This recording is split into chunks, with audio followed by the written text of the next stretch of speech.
Good evening, ladies and gentlemen, and welcome to the second night of the 66th annual Wirt County Fair from the Camp Barb 4-H grounds near Elizabeth, West Virginia. We are live here on WVRC Wirt County. I'm excited to bring you the action from the livestock sale. My name is Stephen Settle. This is the second night of livestock judging, and tonight we will be showing the cattle, goats, and the lambs. And with me currently is Carter Hall. Carter is the judge tonight for tonight's events. This is his second year here, and we're excited to have him. Carter, tell us a little bit about yourself. So, like you said, I'm Carter Hall. I'm from Ripley, West Virginia. Me and my family, we raise about 30 head of Simmental and Simmental influenced cattle that we show around the country. There nationally. We just got back from Simmental Junior Nationals here back in July. Beyond that, I went to Ohio State ATI for 2 years and competed on their livestock judging team. Had some success doing that, and then this past spring I graduated from WVU with my Bachelor's of Science in Animal and Nutritional Sciences. Very good, very good. I know this is your second year, so you've kind of got to know some of the kids. You've seen some of them before, so that's always nice to come back and see somebody different or somebody that you've seen before and get to see how much they've improved over the year. Yes, definitely, for sure. Okay. So what are you looking for tonight? We're doing sheep, cattle, goats. What are you looking for tonight in those animals? What are you hoping to see? It depends from species to species. Judging with goats, we're going to have them things really stout, like base width, chest width, good in terms of their structure as far as, having the correct angle to their rear leg, the correct angle to their shoulder shape and design. Foot size matters too. And then once you get your hands on them, feeling the rack and loin shape, making sure that they have plenty of shape up high over their spine. It kind of goes the same way for the sheep as well. Kind of looking at those aspects as well. For cattle, it gets a little bit different because we are judging heifers, feeder steers, and market steers. So, for heifers, structure is a big one. We got to make these things good at the ground. They got to be good footed. They got to be good in terms of their leg structure. From there, they got to be square and level out of their hip, big and bold in terms of their rib cage. And those heifers, you want them to look like ladies, so you want them to have that feminine front end. And then we get to the feeder steers. These things, we're not necessarily picking the stoutest ones today because they still got to grow and function and become those market steers by next year. So structure is a big one. You still want to have enough stoutness so they can get to that point. And the market steers, making sure that, they're stout, they got enough muscle, they got enough finish. When I talk about finish, it's just the amount of fat cover that those animals have. Structure is not a big thing when it comes to market steers because, at the end of the day, this is their last go around. After the sale, those market steers are probably going to end up on a trailer to go be on someone's plate at the end of the day. So those are just some things that I'm looking for. Okay, very good. So after we finish each judging for the animal, now we got to go on to the kids. Yep. And the showmanship side of things. What's some of the things you're looking for from the individuals? I mean, you're doing beginners tonight, you're doing intermediate and senior, so you have all different varieties. Yep. So my big thing is intensity. I want these kids to have fun, but when they come in the ring, it's time for business. I want these kids intense. I want them to be ready to show. When it comes to the lamb showmanship and the goat showmanship, whenever I'm want to feel them or put my hand on them to feel the rack shape, I want to make sure those kids are bracing those animals, making sure that they give me a good look each time. I have a clear view of the animal. And it's the same way for the cattle. Still want to have the clear view of the animal wherever I'm at in the ring. Hand placement on the halter is a big thing. Putting their hand up close to the animal's face. Show stick control, making sure they've got good control of that show stick and it's at a good pace away from their body so that it's easy for the transition whenever they have to stop those animals. Very good, very good. All right. And I know you're getting ready to start. We're just a few minutes away from getting this thing going. So as a returning judge, what expectations do you have this year compared to what you had last year? I didn't really know what to expect last year. Last year was like my second time ever judging a show coming here, and I've gotten a few shows under my belt, but the quality that we had last year, I was really excited to come back and see the quality this year. So I was really hoping that these kids, up the ante a little bit, and after the pig show last night, they certainly have. So I'm really excited to see what we got in store for tonight. Yeah, it was. I'll be honest with you, it was nice as a dad. You know, if kids had show animals, it was nice to see you back here tonight. You know, because the kids kind of resound with you now. They have a familiar face, so they know what to expect, and that's nice to have that ability. Yep. So, for sure, 100%. Well, I know you got to get going. We appreciate your time. And, hey, thank you for having me. Enjoy the evening. Yes, sir. All right, that's Carter Hall, and he is our judge tonight. And again, this is his second time here. He did a really great job last year, and really thankful just to have him back again. So we are about 6 minutes from getting this started, and I think it's going to be a great night. I'll give you the lineup here real quick. We'll be starting with the goats tonight, and then we'll do the goat judging, and then followed by goat showmanship. Then we'll do the lamb judging, and then lamb showmanship. And then we'll finish it out with the cattle. And there are 3 different divisions with the cattle. You'll do heifers first, and then the feeder steers, and then finished up with the market steers. So that's our lineup for tonight. The barn's starting to pack in. We had a great turnout last night. Amazing crowd, and it was just a good night last night, and so we're just thankful to be here again and have the opportunity to enjoy the evening with y'all. So in about 5 minutes, we'll get started. We'll be right back.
And we are just about ready to start with our second night of livestock at the Wirt County Fair, the 66th annual Wirt County Fair.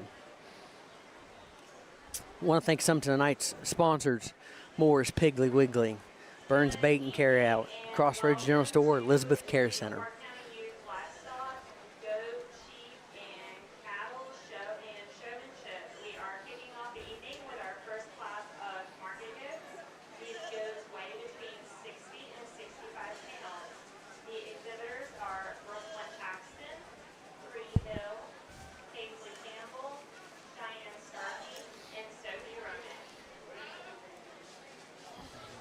Okay, So we are starting with the goats. This is 60 to 65 pounds. Out on the barn, we have Brooklyn Paxton, Cree Hill, Paisley Campbell, Cheyenne Starkey, and Sophie Romage. And Judge Hall is out taking a look at the animals currently.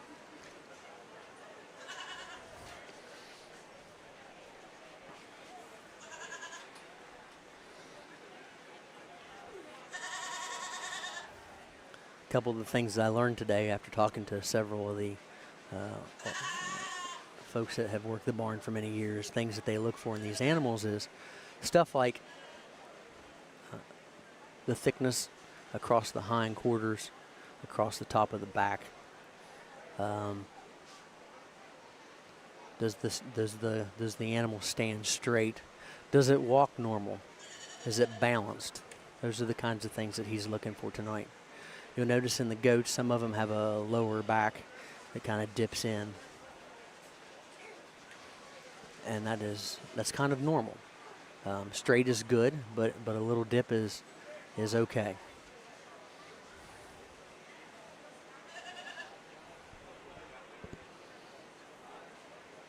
And now we're going to take these goats for a walk.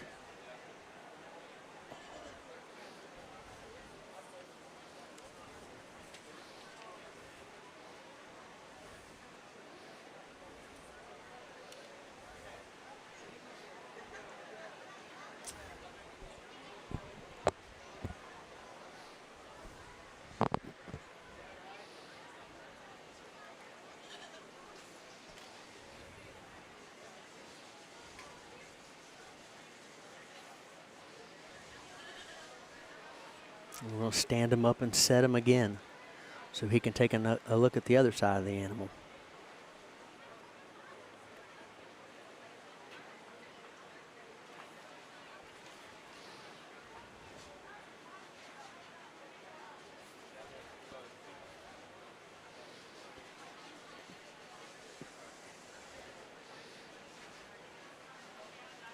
Now this will be the lightest of the animals tonight.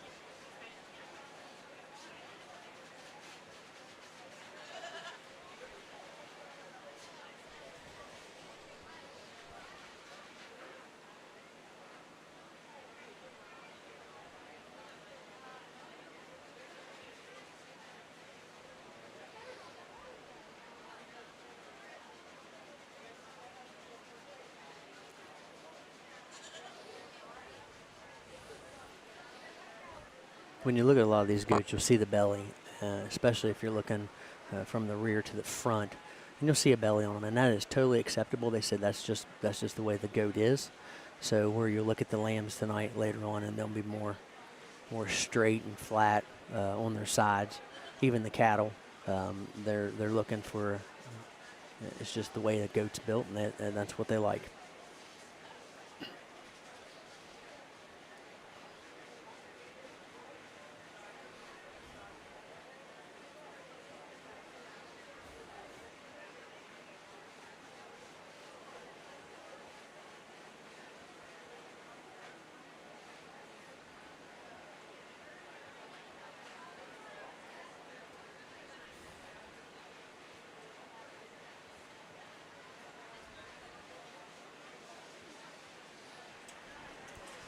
And it looks like he has made his decision, so we'll listen up here. It's certainly to be back here again for evening 2 of your livestock shows. And this young lady right here in front of me is going to go ahead and be the class winner here to start off the goat show. I think just in terms of stoutness and base width and true muscle shape, you know, one that I think is a good place to go ahead and start.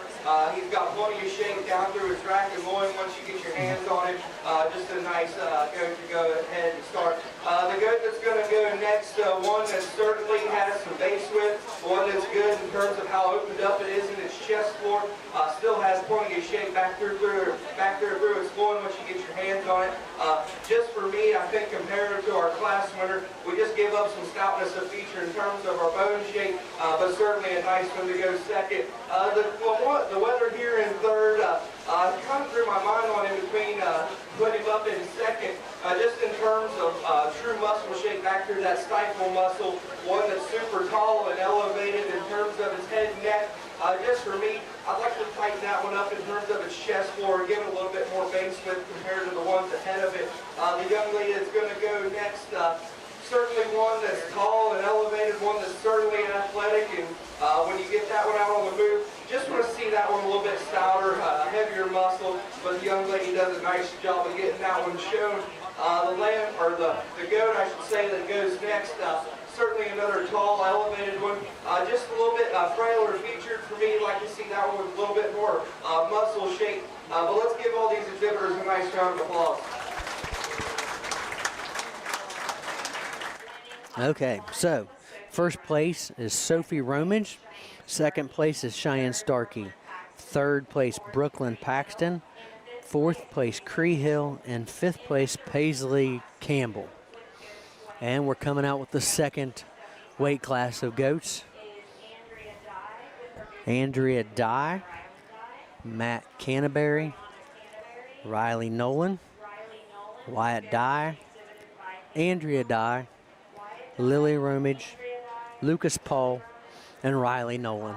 And this is 70 to 75 on the weight.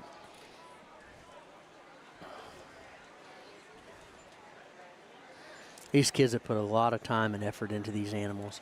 And I was talking to some of the kids in the barn today, and the range is anywhere from just a couple of months from some of these animals, because the rabbits, you know, they get them a little late in the year, up to some of these kids could have some of these animals up to 2 years. Your larger steers, sometimes they've had them as feeder steers, and then just bring them on in as a market steer the next fair. So there's a lot of time invested in these kids and these animals to try to make the best thing they can. It's a livelihood for these children. A lot of them. It's a learning experience, and it's something that they can hopefully take on with them in the future and run with and make the best of.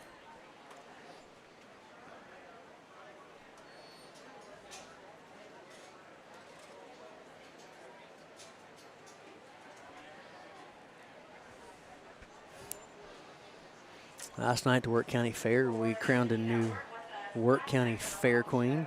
Peyton McCown is your 2026 Wirt County Fair Queen.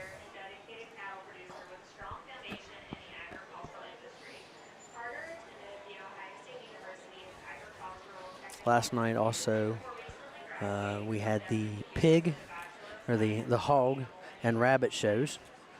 Our grand champion in the hog was Parker Dye, and a reserve champion went to Sam Williams. And then in the rabbits, grand champion rabbits went to Hunter Clark, and a reserve champion went to Shaylee Wilson. So congratulations to those 4 individuals for winning grand and reserve champions in their respective categories. Maybe here in a little bit we can find some of those kids and have them on here and talk about their experience.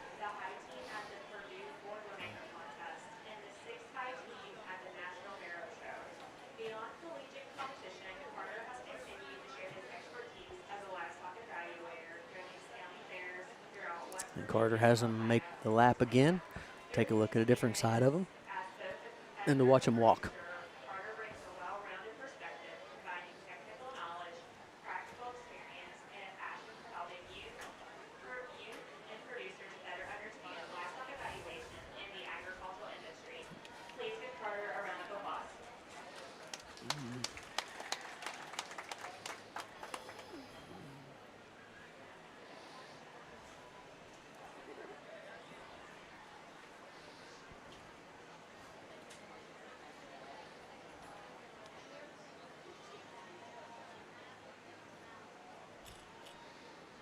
And then they set them again.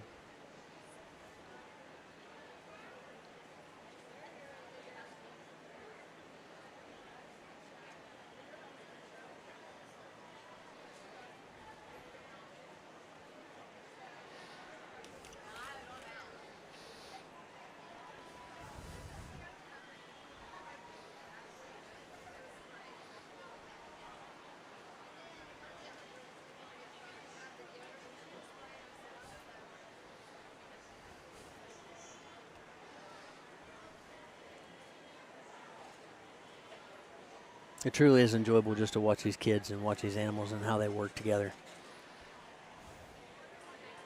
Again, I go back to, for the last several months or even maybe a year or 6 months, these kids have invested a ton of time and effort into this. And it all comes down to one night. It comes down to tonight for these kids out here. This is what they've worked for, is this opportunity to show what their efforts have produced. And you have to give it to each kid, whether they're first or last. They have tried.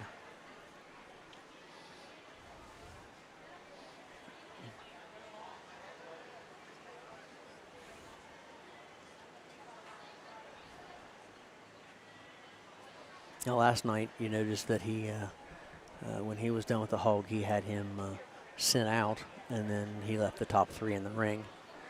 Tonight he does it a little different. It appears he's gonna keep the 3 up against the rail that he'll want to keep, and then he'll put the rest of them back on the other side. So it looks like the first out is Riley Nolan.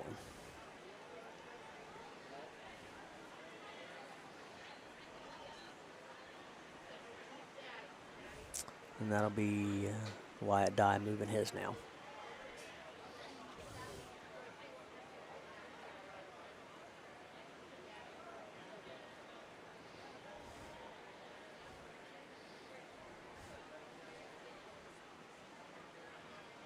Now he's moved Haley Nolan.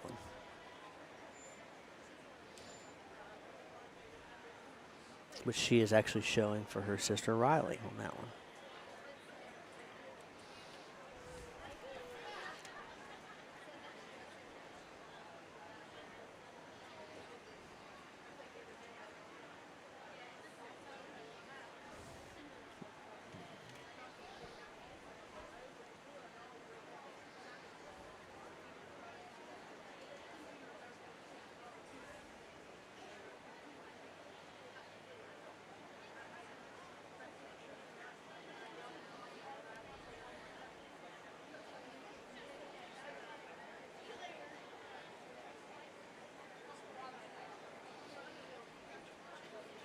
It's definitely harder when you have more in a class to judge, and he's definitely having a time here.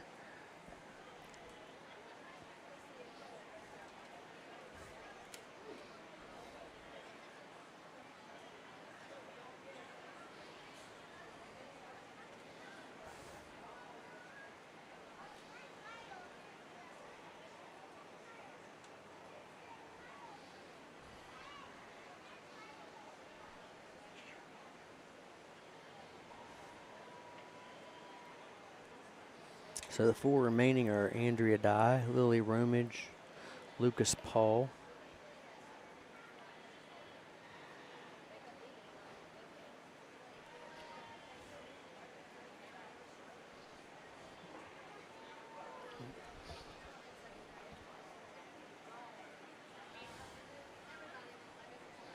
and it appears Andrea Dye has a second one here.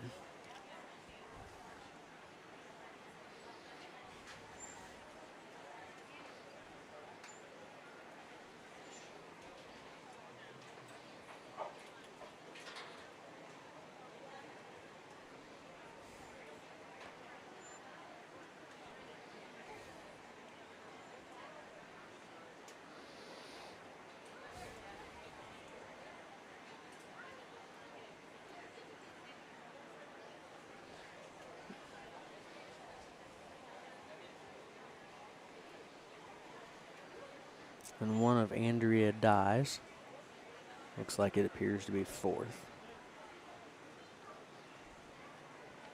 So we're down to our last 3.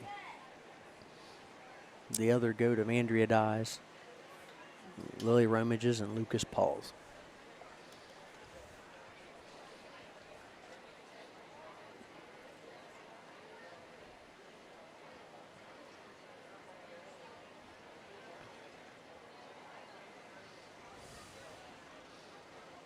It appears Lucas Paul will take 3rd.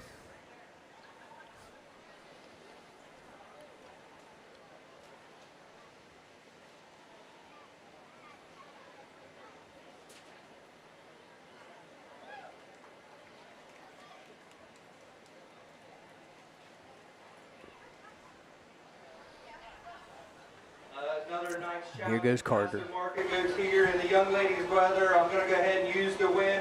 I just think in terms of just being the most complete, this one needs to go ahead and win. You know, that's one, study that one at the ground. I like that one's base width. I like that one in terms of how wide and opened up he is in terms of his chest floor. I think once you get your hands on him, one that certainly handles with plenty of shape up high. You know, it's a stout, heavy muscle one. I think just a good place to go ahead and start. The little young lady that's going to follow her. Another one that's super stout in terms of its bone work. That one's a big-footed, big-legged goat there. One that certainly has enough shape up high. Just for me, maybe fill that one in and that one's four-rib to compete with the one ahead of it, but certainly a nice one to go there in second. The young man here in third, he's definitely sharing his way up to the top. But when you talk about one that's super complete from the side, and honestly, I like this one's built the best of any of them in terms of just being square out of her hip. One that's certainly good in terms of the angle to her feet and legs. One that certainly has enough shape up high, but for me, compared to the ones that go ahead of it, we just lose out on some base width and some true width skeleton on that one, but certainly a young man does a nice job of getting that one shown. Another big-footed one here, one that certainly got some height in terms of its head and neck extension, one that certainly has some shape. Just for me, we're pushing a little too much condition on that one, starting to fall out of his chest floor, but the young lady does a nice job of getting that one shown. The next two here are pretty similar. You know, ones that are good in terms of their structure, their feet and legs are good in terms of the angle to their legs. But for me, I think these two just run out of gas when it comes in terms of just true muscle shape. But the young lady that's goes ahead of the one there, I think just in terms of handling with more shape down that rack, she's going to go ahead over this one. But the young lady here, certainly one that I like this one in terms of its base width. Maybe tuck that one a little neater in its chest as well, but the young lady does a nice job of getting that one shown. The young lady that's going to go next, another tall, elevated one, one that's super athletic when you get it on the go. But for me, we just lose some true rack shape and loin shape there to the ones ahead of it. But the young man does a nice job of getting that one shown. The young lady's going to round out the class. One that's just a little unbalanced for me from the side. You know, that one gets a little bit deeper in the chest floor. One that I maybe like to drop there a little bit in terms of its flank. But the young lady does a nice job of getting that one shown. Let's give these kids a nice round of applause. And there you have it from Judge Hall. So first place is going to Lily Romage. Second place is Andrea Dye. Third place, Lucas Paul. Fourth place, Andrea Dye with her other goat. Fifth place, Matthew Canterbury. Sixth place, Riley Nolan. Seventh place, Wyatt Dye. And eighth place, Riley Nolan with her other goat. So, and the other ones are coming out. So this will be your 80 and 85s. Kenzie White, Lucas Paul, Matthew Canterbury, Tanner Cox, Haley Nolan, and Victoria Carpenter. So I'm bringing them out to show these ones this time. This is the 80 to 85.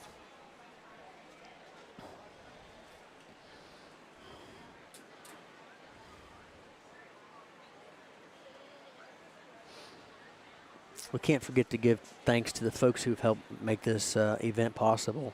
The Wirt County Livestock Association, the Camp Barb Association, and then the Wirt County Fair Association, all working together to make this a great little county fair, the 66th year of it, and an opportunity for these kids to bring everything from livestock to exhibits in the halls to you just have to come down and see it, I guess is the best way to put it. There is just a lot going on down here. It's just a great time to be here.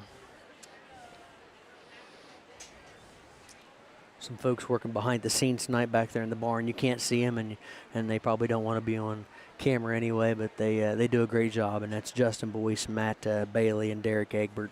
They're back there working, getting these kids' animals ready, and helping them get in line so that we can make this a flawless, seamless show. So appreciate everything they're doing there. Also, a special thanks to Meadow Richards and Elizabeth Adams. They're the extension agent and the FFA advisor for Wirt County, and they do a great job. Judge Hall has them make the turn again. Little heavier animal this time. Now, mind you, the biggest goat you'll see tonight's 110 pounds, so we're not talking about a massive animal in the first place.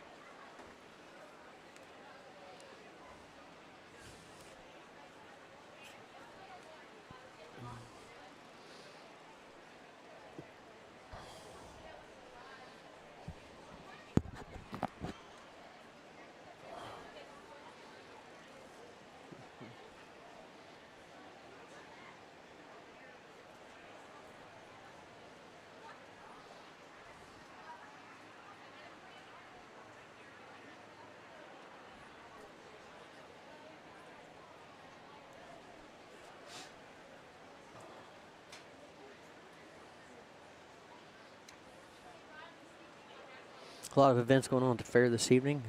It's never too late to come down and just enjoy the evening. Track events tonight, the ATV, UTV, obstacle course, and showcase. We have live entertainment under the pavilion. Junction 144, I believe, is tonight's entertainment. And again, come down and check out the exhibit hall. All kinds of photos, vegetables, jams and jellies, quilts, pictures. If you can think of it, it's in the exhibit hall. And plus all the food vendors and folks selling different items and things like that. And of course, you can't forget the carnival. What kid doesn't love a carnival? Come down and let them enjoy riding some rides for the evening. And it's a beautiful evening here, so definitely a great night to be down here at Camp Barb.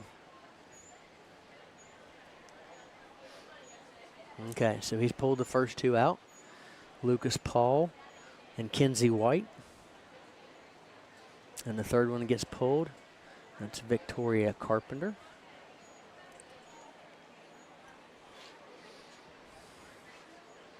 So it looks like we're down to our top three.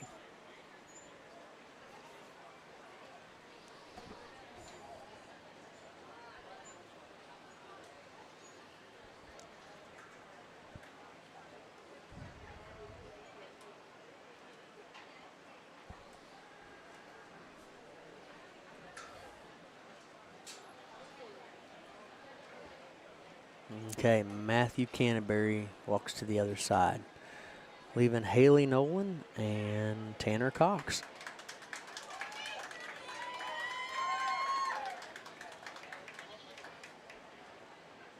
Another nice class, and the young man I'm going to go ahead and use to start, I think does so logically, studying that one from the side, he just balances up the most correct in terms of his lines. One that you get in behind him, and man, that thing's got a lot of muscle shape there. He's wide in terms of how stout he is at the base of his skeleton. He's good in terms of the shape to his rack and loin. I think one that just is a logical place to go ahead and start. The young lady that's got the solid red weather here that's going to go next. That's a stout feature one. I love that one's foot shape. I think that one still handles with plenty of shape up high. One that's super high tying in terms of its head and neck set. But for me, we just lose some muscle shape to the one ahead of it. But certainly a nice go for the young lady. The young man that's going to go next, one that certainly is super tall fronted. Just comes in a little bit more pieces for me. This one just gets a little bit unbalanced from the side. One for me that I think would like to see a little bit square out of its hip, but one that certainly has enough shape back through that loin. The young lady's predominantly black doe here that's going to go next. Super tall fronted one that's super athletic. I just think we give up some true muscle shape to the ones that go ahead of it. Then the young lady that's going to go next, super athletic, super tall, super elevated. We just give up some stoutness of feature, maybe tuck that one up a little bit neater in terms of that one's chest floor, but the young lady has done a nice job of getting that one shown. The young man that's going to go next, like I said, another super tall, super elevated. Maybe we just give up some true shape. Maybe like to see that one filled in terms of its forelimb, but the young man's done a nice job of getting that one shown. Let's give all these kids a nice round of applause. And you heard it from him. First place goes to Tanner Cox. Second place, Haley Nolan. Third place, Matthew Canterbury. Fourth place, Victoria Carpenter. Fifth place, Kenzie White. And sixth place, Lucas Paul. All right, we're bringing out the 90 and 95. There'll be 2 in this category, Cheyenne Starkey and Abby Whited.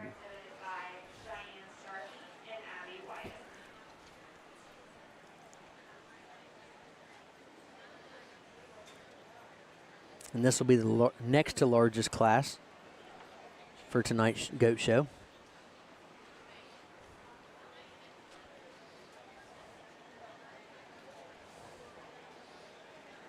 You can't help but just enjoy watching these kids just do their thing, letting them show, letting them have fun, letting them enjoy their efforts. And some of these goats are absolutely beautiful.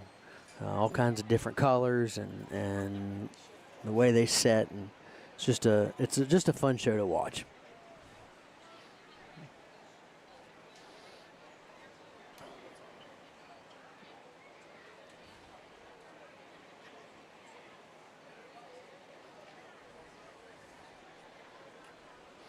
And we take our walk again.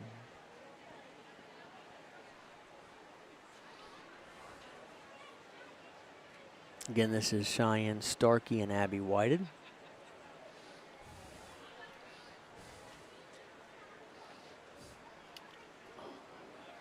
So we were talking with some of the kids in the barn earlier today about, you know, some of the things that, how they're feeling, how they're, you know, preparing for tonight, and we had some good laughs, had some serious conversations, and these kids they're just excited to be here. They love what they're doing.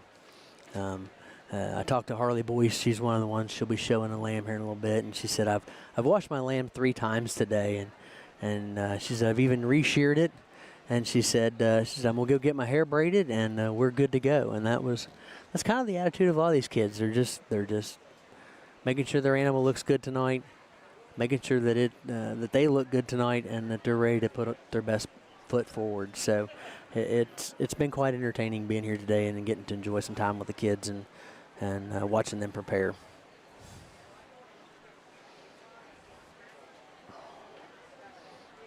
And looks like Mr. Hall is ready to make his decision. Of market goats, and you know, we're going to leave these 2 how they came in the ring. The young lady here in front of me that's going to go ahead and win. One that's certainly, when you get into these heavier weights, one that's certainly maintained. That one's precious in terms of his rack and loin shape. One that still think has plenty of rib cage shape. One that is certainly good in terms of its muscle shape, and one that, when you study these things on the go, certainly is good in terms of its how good it is off of both ends of its skeleton. The young lady that's going to go next, one super tall, super elevated, one that still has plenty of muscle shape. But for me, when we get into these, for it to be one of these heavier weighted goats that we're going to see, you know, we're starting to lose some of that shape up high, and I think that's where the one ahead of it has the advantage. If we could, let's give these exhibitors a nice round of applause. Okay, first place is going to go to Cheyenne Starkey, and second place is going to Abby Whited. All right, we're coming with the final class tonight. This is 100 to 110 pounds. Gage Whited, Jasmine White, Abby Whited, and Gage Whited with the second one.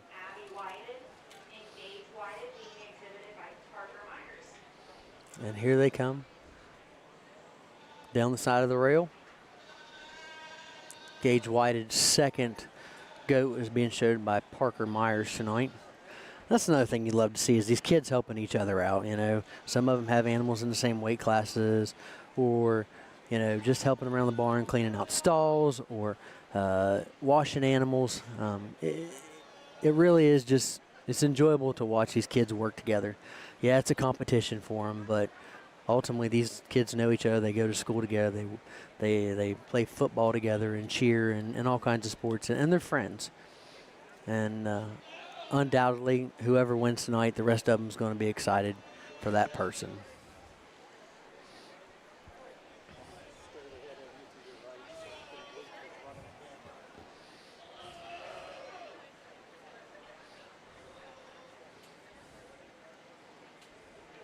By the way, I want to take the time to thank WVRC for letting me have the opportunity to do this tonight. It's the first time I've ever done it, so bear with me, and hopefully I can continue to do a good job for you. And tickled to death to be working with Casey McCulty. He's my cameraman tonight, and he's doing a great job. And just appreciate all the effort. He's the guy, the brains behind the operation tonight. So appreciate Casey.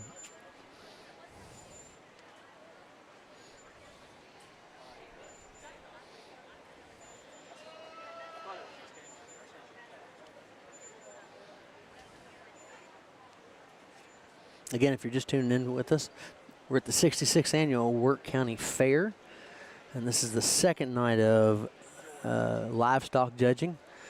Tonight we got the goats, lambs, and cattle that will be judged. Carter Hall is our judge tonight, and he's asking them to take the walk again. So they'll take a walk around and come back along the rail.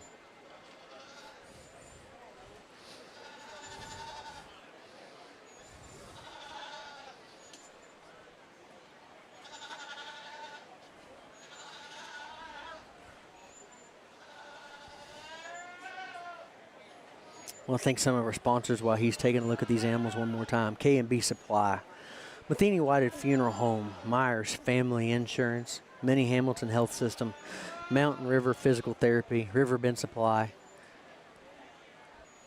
Shade Tree Diner, Sean Healy Photography, Stump Funeral Home, B&D Title, Calhoun Banks, Chris's Barbershop, Miller's Suds and Sales, Moore's Piggly Wiggly, Burns's Bait and Carry Out, Crossroads General Store, and Elizabeth Care Center. If it wasn't for them, none of this would be possible.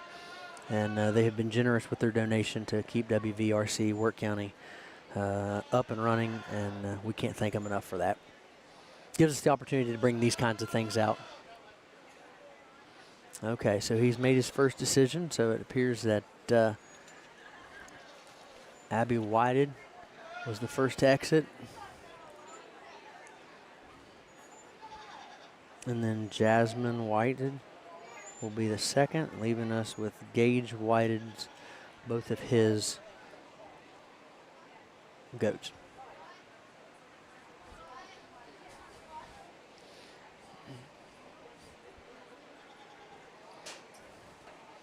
So regardless whatever happens, Gage is going to finish first and second in this category in the heavyweight division for the goats.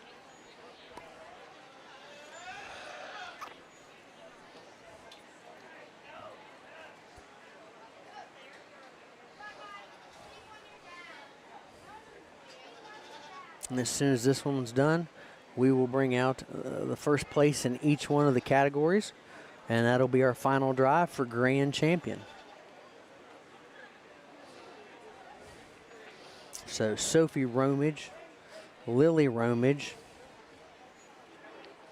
Tanner Cox, Cheyenne Starkey, and one of Gage Whited's goats will be coming back out. And here's Hall. These top two are real similar in terms of their design and their build. Both are real good in terms of their stoutness, their shape in terms of their true muscle shape. Two that I think are really good in the width of their chest floor. I think where the young man here in front of me has the advantage, just the stoutness of feature. That's the bigger footed, bigger bone, but but not to take away from the young man that comes in second.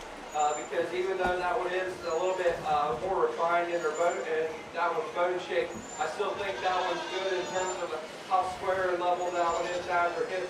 But two really nice goats to go ahead there and lead off the class. The young ladies, solid red doe, or weather here, I should say, that's going to go next. Super tall, super elevated, big footed one. For me, we just give up some base width and some true shape down there through that one's rack. Maybe just push that one up in terms of its chest floor. But the young lady has a nice one there that goes third. The young lady that's going to go next, one that's still super tall fronted, one that's good in terms of its foot shape. One that I think is good in terms of its rib shape, just for me, just gets a little bit there, a little washed out in terms of its rack and loin shape. Maybe give that one some more true muscle expression, but the young lady does a nice job of getting that one shown. Let's give these exhibitors a nice round of applause. Okay, so first place is going to go to Gage Whited. Second place will go to Gage Whited. Third place, Jasmine White. And fourth place, Abby Whited. So we're going to bring out first place in each category, and we're going to do the final drive. So we're looking for Sophie Romage, Lily Romage, Tanner Cox, Cheyenne Starkey, and Gage Whited.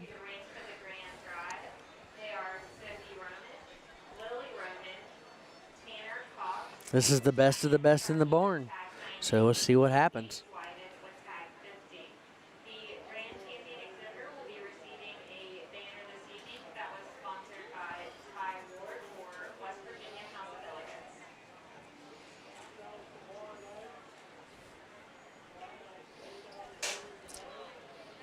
Okay.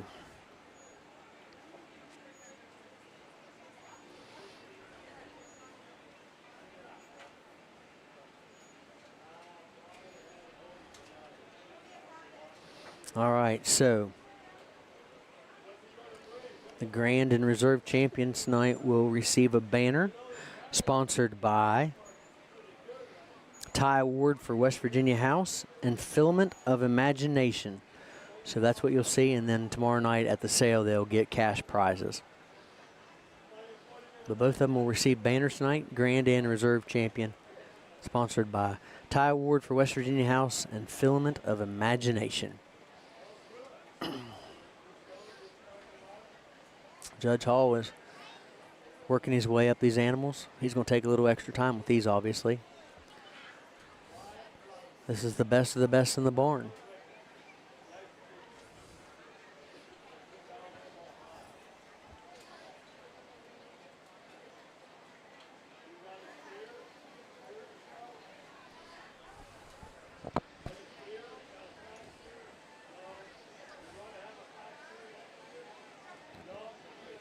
Now, when they sell these tomorrow night, Grand and Reserve will sell first, and then starting at the smallest weight class, the first place in it, if it's not a Grand or Reserve, will be.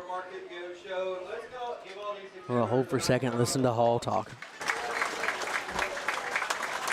Certainly a good lineup of goats here that were all class winners in their respective classes. You know, I'm not going to give a big speech now because we've still got showmanship and 2 other species to get through. But if you could, I'm going to give them one last look. Just put your hands together again, and I'll go show you which ones I like. Okay. So it looks like he's made his decision. He's going to take one more final look just to verify what he wants. He's going to shake the hand of your grand champion here in just a minute.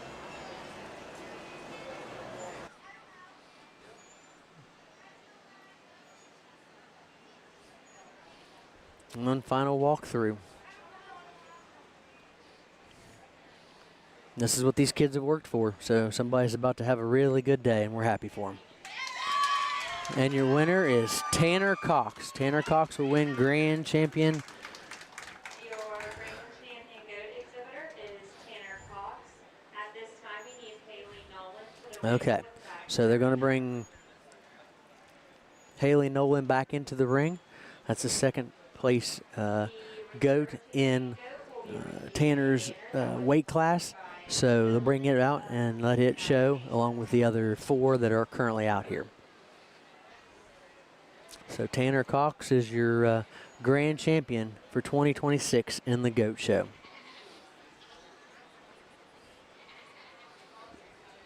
And here comes Haley Nolan out, and he'll take a look at this one and then make his decision for reserve champion.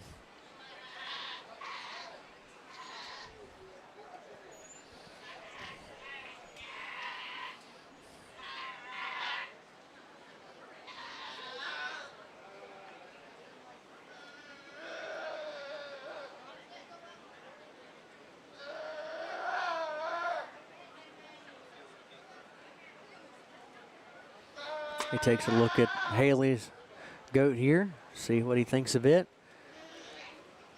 Gives him a second to take a look here.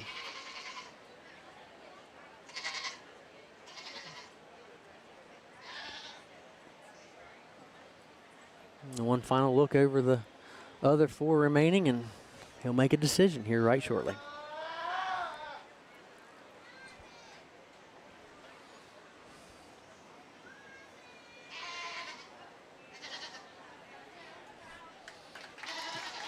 And it appears Lily Romage.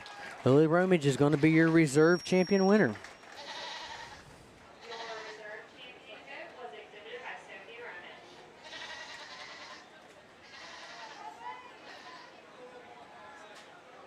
Romage. Oh, I apologize. That's Sophie Romage. Sophie, not Lily. Both sisters had one in here, so that'll be Sophie Romage winning the reserve champion. Great job to all of them. Absolutely wonderful job. So, while they finish taking their pictures, and they're going to get ready for showmanship. And when we start showmanship, we'll go with, looks like we're going to start with the seniors, and then intermediates, and then the beginners. So congratulations to Tanner Cox and Sophie Romage for winning grand and reserve champion in the market goats.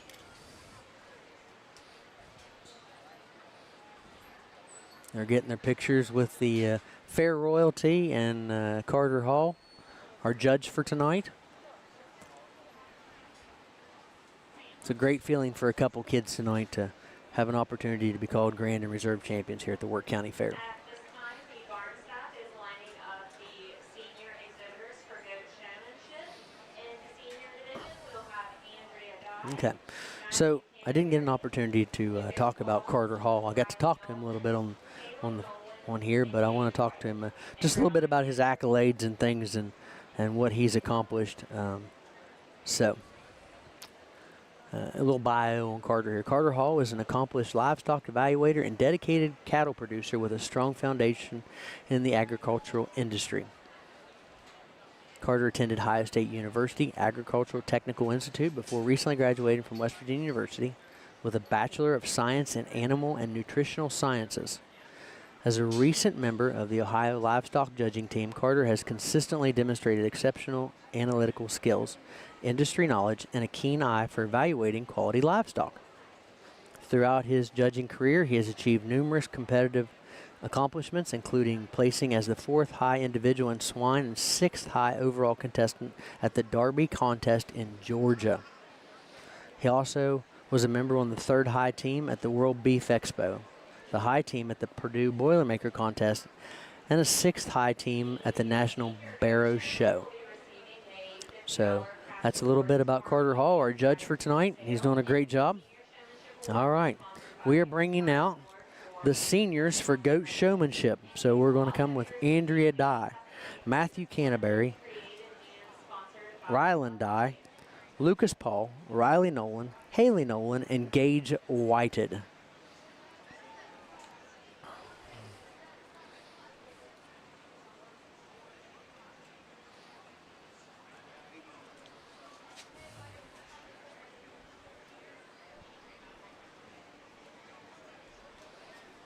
Okay, and as you watch these kids, it's actually quite interesting to watch them.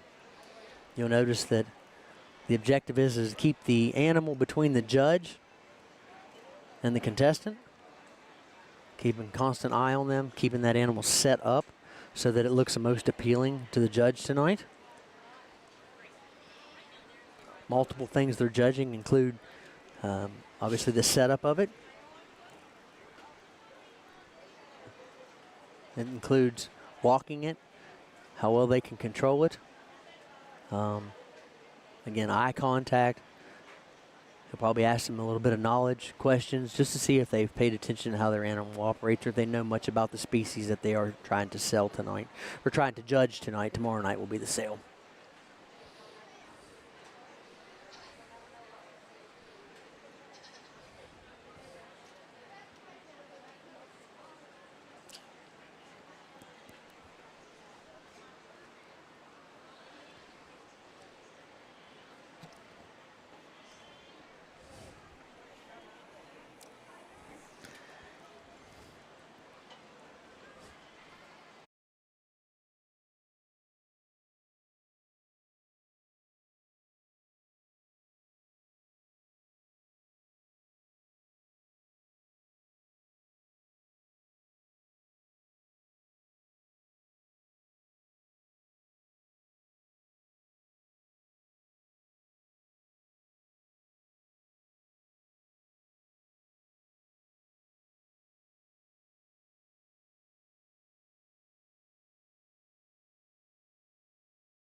Okay. So we had to fix something very minor here. So we're going to add one more to the show here. So we're going to run down the list again. Andrea Dye, Matthew Canterbury, Brianna Canterbury, Lucas Paul, Riley Nolan, Haley Nolan, Gage Whited, and Rylan Dye. So we had to add one more name to the list here.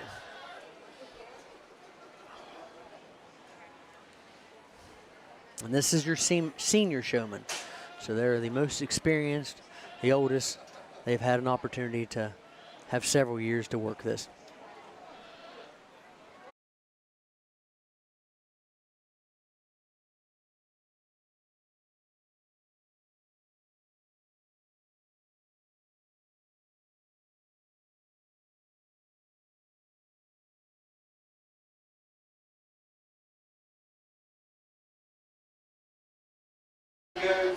And we started off with this senior division, and they all do an exceptional job. Just some things for me are intensity. I want these kids to have fun, but at the end of the day, they're coming in here. I want them to treat this like a job. Come in here, get their goat show their goat off to me the best that they can. Just some things. Those are some things that I'm looking for, and I think all these kids do a good job. I can only pick one, so I'll go show you which one I like. If you could, let's give all these kids a nice big round of applause. All right, so he looks like he's made his decision. He's going to take one more look through just to verify he likes what he sees, and he's going to go shake the hand of the winner. And this is, again, showmanship for the goats.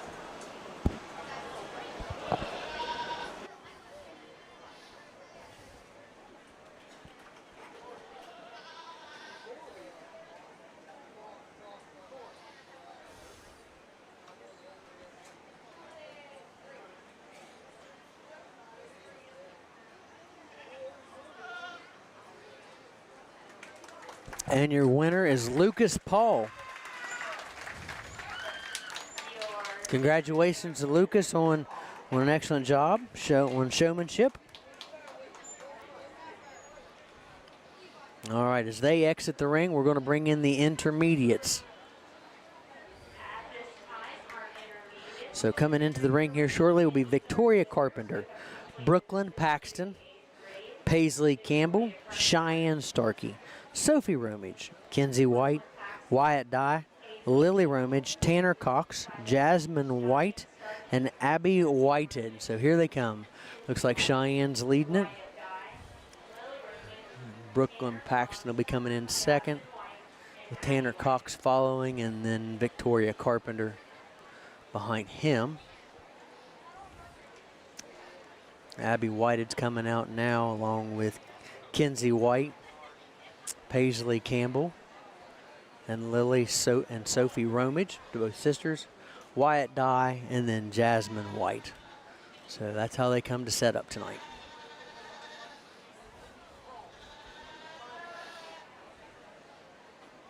He's going to have his work cut out for him here with a large intermediate class, which is really great to see. It's good to see young kids getting into this. And then, these kids aren't first-year kids. They've had a couple years to do this now. So they're starting to learn the ropes, and they've continued to show interest.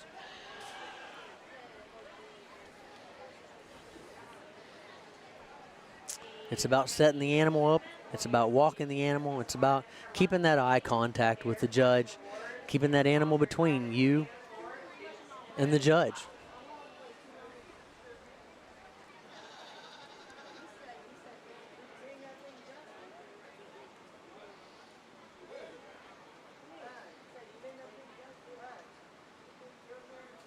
And every one of them's taking it very seriously. These kids are doing a great job. I'm really just proud of everything that they're doing and all the effort they've put in.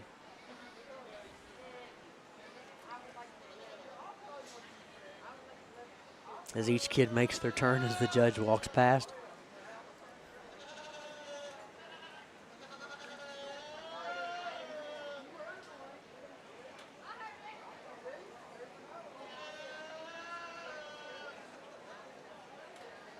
Keeping that constant contact on him.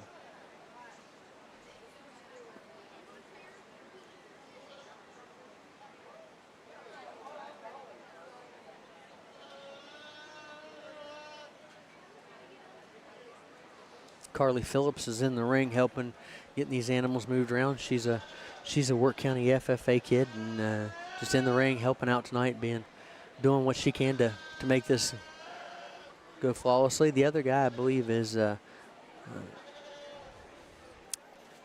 his name here in a second.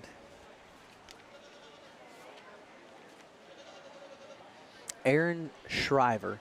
Aaron Shriver, he's a good friend of some of the folks that works here, and he goes around to a lot of fairs and assists doing this exact thing.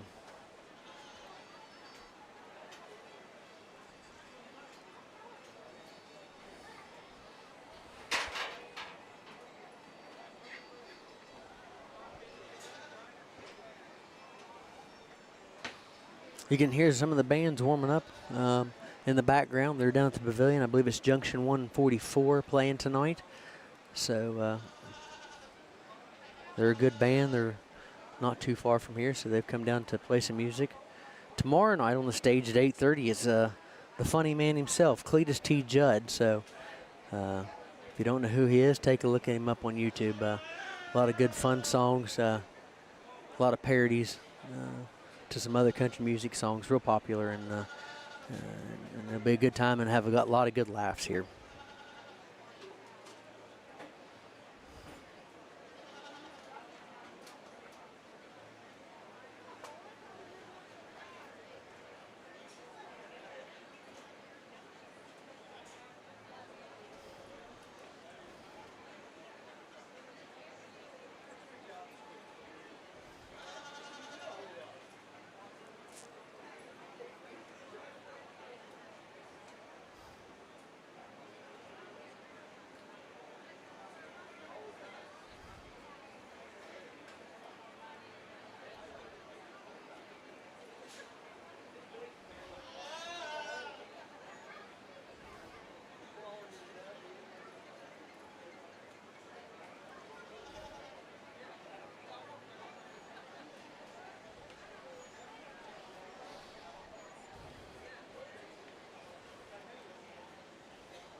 All right, we're lined up along the rail here.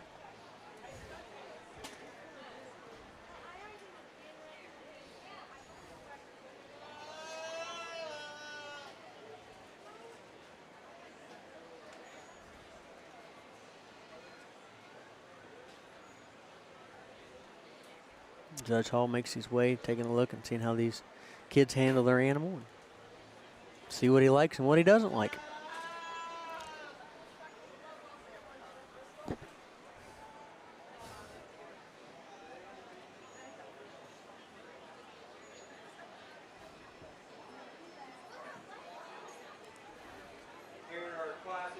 Okay, and it's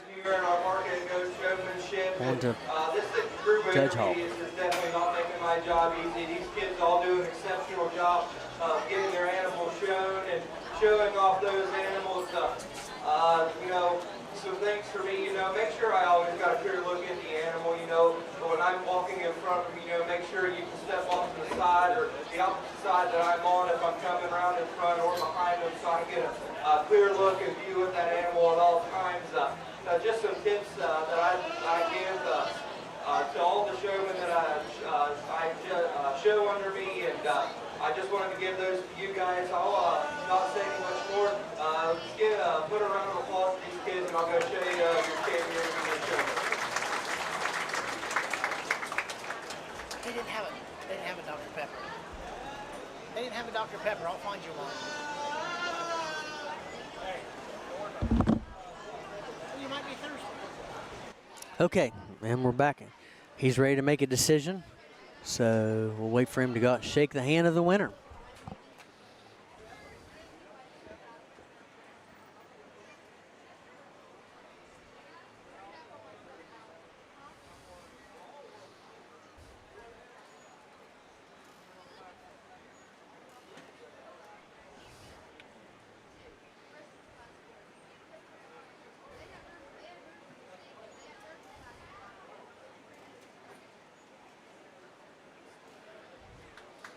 Okay, and he has picked a winner.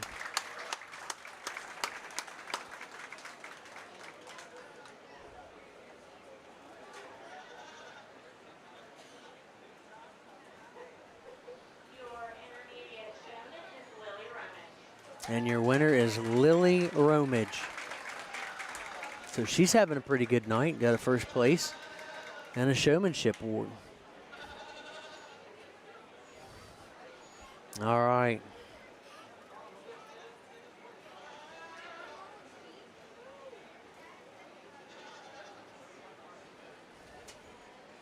So we're going to do the beginner category, and there'll be one young lady in this, Cree Hill. This is Cree's first year. Entering the ring for the beginner showmanship is our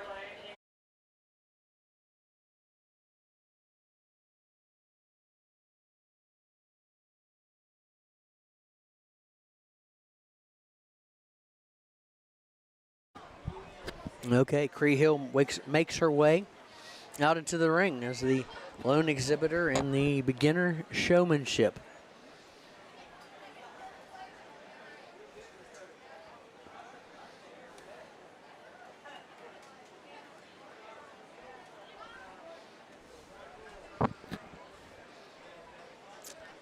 The goat's almost as big as Cree, but she's doing her best, and that smile on her face, and just watching these kids do that, if that doesn't make your heart happy, I just don't know what does.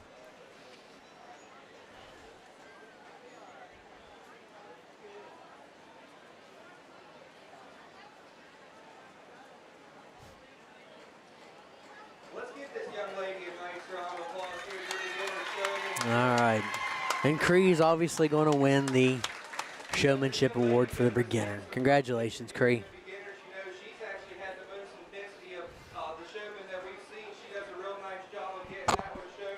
She's going to be your beginner champion. Let's give her another big round of applause. All right, congratulations to Cree Hill, the beginner showmanship. Cree Hill is our beginner goat showman. Okay. Cree will be receiving a custom Christmas ornament named All right, we're getting ready to start the sheep. She will also be receiving a cash award sponsored by this radio for Boots and Bows Classic.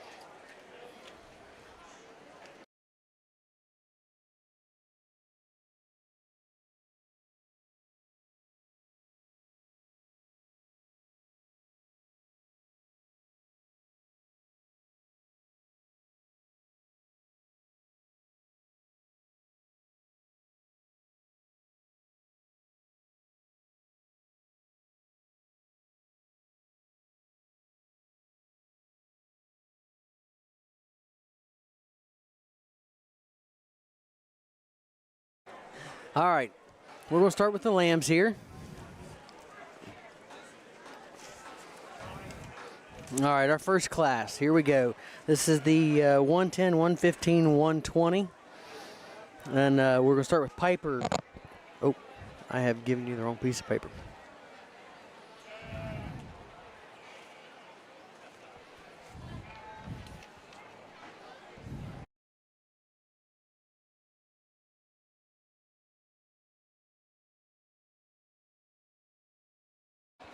Okay, here we go. This is the 110, 115, 120 category. This is Piper Parsons, Haley Appioke, Jade Roberts, and Mallory Bell. And I'm going to welcome here in just a minute.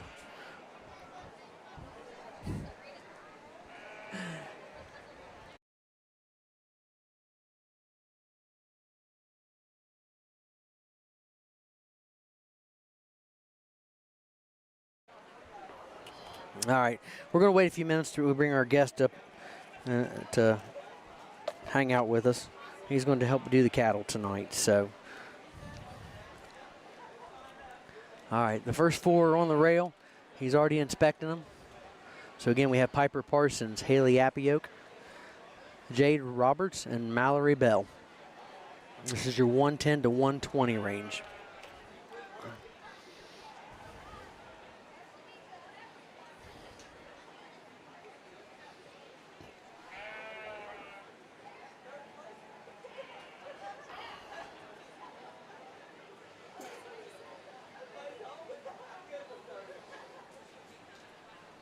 And they take their walk through.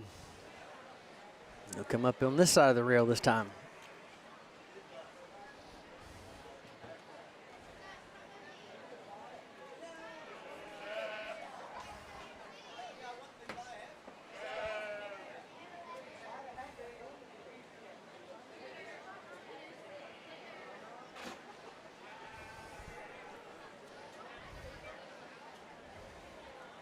still to come up this evening after the lambs judging, and then the showmanship will have replacement heifers, feeder steers, and then the market steers to finish out the evening.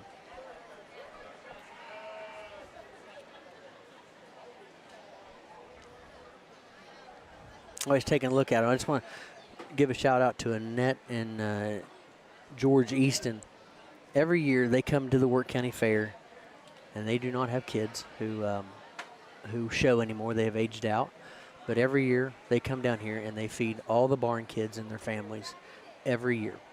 Breakfast, lunch, and dinner, Wednesday, Thursday, Friday, Saturday. And they make sure they're fed so that they don't have to go spending large amounts of money on fair food, which, you know, let's be realistic, is most times not cheap. But they come down here and they feed them 3 good meals, make sure everybody's fed.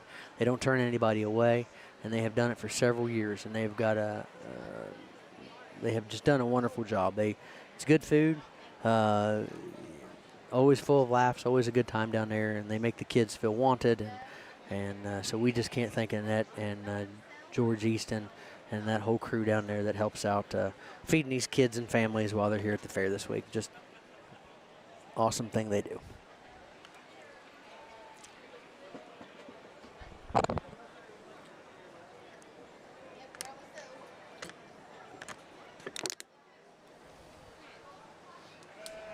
Okay.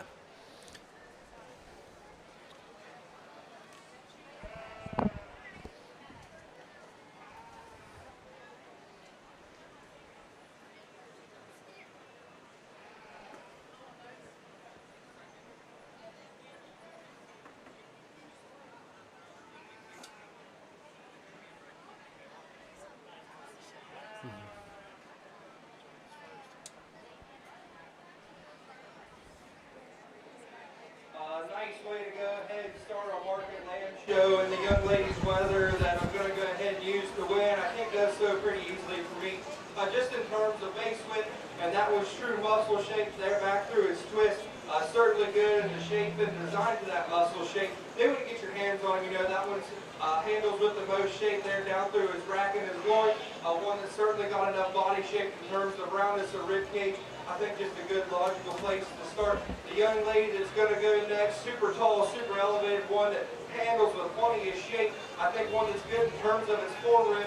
Just for me, just gets a bit shallow back there through its rear rib, but a nice lamb to go second. The young lady's natural fibered lamb that's going to go next.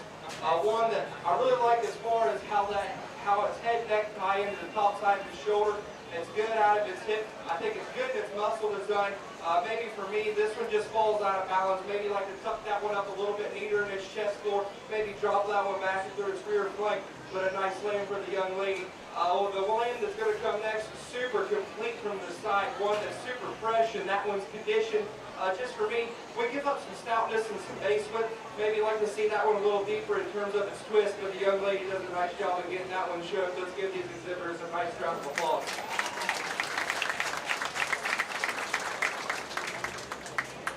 Winning Class 1 was Mallory Bell.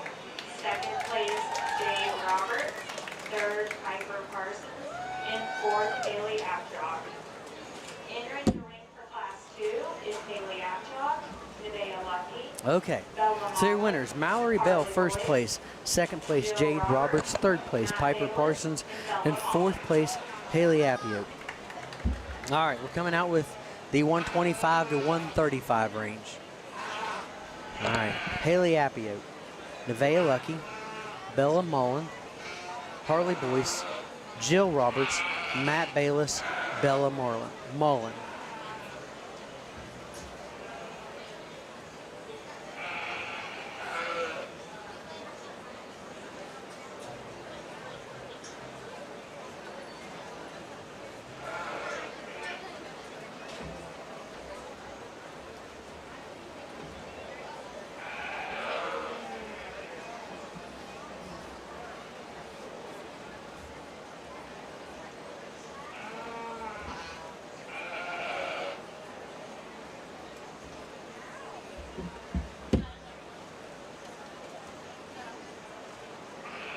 Again, this is 125 to 135. little stouter lamb, a little bigger lamb most times.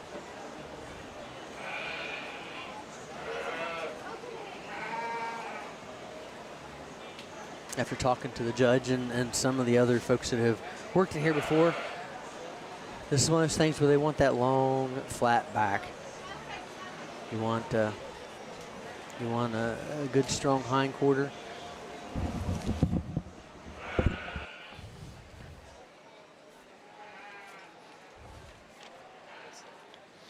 It's all based upon power and thickness over the top and toward the hips. They said they want to see balance. They want to see it blend together from front to back. So you don't want to see a massive belly on that thing, but front to back looking solid if you're looking to it. They said the prize cuts are in the center of almost every animal, so that's where you get your chops. That's where you get your steaks and things like that. So when you're looking at the animal, that center section is really where you get your good cuts at.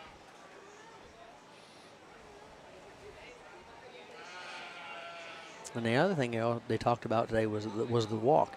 You know, no waddle. They want to keep it straight and fill the stride. You know, if that front foot and that back foot can touch in the same spot when they walk, then they have done well. So, just some learning tips there to see what he's looking for, and hopefully help everybody understand a little bit what we're looking to try to win tonight on.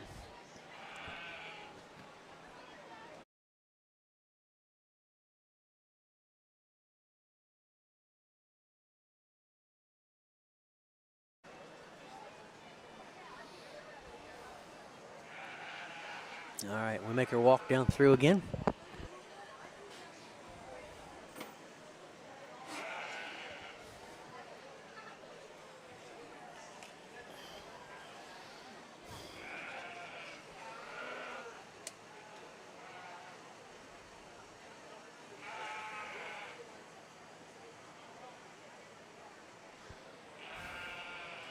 Following this one, there'll be the 140 and 150, and then we will go into the showmanship section.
Judge Hall works his way down, taking another look here.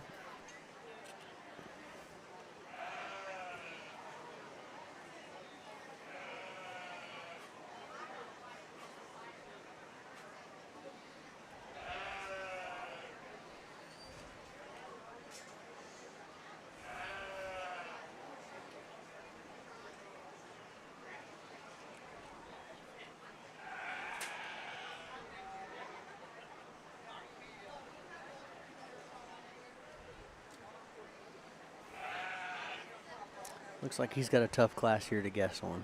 He's walked this several times over now.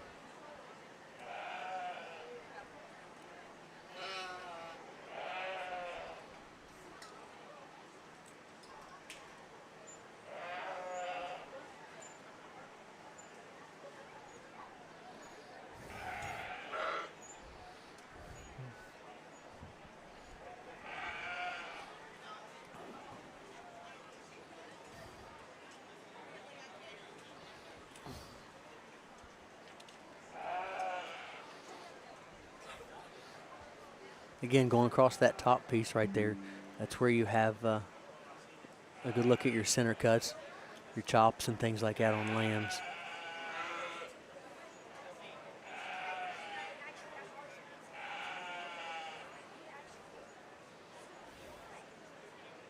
These kids have done really, really good. It's hot out tonight. It's hot in the barn, and they've been working really hard all week just trying to get these things prepared for tonight. Today, this is their time to shine. So, a lot of effort over the last few months put into these animals just to have them ready for an event like this.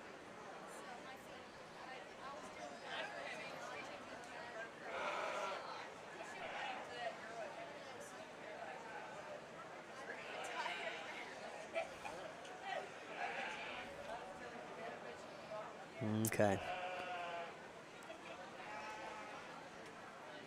And the first one's off the rail, and that looks like Nevaeh Lucky.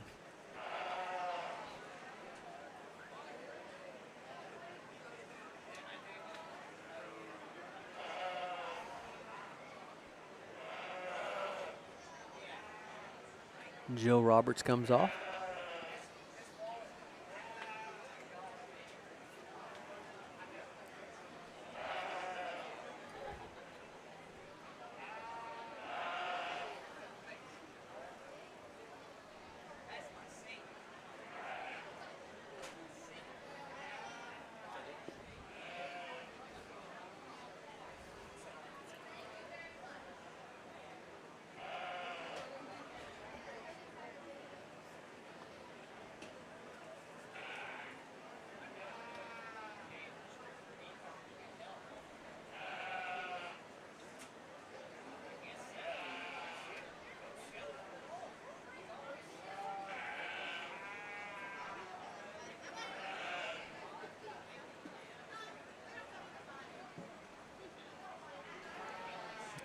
Bella Mullen, one of hers, comes off.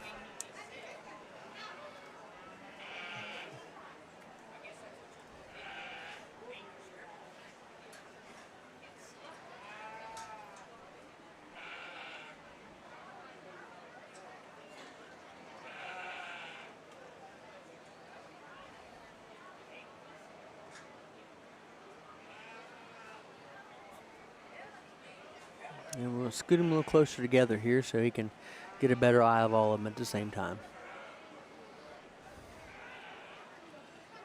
Again, this is the 125 to 135 weight class.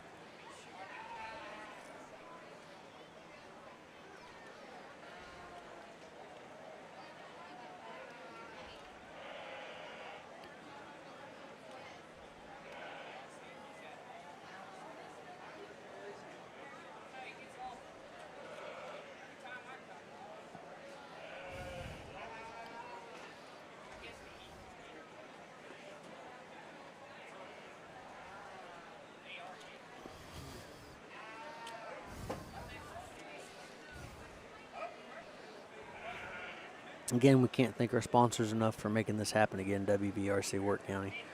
Moore's Piggly Wiggly and Burns Bait and Carry Out, Crossroads General Store, Elizabeth Care Center, State Farm Hayden Stewart, K&B Supply, Matheny Whited. And another one comes off, and that's Haley Apioke. So that'll be fourth place. And we've got 3 remaining. Matt Bayless, Bella Mullen, and Harley Boyce.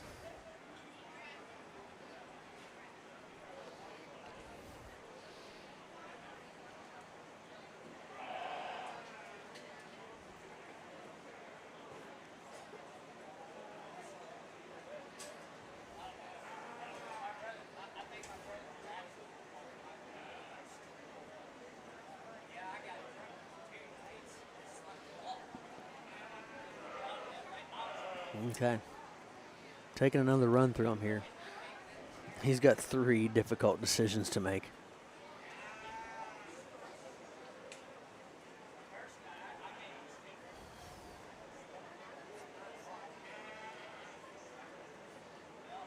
Okay, Harley Boyce appears to be 3rd place. And we're down to Haley Apioke and Matt Bayless.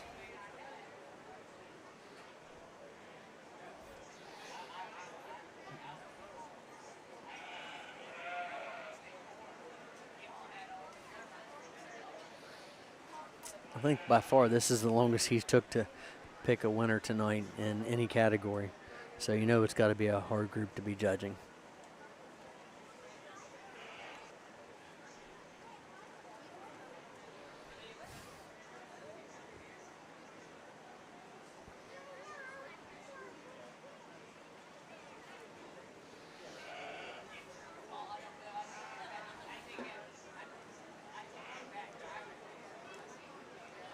All right.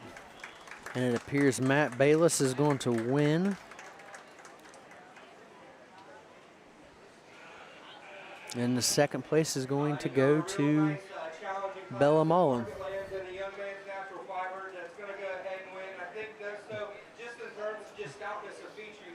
Okay.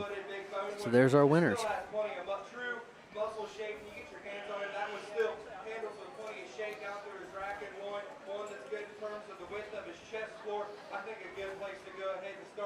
The young lady's another one, you know, this young lady's showing the wheels off of this lamb.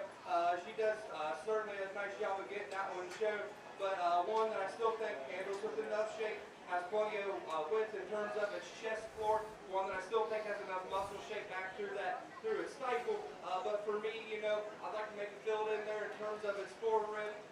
Just a nice lamb for the young lady. The one that's going to go next, another one, stout, heavy muscle one, good in terms of its chest floor. I think for me, we just need to relax that one a little bit. It gets a little bit tired there in its spine, and maybe get it out on the go just a little bit with some more comfort, but the young lady does a nice job of getting that one shown. The lamb that's going to go forth, you know, from the side, honestly, the most complete, the freshest in terms of its condition, one that I still think has enough true good shape to its muscle. You know, we just run out of base width there down at the base of its skeleton, and maybe give that one some more shape in terms of its rib cage. The young lady that's going to go next, another tall fronted one that I still think has plenty of rib cage shape. But for me, you know, it comes down to structure on these ones down here towards the bottom end. I maybe get that one, tuck it in a little bit neater in terms of its shoulder angle. Maybe relax that one as well. Just a nice lamb for the young lady. The young lady that's going to go next is one that I think has enough shape in terms of its rib cage. So from the side, I'd like to see that one balance up a little better.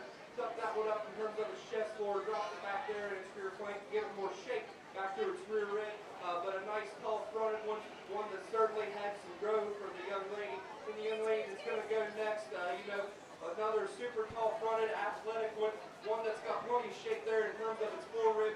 We just give up some muscle shape and some base width to all the ones ahead of it, but the young lady's done a nice job. Let's give these kids a nice round of applause. Okay. So there you go. First place, Matt Bayless. Second place, Bella Mullen. Third place, Harley Boyce. Fourth place, Haley Apioke. Fifth place, Bella Mullen. Sixth place, Jill Roberts. Seventh place, Nevaeh Lucky. All right. We're going to bring out the 140 to 150. Be four of them in this one. It'll be Grant Boyce, Nevaeh Lucky, Josie Roberts, and Brianna Canterbury. Again, this is the 140 to 150. Once we finish that, we'll bring the top three out.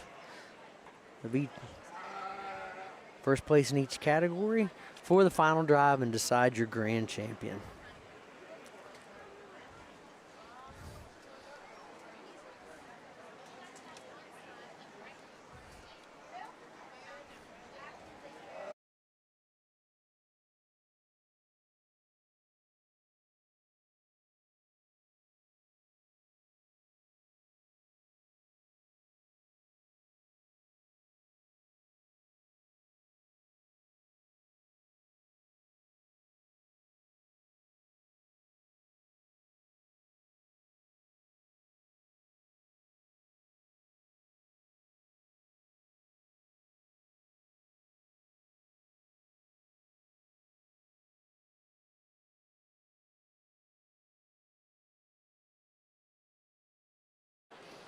Okay.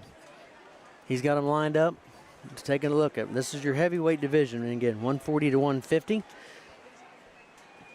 Grant Boyce, Nevaeh Lucky, Josie Roberts, and Brianna Canterbury.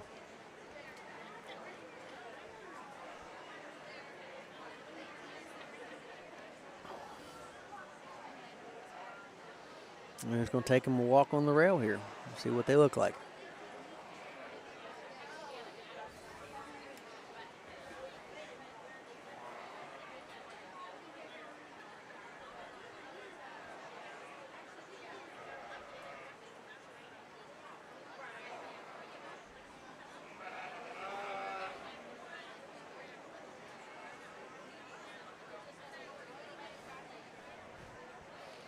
Kids are doing a great job with these animals tonight. I'm really proud of them. They have worked their tail off, and if you're just catching on with us here, we are at the 66th annual Wirt County Fair at Camp Barb Fairgrounds near Elizabeth, West Virginia. Glad to have you with us, and we are currently in the third round of the sheep judging. This is the 140 to 150 category.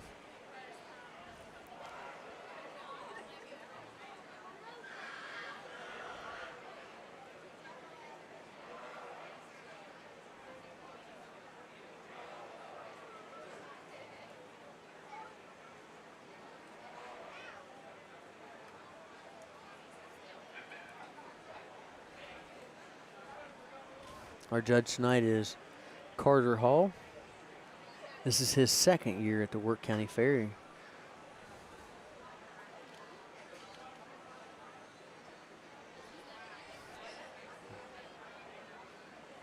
All right, he brings Brianna Canterbury off, so it looks like she'll be in fourth place with the all-white lamb. I think that's the only all-white lamb we have this year. Beautiful lamb. It's a different look. Most of them you'll see have black and white, but that one is a pure white lamb. And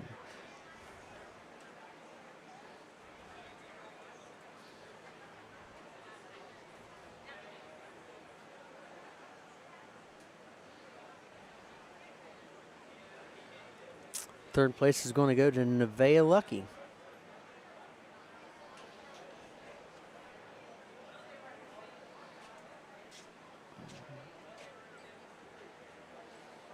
So it's down to Grant Boyce and Josie Roberts.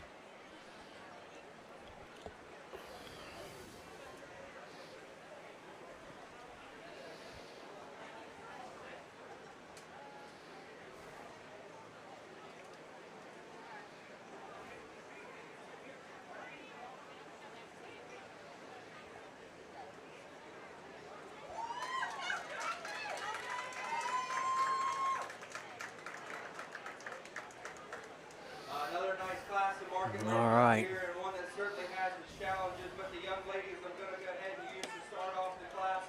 One that I think in terms of just shape once you get your hands on, one that I think is good in terms of how that one's shaped, handles down through its rack and its loin, still has plenty of muscle shape back through that twist. One that's still good in terms of the chest floor, one that still maintains freshness, you know, in these heavier weights. Is this one the Scout has featured? No, but certainly one that I think is exceptional in terms of its just true shape. The young man that's going to go next, honestly, the Scout are featured of the two here at the top. But for me, you know, maybe just relax that one a little bit in terms of that one's spine, and maybe tuck that one up a little bit neater in terms of its chest floor. Just starting to get a little bit staler in terms of that one's condition. The young ladies here, one that's certainly good from the side profile, one that I still think has plenty of shape back through its lower quarter. But for me, I think we just need to fill that one in terms of its rib cage. Just gets a little bit unbalanced from the side. The young lady's white face one that's going to come next. One that's super complete, one that I think is good in terms of how tall front of that one is.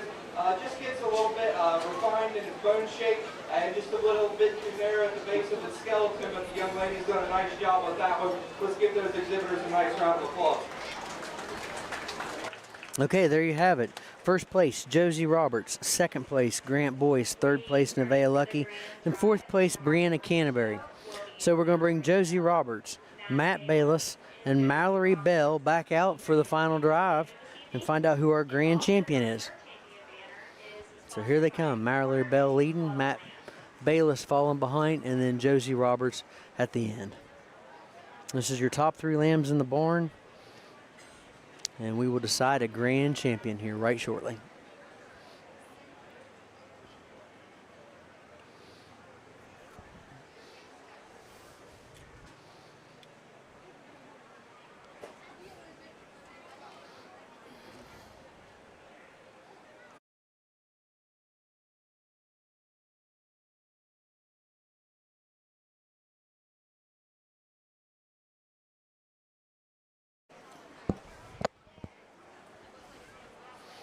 Again, we're live at the 66th Annual Wirt County Fair at Camp Barb Fairgrounds in Elizabeth, West Virginia.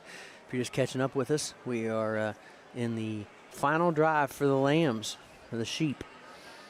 Currently out here on the in the show ring, we have Josie Roberts, Matt Bayless, and Mallory Bell, who have all 3 won their respective categories and are in the final drive to decide which one is our grand champion. Tonight's judge is Carter Hall, and this is his 2nd year here, so we're glad to have Carter back with us.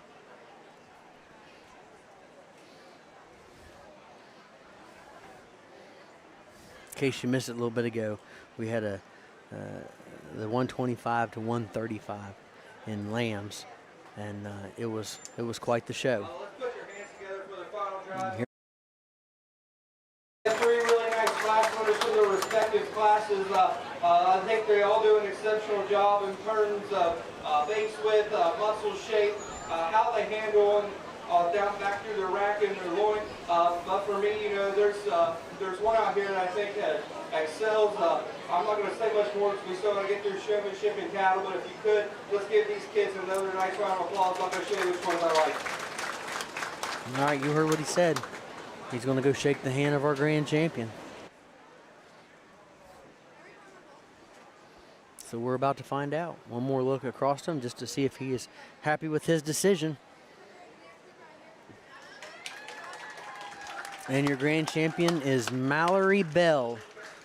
The grand champion lamb is exhibited by Mallory Bell. That's a 120-pound lamb exhibited by Mallory Bell. That will be your grand champion. So we're going to bring out Jade Roberts' lamb at 120 pounds since it was 2nd in that category, and he'll take a look at it and decide there from his reserve champion.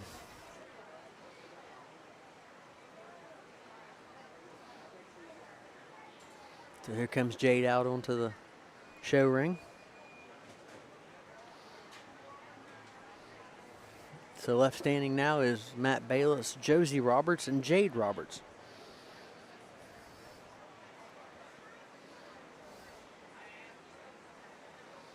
Again, congratulations to Mallory Bell for winning the grand champion in lambs this year.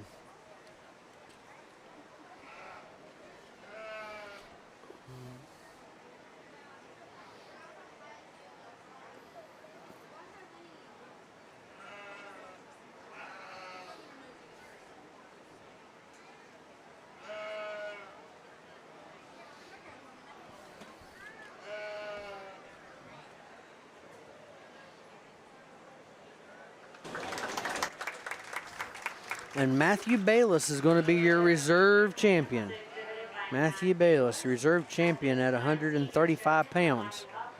Now each of those kids tonight will receive a banner courtesy of Quarter A Club Lambs. Quarter A Club Lambs. So they'll get over there with the Wirt County Fair royalty, Queen Peyton McCown, and they will get their pictures taken. But congratulations to Mallory Bell, your grand champion for 2026, and Matt Bayless, your reserve champion for 2026.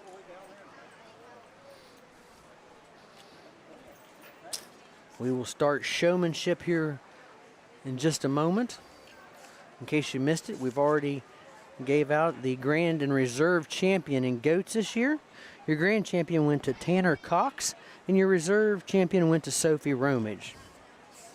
And in showmanship for the goats, Lucas Paul won the senior showmanship, Lily Romage won intermediate, and Chloe Hill won the beginners. So congratulations to all those kids who've already won something this evening. Still lots more to come. We'll do the lamb showmanship in just a moment, and then we will move on to the cattle, where we have replacement heifers, feeder steers, and the market steers.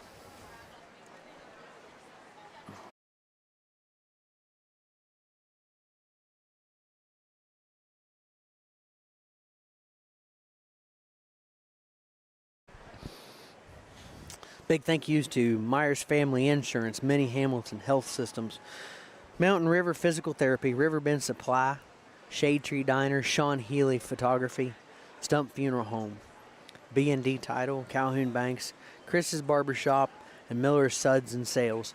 I didn't get to finish those a few minutes, so appreciate those sponsors. You can see them running across the bottom of the screen there. At this time, our senior exhibitors. All right, here comes our senior exhibitors for showmanship. So starting out will be Haley Apioke, Jade Roberts, Mallory Bell, Harley Boyce, Matt Bayless, Bella Mullen, Grant Boyce, Josie Roberts, and Brianna Canterbury. That'll be your senior showmanship. You only have two tonight. You'll have senior and intermediate. There'll be no beginners tonight.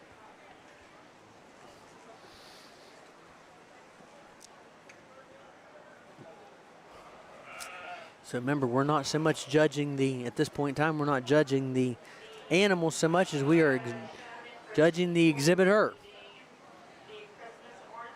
Seeing how well they can set that animal up.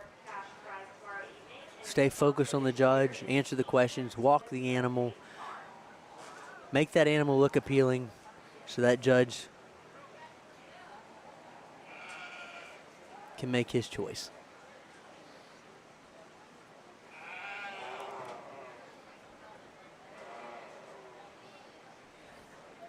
So Matt Bayless is standing on the end, Haley Apioke, Brianna Canterbury, Bella Mullen, Harley Boyce, Grant Boyce. Right now he is with Josie Roberts, and then Jade Roberts, and then Mallory Bell. Watch each kid make the turn. Keep themselves focused upon the judge. Now they turn back the other way.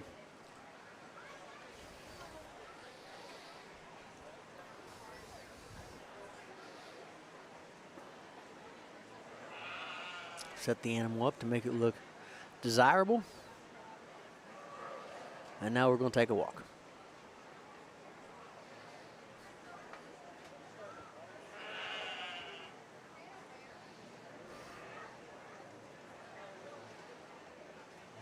Now we walk across the rail, down the center of the aisle. Again, keeping that focus on the judge, keeping the animal between you and the judge.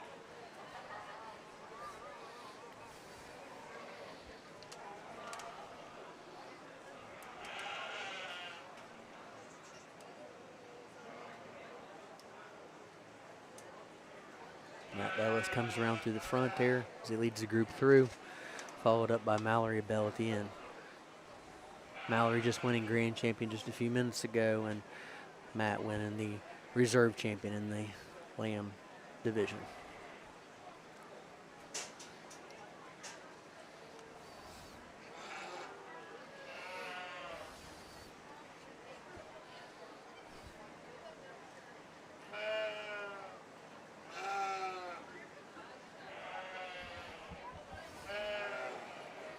Our judge tonight is Carter Hall. In case you missed out, this is his second night here, but his second here as well.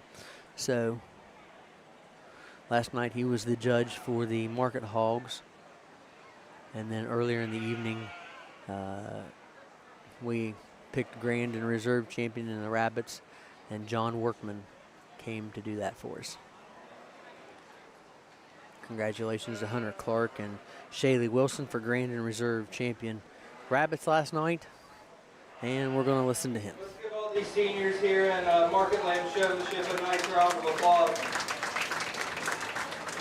You know, all these kids do an exceptional job of getting these animals showed making sure their animals are set up correctly. But what, like I've mentioned before, intensity is a big thing with me. Which ones are the most intense, you know? Which ones want to be out here treating this like a job in the show ring? And there's a few out here that do that extremely well. I'll go show you which one I like. If you could, give these exhibitors a nice round of applause. Okay, he's going to make his decision right shortly. He's going to go shake the hand of the winner he wants.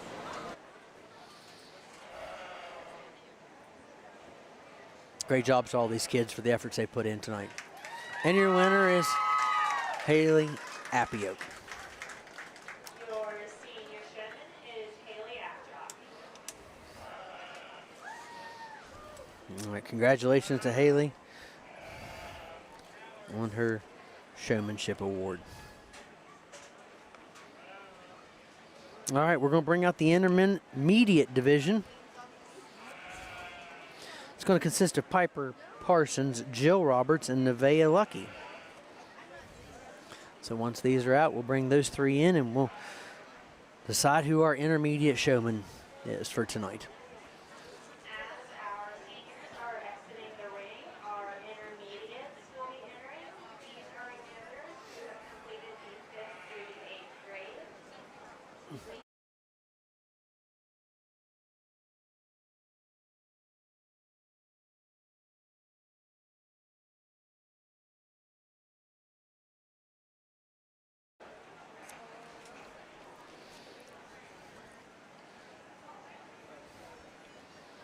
Okay, so Piper Parsons comes out, Jill Roberts comes out, and Nevaeh Lucky come out.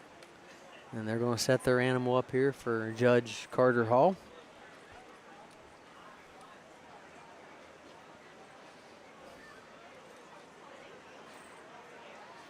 Again, trying to make it look appealing. Keeping focused with their eyes. Keeping the animal between them and the judge.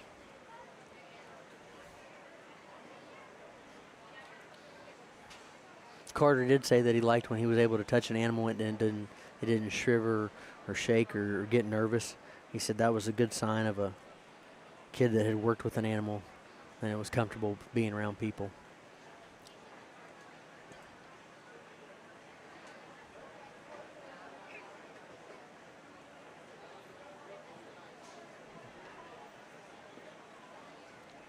Again, setting that animal up so it looks appealing to a person who could be a prospective buyer.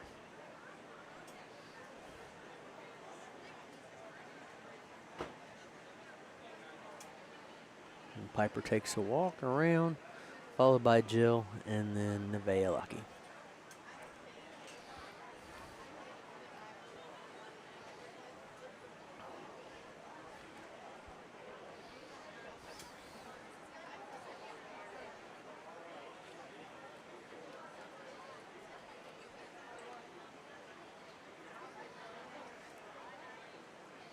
We come around to the side of the rail and take a stop.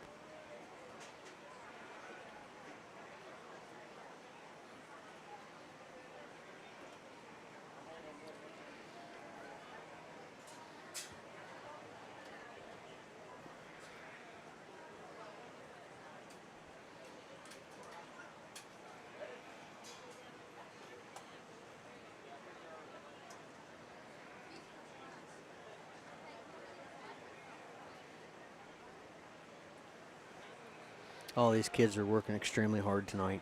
It's hot in the barn. It's a lot of work. It's been a stressful week for some of these kids. They've poured a lot of time and effort into these. Sometimes your animal works with you and sometimes your animal doesn't. But it's not from a lack of effort, that is for certain.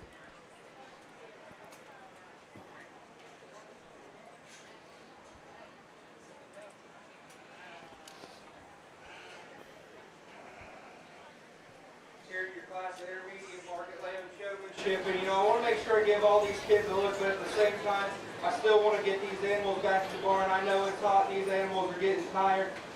These intermediates do an exceptional job of getting their animals showed. I like the intensity from all three of them. It's just some little things for me. I'll go show you which one I like. If you could, let's give these exhibitors a nice round of applause. All right. So he's ready to make his decision on the intermediates. Said he'd take her around and shake the hand of the one he liked.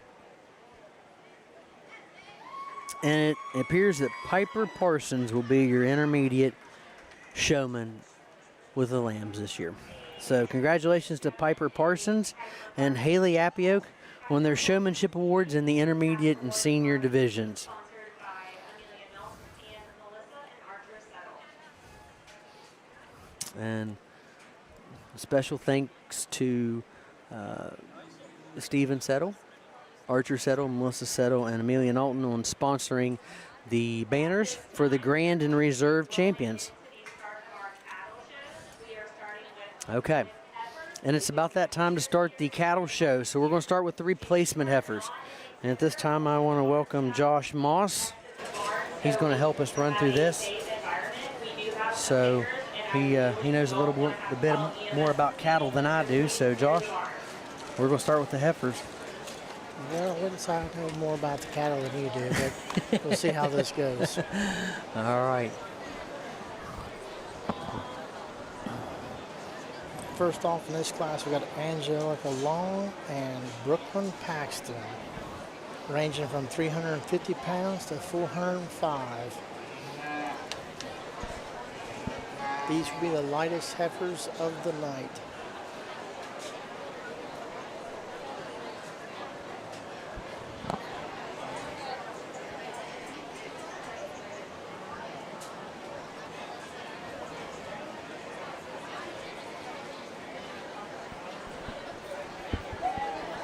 In class 1, we have 2 exhibitors, Angelica Long and Brooklyn Paxton.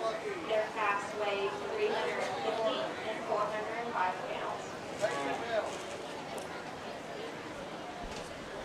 All these replacement calves and the heifers and their steers, they all had to be born after January 1st. So these calves were a little later in the year. Maybe that's why they're a little bit smaller than the ones we'll see later tonight. This is just the lightest class we have.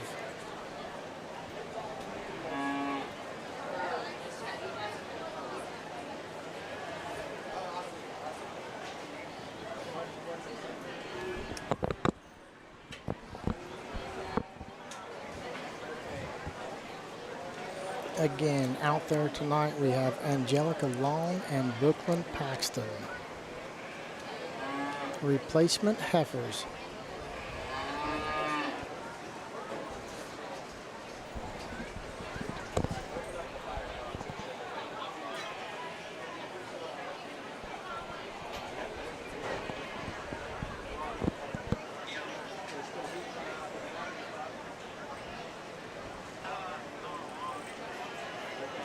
Thanks for a little bit of feedback there. Hopefully I can talk a little bit louder and you'll be able to hear me, but we'll try our best, all right?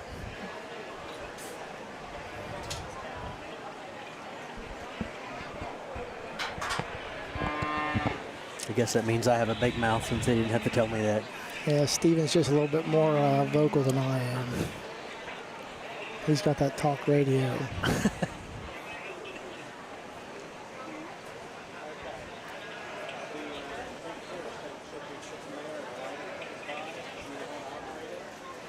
All right, the winner of this class looks like it's going to be Angelica Long. Brooklyn Paxton will be second. Starting out here in our cattle division with the heifers and the young lady's heifer, I'm going to go ahead and use the win, this black and white heifer. One that I think starting from the ground up, that's a really nice one in terms of its foot shape, shoulder shape on that one. That one's still long, thin, and elegant in terms of her head and neck. One that I think has plenty of rib shape through her center body. She's square and level out of her upper hip. She's good in terms of the design through her rear leg. Maybe when we get her in motion, we'd like As Steven said earlier, this guy did our judging last year, and so far he's on par because the Longs won last year, so we'll see how this goes. He likes a certain style calf. We just like to stouten that one up in terms of its pin width and give it more shape through its center body. But the young lady's done a nice job. Let's give those exhibitors a nice round of applause.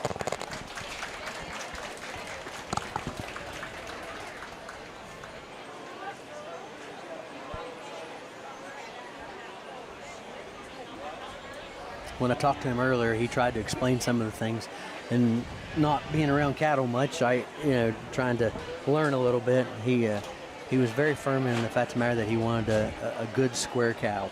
Oh, yeah. Yeah, that's the bad thing about this. Everybody's looking for sort of a different thing.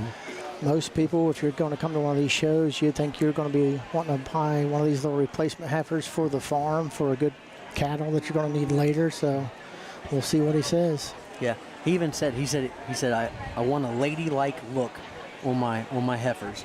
Oh, He said they can be a little thinner in the front as long as they got the hips in the back. Yeah, because you want something that's going to birth easy. Nobody likes pulling a cow. Amen to that. This next class will be Levi Lucky, Paige Lucky,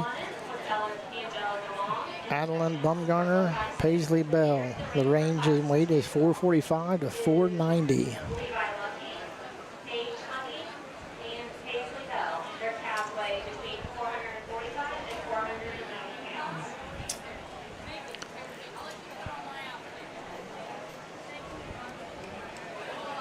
Looks like we might be missing one. Yeah. You got a little more collar out there in this one.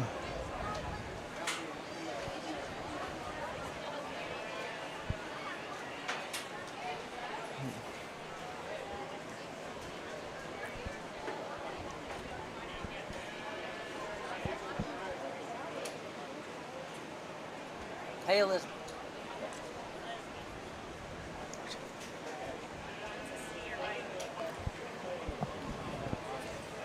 Okay, sorry, we got a little bit of bad information. I guess we only got 3 in this class.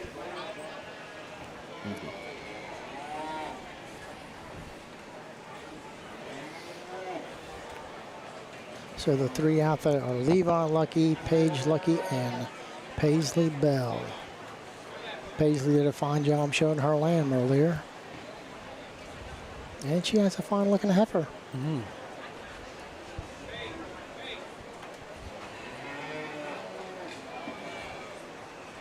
It's amazing how many of these kids have multiple animals in the barns, not just of the same breed. You'll see a lot of kids that have 2 hogs, or they'll have 2 lambs. But we have several kids that have a hog and a steer, or a hog and a feeder, or something to that effect. And they're raising 2 different species of animal at the same time. And that's a lot of time and effort. It's a lot of time and effort, and it makes it a little more interesting too, because you're working with 2 different animals. So there's a little bit of different aspect of how you'd set that animal up and how you'd want to feed it and finish it out. Absolutely. But this is a nice little group of replacement heifers. Nobody's a real slouch in there. They're all slick back, looking good. Again, this is not something you're looking for to go across the rail. This is something to take back to the farm, correct? Oh yeah, these are the ones that you're going to be wanting to put on your farm to give you the next generation of cattle down the road.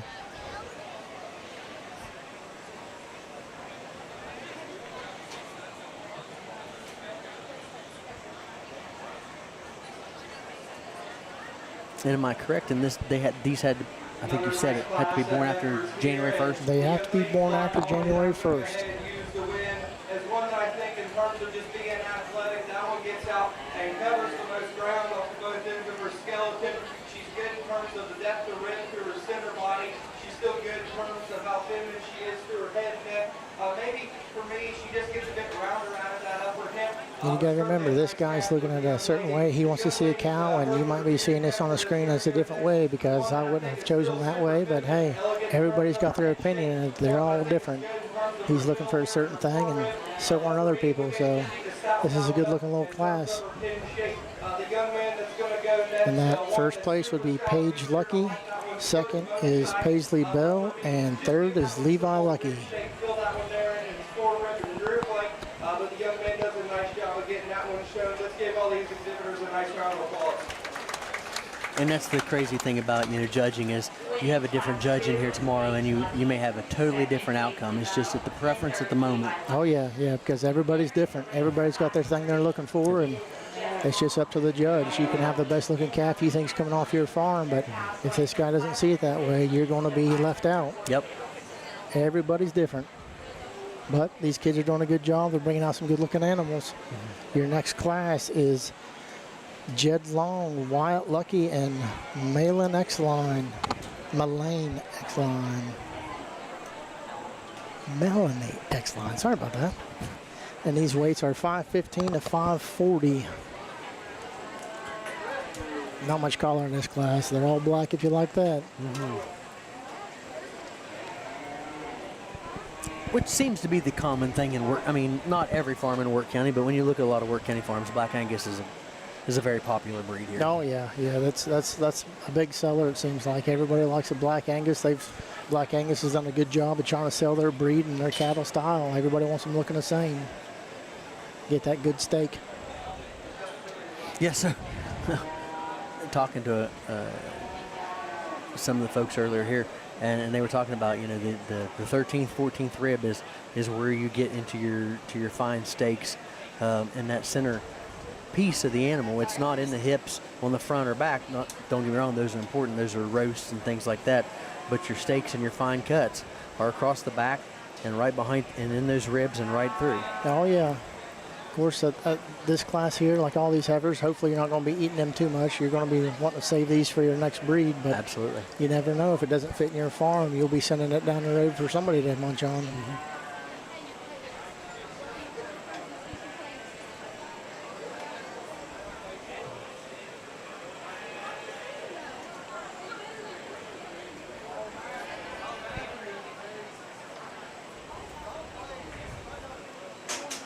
Having them walk around, checking them out, see their muscles as they move.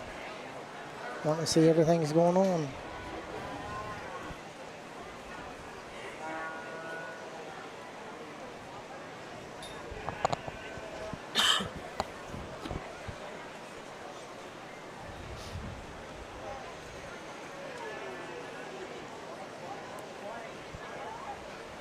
And I know some cattle are, you know, they're purchased from out of the area, but a lot of these cattle tonight you're seeing are born and raised and bred in Wirt County. Oh yeah, I'd say most of our calves are at least born in Wirt County. We have a couple of good producers here that put the time and effort into raising a good herd. Yeah. And I guess I'd be remiss if I didn't say, if you're listening tonight, come out tomorrow night and take a look at the sale. You know, there may be something that appeals to you, whether it's lambs, hogs, rabbits, multiple different versions of cattle. Oh, yeah. And these kids have worked hard for it, so they can use the support. And if nothing else, come out and have a great meal at the buyer's dinner, and maybe you can bid up a little bit and help out these kids. Yeah, everybody likes a little bit more money on their scale there. Looks like the winner is going to be Jed Lucky. Jed Long, Wyatt Lucky, then Melanie X-Line. Melanie X-Line. Go ahead and start. That's an ultra elite female right there. One that I think is good in terms of how stout she is and her feet and legs. One that's good in terms of the angle to her shoulder. She's long and extended and feminine through her head and neck. One that's certainly the boldest, the biggest in terms of its center body. She's good in terms of her forearm. One that I think from of her upper hip, just in terms of being the square, she's good down through her hock and her joints. Maybe for me, we just like to strengthen her up there off that rear pastern. But again, another super stout female that I think is a good logical place to go ahead and start.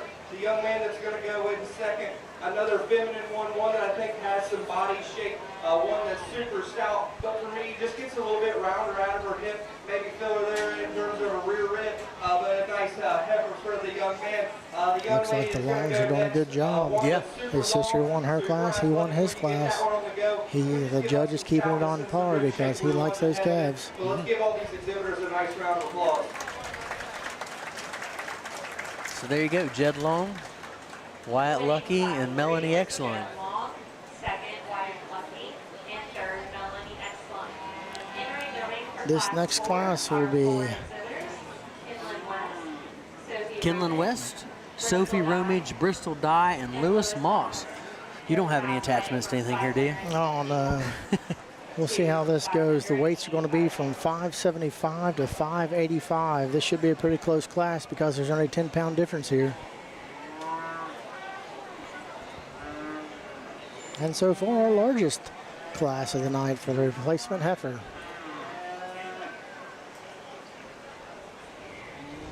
So born a little, probably a little closer to January 1st would probably be the guess here. Oh yeah, these were born in the first few weeks of January. Getting a little more weight on them, a little bit bigger. fed up a little bit better possibly.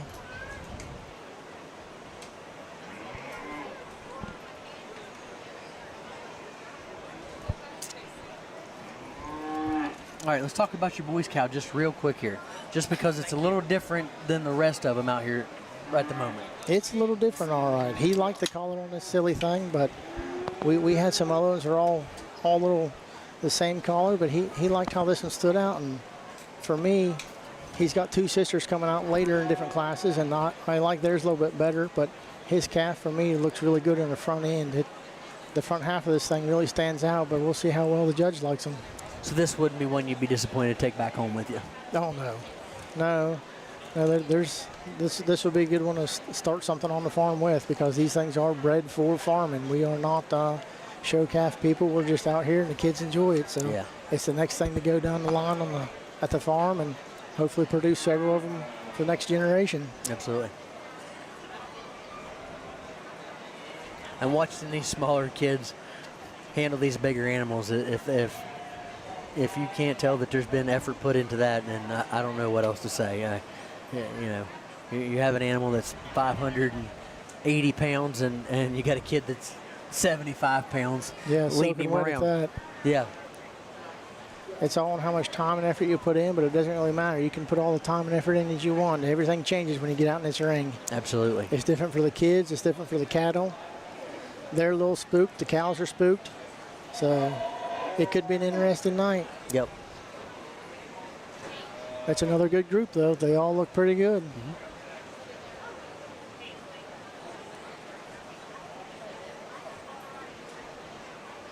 We'll just have to wait and see what the judge says. He definitely has a specific one that he's targeted and looking for. Mm-hmm.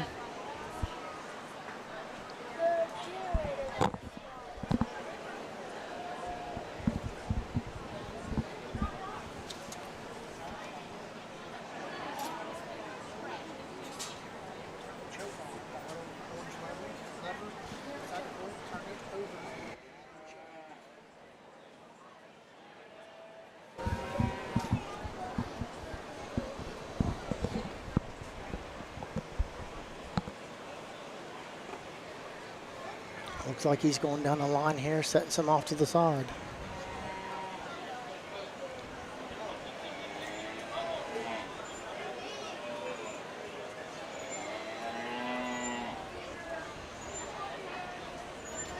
It's down to the final two. Yeah, want to get him a little bit closer, see them side by side, see how well they stack up against each other. They're very comparable animals.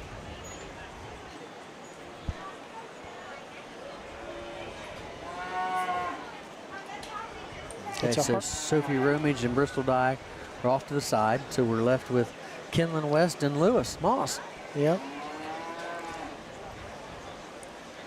Looks like Lewis will be taking home his class, so this is good.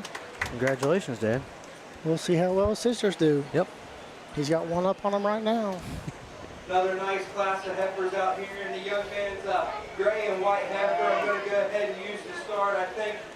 Like I say, for us at the farm, this is one nice little heifer right here. She's got a lot of prospect, a lot of good looks. For me, I always liked her front half. She just looks good. That neck looks good. Her head and her shoulders. You look back at the rear end, and it throws my eyes off with all that goofy collar. But he really liked her. He wanted to take her. So yep. He's got her trained up and looking good. Still has plenty of shape there through her lower rib cage. One that I think is still good and athletic off of both ends. Just maybe for me, that one started just to push a little too much condition there through her front 1/3, but a nice heifer for the young lady. The one that's going to come next, one that's super good off of both ends of her skeleton. She long body. Like I say, that's a good little class right there. There's a lot of good prospects. If somebody's wanting to come down and, like you say, tomorrow, come down, spend a little bit of money, help these kids out, buy them a good calf to put on your farm. She just gets outpowered in terms of stoutness. Well, and I'm just going to brag on. I'm just going to brag on families here. You know, they put on a really nice show tomorrow night. Oh, yeah. You know, with the buyer's dinner and all the effort that goes into it. Like, the food's second to none, in my opinion. And then, you know, you bring all these animals out and just watch these kids excel. It's their night to shine tomorrow night. So, I mean, this is a good time right now for Yeah. the kids. They're looking forward to this, but Yep. like everybody else, these kids know tomorrow night's the big night because tomorrow night's bringing home the check. yep. I mean, the judge can say what he wants about your cows, but hey, the guy that's signing the check, he's the one that's ultimately going to see how well things are. Absolutely. This next class here brings up Mallory Bell and Marcella Moss. These cows weigh from 665 to 670. These are the big girls. These big old heifers right here are putting on the pounds. They're looking good for your next breed to go with here. These are January 1st animals. Yeah. They're born in the first few weeks of January and putting the feed on them and looking good. Those first few classes, they're a little light, but hey, those are later born calves. They're just not fed up as well. And these ones were probably born in the first few weeks, and they're eating good right now.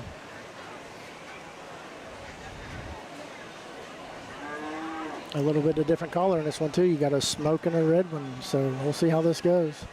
Yeah, I find, again, we're going to go back to another one of your children here. We've seen the Black Angus pretty heavy at first, and now we're seeing some color here. Oh, yeah. What made her decide for that? I have no idea, but she really liked it. And if you come down to the farm, you will not see anything but black cows on our farm. They're all Black Angus. But this is a Charolais and a Black Angus cross. So, I mean, she might pop out a perfectly good Black Angus for you. So you never know.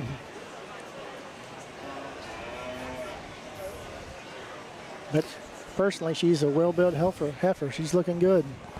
So, in the last class, we forgot to announce, first place went to Lewis Moss, second place went to Kinlan West, third place went to Bristol Dye, and fourth went to Sophie Romage. So what we're looking at here is Angelica Long, Paige Lucky, Jed Long, Lewis Moss, and then the winner of this will come back out for the final drive to decide your grand champion in the heifers. Yeah, we're wrapping up the heifer class. So this is the last class and the biggest class, or weight-wise. Right. This is the smallest class with the two in it. He's actually done a pretty good job tonight, moving pretty efficiently, and I attribute that to the barn staff having animals ready to go. He doesn't have to stand and wait for the next round of animals to get put together. They've done a really, really good job trying to make this as efficient and easy on the judge as possible. Yeah, there's a few guys back there who've been sweating it all day trying to get all these kids lined up and out the door at the right time because they are kids. You got to remember, there's a fair going on. They're wanting to go ride rides and have fun. Yep. Here we go. He wrapped it up. Marcella Moss wins her class, and Mallory Bell will be second. Personally, I think he chose a fine heifer right there. She is big and built and ready to go. There's not much slouch in her. Her front end looks good, and her rear end is even better. So if you're wanting a good heifer for the farm, she'll produce well for you. Her center body, that's a big bull rig one that's super stout out of her upper hip, one that I think is still good at the ground. Maybe for me, this heifer is a little bit older, and starting to show that more maturity. Maybe just freshen her up there in terms of her front 1/3, and maybe square her up out of her upper hip, but that's a nice cow prospect for the young lady. The Hertha Peering heifer is going to go second. One that I think is super feminine in terms of her front 1/3. She's good in the shape and the design to her shoulder. One that I think is possibly, or the one that I think is good job, Marcella. That heifer's giving her fits on and off the whole time we've been working with her. She's a little bit salty, but she's doing a good job tonight with her. Absolutely. So Marcella Moss is going to take first place. Mallory Bell is going to take second place. Then they walk over and get their first and second place ribbons from Wirt County Fair Queen Peyton McCown and the royalty that's here in the barn tonight. And next we'll be bringing out all the winners from the previous classes. All right, so we got Angelica Long, Paige Lucky, Jed Long, Lewis Moss, and Marcel Mars coming out for that final drive. This could be interesting here because you got a lot of family fighting against family. You got two cows coming off the same farm with a brother and sister. Then you got three cows coming off the same farm with a brother and two sisters. So we'll see how this judge goes. I know how he went last year. He liked these little short stubby ones over the long. So we'll see if he sticks with it this year or if he'll go with a bigger built one. So we'll see how he goes. Somebody's going to have bragging rights in the house, aren't they? Oh, yeah.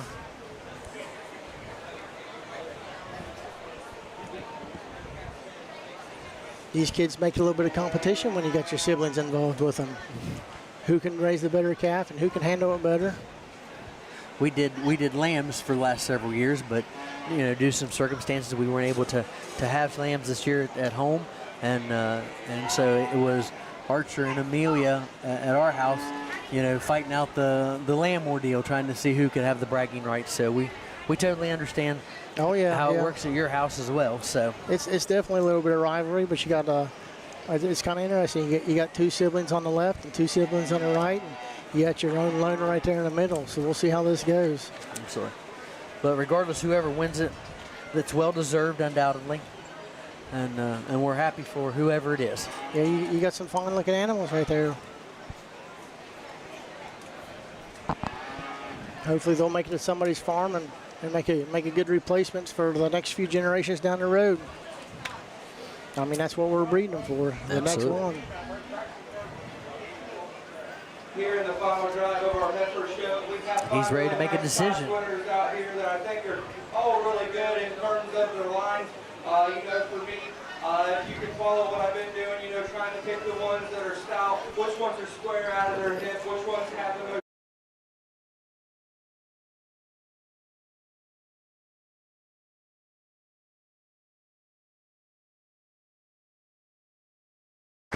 And he's ready to make a decision, it looks like. Also want to thank, for this one, the Camp Barb Association and Riverbend Farm and Barn. They're donating the signs tonight for the kids, the banners to take home. So we appreciate their donation for the Grand and Reserve Champion. Making his way down the line, getting them all one good last look and seeing how this goes. Check them out from all angles. You got them from big to small. Looks like Jed's going to take first place. Yep, and your grand champion is Jed Long. So congratulations to Jed on a good job. So they're going to bring Wyatt Lucky back out and let them give a look at him since he was the second place in this category. Yep, and like we said earlier, this guy did all of our judging last year, and he's sticking to form and fashion of what he's picking. He really liked these calves of the longs last year, the same build, the same style. He likes his certain picks. And that's the thing about judging. Everybody's got a different opinion. And it's funny you say that because when we looked at when I watched the lambs earlier, Archer was fortunate enough to win a reserve champion last year, and it was in that 130, 135 range, again, that he picked again this year. Yeah, you got your eye set on a certain thing. It's hard to get it off there sometimes. Yep. As we get this next one out here, we'll get a look at it and see who's going to take home reserve. So Mr. Lucky has brought his out. He gets a fair shake for a few minutes. Take a look at him.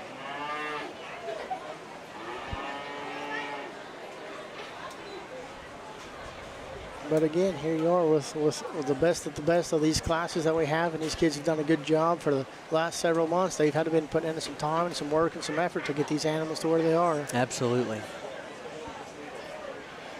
I said earlier, you have some kids here with the rabbits who've only had them for maybe just a few short weeks or a month or two. And then you have some kids here. I know Emmett Paxton for certain.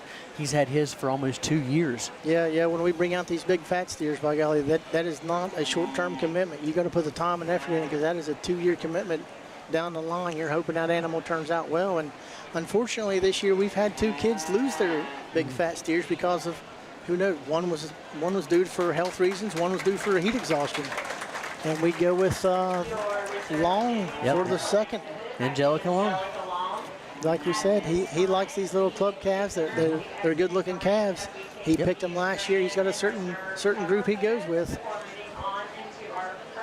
And you wonder if it's because they're small enough still that a person, if they buys them, they can finish them as they want them, or if it's just the style. I don't know. Yeah, I don't know. It's like I said, judging would be awful, I think, because like you say, everybody's got their own opinion, and everybody's opinion is different. It's what you're looking for. A good job to the Longs. So Jed Long and Angelica Long take Grand and Reserve champion. Good job. So we'll be on to the feeder steers, I believe, if I'm not mistaken. Yep, we'll get these ones all pictured up here in front of the queen, and then we'll move on to the next class. Yep. So, as I was mentioning Mr. Paxton here a little bit ago, his is a repeat offender to the fair. His was shown last year as a feeder steer here, and now his grandfather bought it and then gave it back to him, so now it's back as a market steer when it comes up here in a little bit. Yeah, we have several of those in here tonight, so we'll see how well they go, because there's several calves that were shown here last year as feeder steers, and now they're fed out, fattened up, and ready for slaughter. And that, like I say, that's a 2-year commitment. You can't just be going in and getting one, bringing it for a fat steer, because that doesn't work that way. Yeah. And the money they invest into this, and the families, the time, like, you can't leave this thing for a day. It just doesn't happen that way. Like, it takes time and effort. There's a lot of work involved. You deal with these bigger animals, you gotta do a little bit more work with them. No slouching for the smaller animals, that with the rabbits and such. But hey, everybody's doing their thing. Absolutely. And so the fair royalty gets their pictures with the grand and the reserve champion. And Judge Hall comes over and takes the pictures with them, and we're about ready to start feeder steers. Yep, and again, the longs win the grand champion and reserve champion.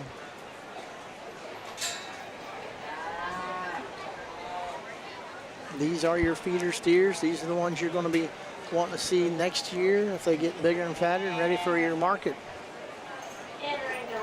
You have Josiah Campbell, Colton Collins, Lila Bumgarner. Weights ranging from 315 to 410 pounds. And we always get excited about the market steers because they're the big animal in the barn, But it's just as entertaining to watch these small cattle, because again, like you said, they're the future. They're this animal's going to be someplace next year. They're going to take it back to a farm, and they're going to build it up for where it's going to come back to a fair again, and it's going to show. Yeah, we've had several the last several years that people are specifically showing up to buy a feeder steer to take to a fair next year. That some kids already put the work in to get that feeder steer up and ready, and then go to another one hopefully, and they'll take it to a fair and do a better job with it as well. Absolutely. It's a nice little class here. They're a little smaller structure of these animals. They're not quite as big as everybody else coming. This is, like you say, this is your lightest class of the feeder steers. So maybe a little younger than the ones that will come up in the larger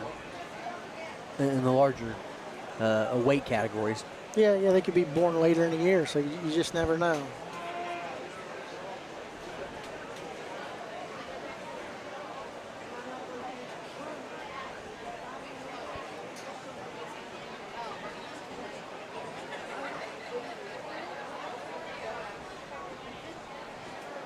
I'm really impressed on how I go back to the barn group that's working back there. How smooth this has been. Like, the class is ready. When one ends, the other one's just going right through. Like, I mean, it's as slick as I've seen. Yeah, you got some dads and relatives and uncles all working back there with a sheet of paper telling, hey, listen, you're up next. Get up here and get ready.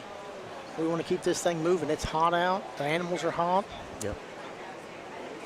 The kids are hot. You don't want to mess with them too much, because then everybody gets cranky.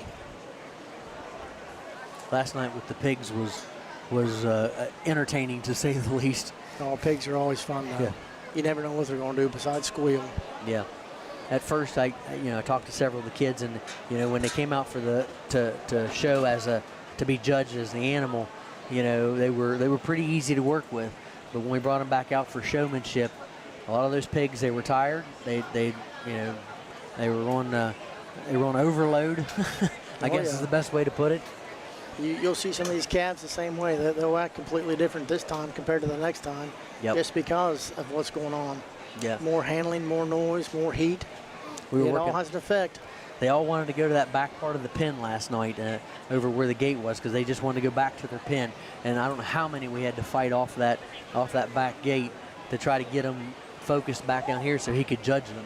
Oh, yeah, I mean, these animals aren't completely stupid. They know where the pen is and the food is. They're Yep. wanting to get out of here. I'm going to go ahead and leave them how they come in. The young lady's bowling Oh, them. there we go. There's the winner. The first class of feeder steer goes to Lila Bumgarner. Colton Collins, or Josiah Campbell second, and Colton Collins is third.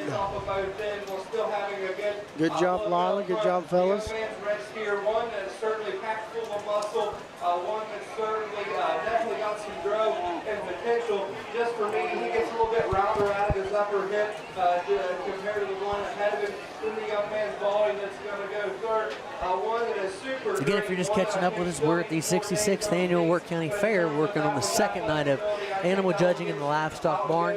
Tonight is goats, lambs, and cattle. And so we're working on the feeder steer class. I'm Stephen Settle, and the guy beside me is Josh Moss, and he's the brains behind the operation tonight. I don't think so. Here we go with this next class. You have Charlotte Thays, Kate Waggle, Lily Romage, Adeline Bumgarner, and Elin Wire. These will be ranging from 430 pounds to 490 pounds. You got a lot more color in this class. Everybody's got something different, it looks like. Yeah.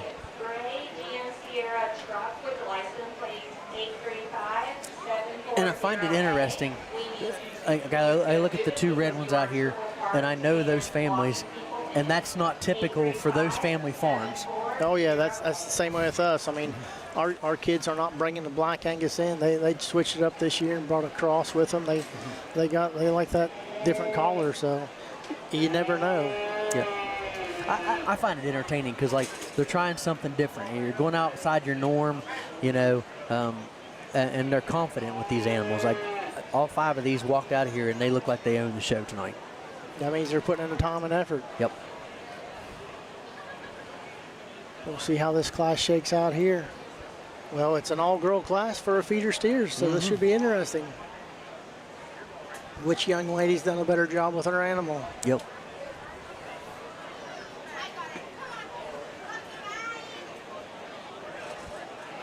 Again, I want to thank the sponsors that make this WVRC Wirt County happen. Like, there's a ton of them. They're going across the bottom of the screen. I don't have my paper with me right now to thank every one of them, but take a look at them. These are great folks. They're also the ones that make, we're doing basketball, volleyball, football, like bringing that to you live, and we're just really appreciative of the folks who sponsor that to make this happen and allow us to be here tonight to show off this exhibit. Yeah, we're changing things up for some of these kids because the school's putting this on so we can live stream a lot of these things to get more views on these kids, and it's getting harder for some people to travel around where things are, so you can sit back and relax at the house and catch up on your grandkid maybe or a far off relative that can watch you as you're going out through these sporting events, or like we are down here at the barn tonight. Yeah. See how things are. Absolutely. And that was a conversation I had with one of the administrators here earlier, was the ability for families who wouldn't have been able to watch this, you know, because of, again, distance, health issues for whatever reason, those kinds of things, that they finally can get an opportunity to see their loved ones, their family, their friends out here, you know, showing off what they have done. Oh yeah, because I mean, showed in the lands, we had a nice young man out there that his mother's not doing well, so she was able to watch it from the house, and it makes it nice that way. Absolutely. It's like she's still being here and watching her kids. So yeah, absolutely. And we hope her well. She's a wonderful lady, and it's a good family. Here he is glaring down the line, checking out to see who's this going to be. Decisions. I'm glad I'm not judging. Yeah, yeah, because no matter what, I mean, like you say, it's up to his opinion, and his opinion is not going to match with your opinion. That's the bad thing.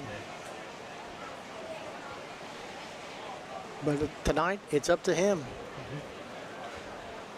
He's got the hard job. He does.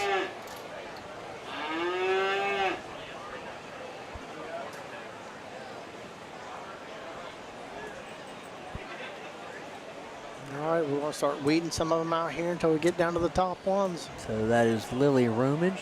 Looks like she's going to take 5th place in this category.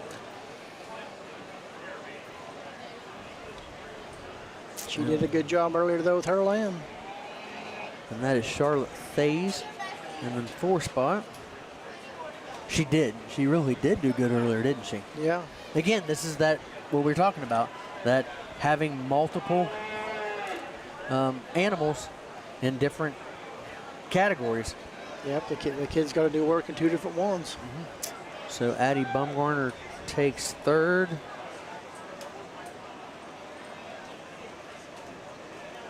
And it appears Kate Waggle is going to win your round, right? Yep, looks like it. And Elin Wire will take 2nd.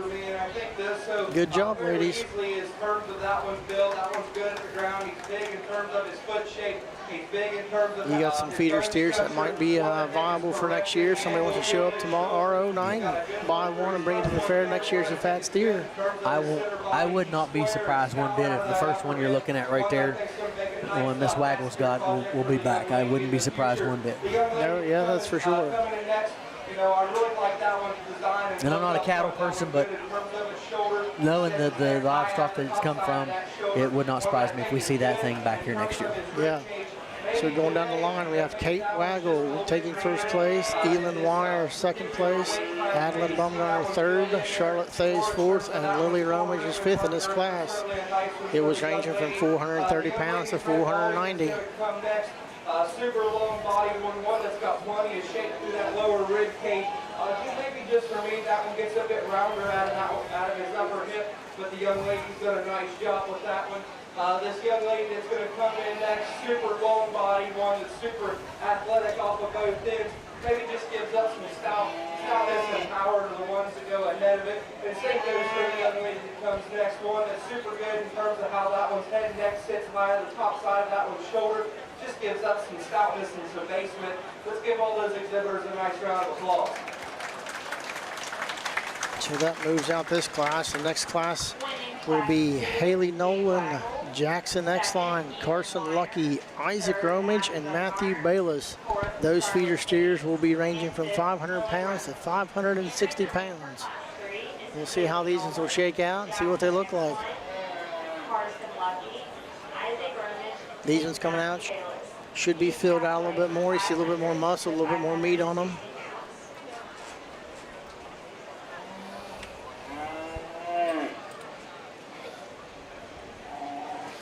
I always appreciate watching the kids come out, and you know who the 4-H kids are. They have the matching shirts. Everybody wears the same. You look at the FFK kids. They look nice in the polos.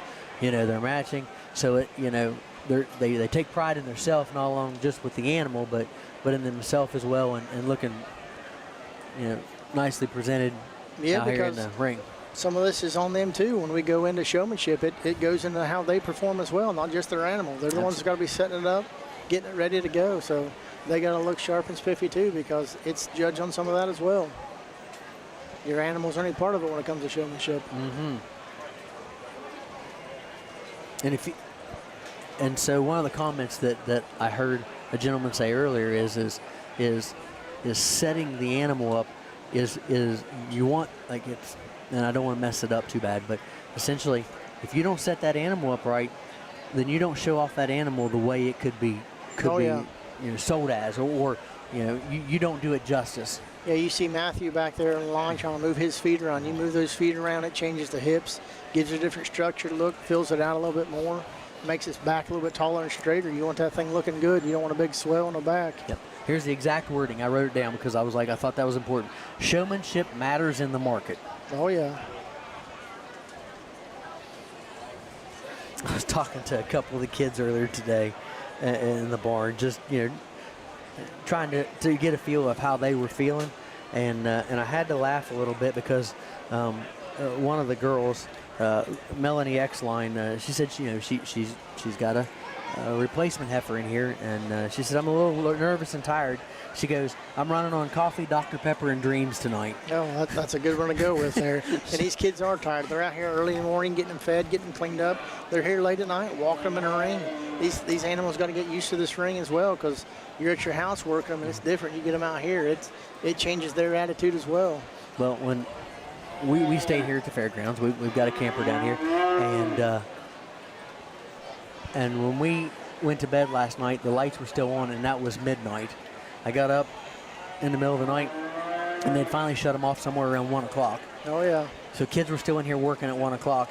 And I got up at 7 o'clock this morning to go help Annette down here at the at the food stand. And a bunch of kids were already here working, feeding, like at 7 a.m. this morning. Probably most of them were here at 5:30, 6 o'clock, to be honest with you. Oh, yeah, you got kids that are the 9 owls and the early morning birds, and everybody's working on their animal at different times. They won't all fit out there. Yep.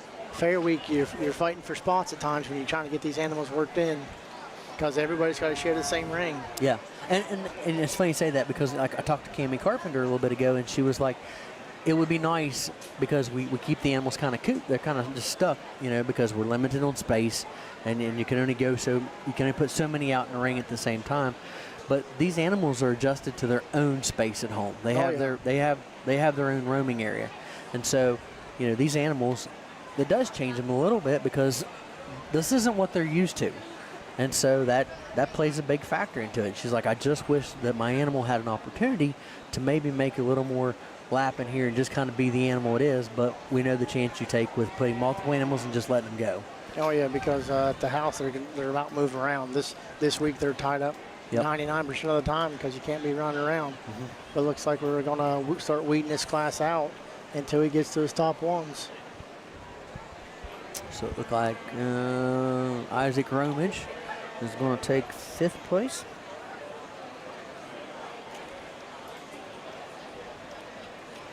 I want to throw out that it makes it a whole lot easier to talk on this thing when there's somebody else to talk to. I guess. It's still kind of awkward for me, I'd say. As he's weeding down the line, they're looking to see which cows are looking better, get them closer right here to compare them more. Sorry about that. Carson Lucky's going to take 4th, it looks like.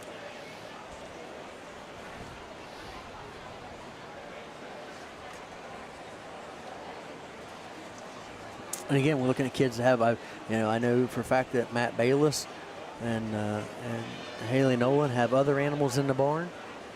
Yeah, these kids are allowed to bring 2 animals. You can bring 2 animals, a big steer, a little steer, and bring 2 hogs, but 2's all you're allowed to bring and sell, so you can pick and choose. Another nice class of feeder steers and the young man's Brockle face calf that I'm going to go ahead and win. All right, looks like he's got us done. We have Matthew Bayless first, Haley Nolan second, Jackson X-Line third, Carson Lucky fourth, and Isaac Romage fifth in this weight class. You guys did a fine job.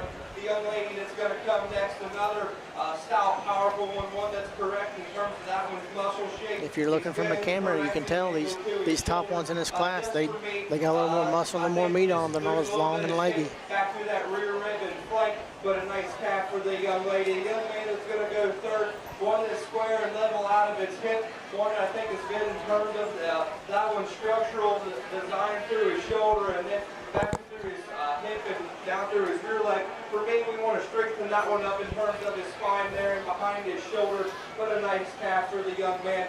The young man that's going to go next, certainly a deep ribbed one. We just give up some stoutness and power to the ones that go ahead of it. The young man's quality that's going to go next, one I think is green in that one's condition. Like to fill that one in terms of that one's rib cage. Give that one a little bit more base width, but the young man's done a nice job. Let's give all these exhibitors a nice round of applause. All right, we got one more feeder steer class here, and these are the big boys. You have Kenlon West and Evelyn Moss coming up. And these weights will be from 655 pounds to 660, so this could be interesting because there's only 5 pounds that separate these two, and look at them. They look pretty well identical. They are the same color with nearly the same weight. This guy's got his work cut out for him because they're both looking pretty big and pretty heavy. Yep. Either one of these 2 steers right here would be well on its way to a big fat steer, market steer for next year because they are big and filled out already. You could easily see those things going 1,200, 1,300 pounds. If not more, and that's the bad thing because these are bigger ones. I know Evelyn's out there. We had a hard time keeping weight off of it. He likes to eat. He's putting the muscle on quick and hard. He's a big animal. And again, another color off the farm that's not typical. Yeah, it is definitely not typical, but all 3 of my kids had the same father, and the mothers, of course, were different, but they're all bred with Charlet and Black Angus, so we'll see how it worked. And we got a little different color this year. So the previous class was Matt. Let's see here. And I'm trying to answer your question here, Patty. The 430 to 490 range was Kate Waggle took first place, Elin Wire took second, Addie Bumgarner took third, Charlotte Thays took fourth, and Lily Romage took fifth. And then the 5 to 560, Matt Bayless took first, Haley Nolan took second, Jackson Exline took third, Carson Lucky fourth, and Isaac Romage fifth. If you look at these two animals, I know the camera might be able to pick up on it, that might not, but the one in the second right there, that thing's got a lot of hair on it. You can do a lot of work on them. You can fluff them up, make them look better in their weak spots, and straighten them out some. So we'll see how it works. Both them girls got two nice animals. And that, again, that's trying to figure out what's the desire of a judge that you don't, if you've never experienced him before, what does he want, Yeah. Here in this class of feeder steers, we're going to leave them how they stand.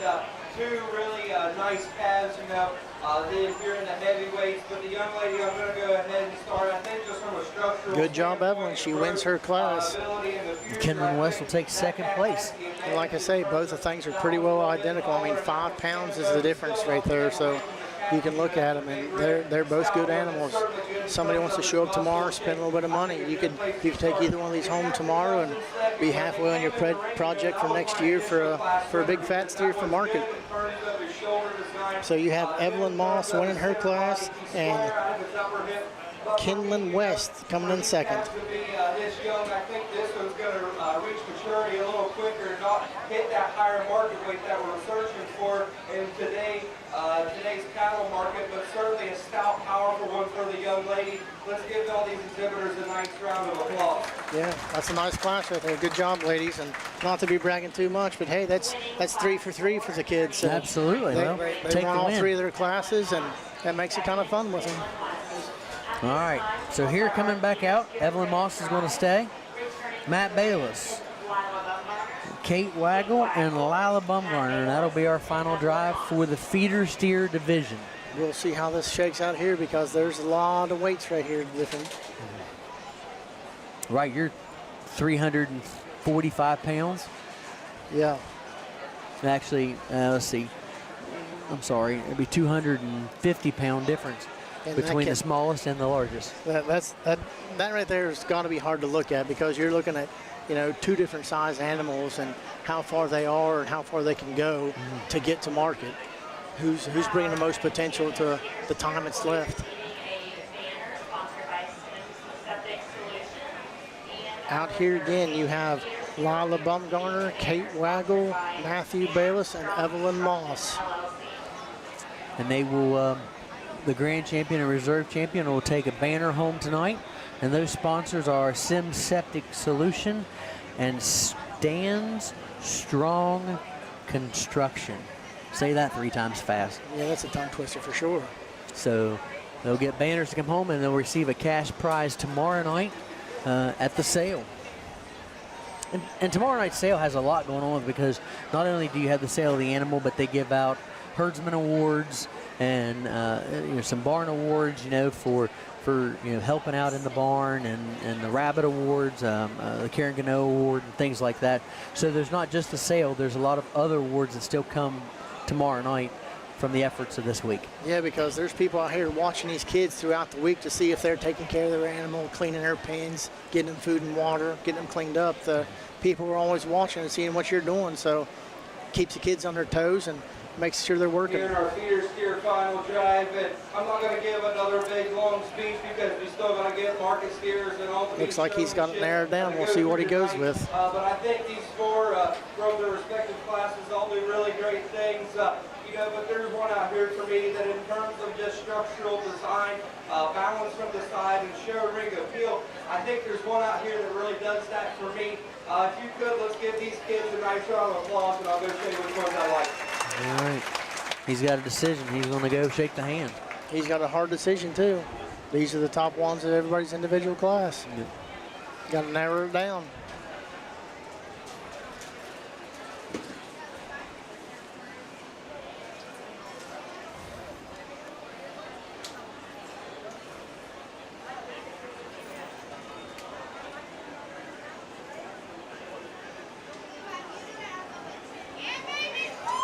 Looks like he's going with Kate Waggle. Kate Waggle is going to take your grand champion. The grand champion Let's glance it because that's the one I said, well, I wouldn't be surprised to see this back as a steer next year.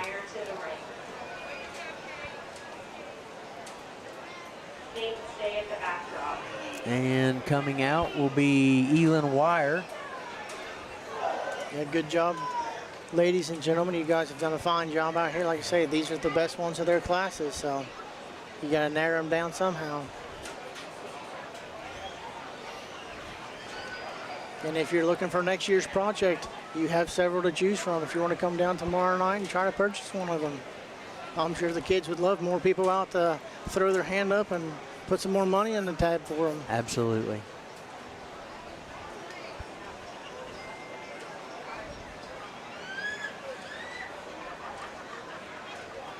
And it's a whirlwind of emotions for these kids because, again, these kids have invested time and effort, and tonight they're their animal, and tomorrow night they belong to somebody else. Yeah, that's definitely one bad thing. It really works on some of these kids because, like you say, you're putting the time and effort in, and tomorrow night they will be owned by somebody else.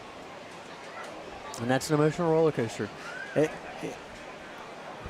It's an emotional roller coaster, that's for sure. Yeah. I have one daughter who only wants to bring replacement heifers because it's not going to the market to be eaten. It's going to a farm to be, raising the next generation. So she does not want to bring a steer.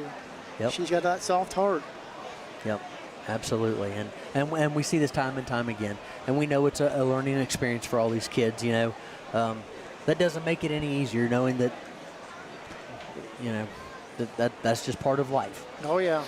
Especially for when these market steers come out, those kids, like we said, it's a 2-year commitment for them. They can put a lot of time and effort in, and they will be going for slaughter. I mean, that's just part of it. But hey, hamburger steak, that's what we're looking for. He's taking his time on this second. He's staring them down hard. I was like, he stumped on 2 of them, I think. Yeah. He can't decide.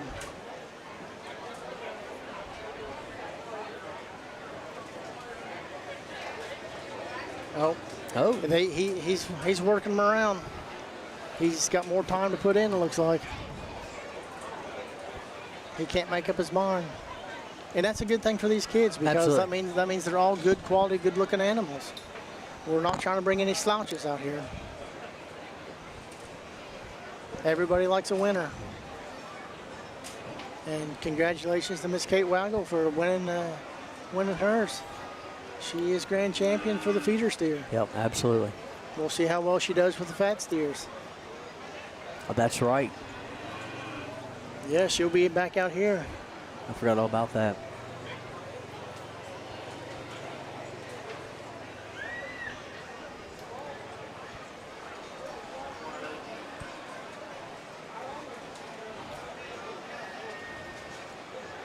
Yeah, he's definitely eyeing him down hard because he has not made his mind up yet.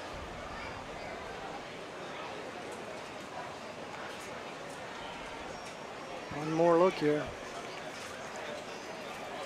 Well, congratulations, Miss Evelyn. You did a Evelyn wonderful Moss. job, darling. Feeder steer is exhibited by I know from personal experience here, she has put a lot of time and effort into that animal. final drive participants. All right. So we took the big one. Our backdrop photos. Yeah, Start the market steer show. and it is a big one. As I said earlier, if you are not an exhibitor or barns That calf right there took a the next phase of took a hard turn when we first put a rope on it, but it's come out to be a puppy right now. don't make me make that phone call. It's a testament to that animal because, like I say, she's put a lot of work and time into it. So good job to these feeder steers. Congratulations, Kate Waggle for grand champion, and congratulations, Evelyn Moss for reserve. And again, the banners are donated by Sims Septic Solution and Stan's Strong Construction, LLC. So appreciate the donation of the banners. A lot of good folks have came forward and donated banners and cash prizes for these kids just to add a little something extra to the efforts that they've done. Oh yeah, because it's a lot of time and effort and money into this thing because like everything else, it takes time and unfortunately takes money. Well, I remember when Nothing's free. I remember Archer took his reserve champion last year. The first thing he wanted to go home was he wanted to hang the banner in his bedroom. Oh, yeah. And it still hangs there to this day. And you know, that was a good night for him. You know, he had took home a showmanship award that night, and then he also took home the reserve champion. So I can understand. I understand where kids get the excitement from. You watch it in your home one time, and you know why they get the bug. Oh yeah, they really enjoy it. And I know my daughter out there, she really enjoys this stuff, so it works on her. She'd be down there working with that calf all the time if she's allowed. And that calf has come a long ways, because I know some people have seen me around here hobbling around, and first 5 minutes we had that calf on the rope, it kicked me in the leg and broke my leg, and now she's got that thing following her around the farm like a puppy dog. She's put a lot of time and effort into it.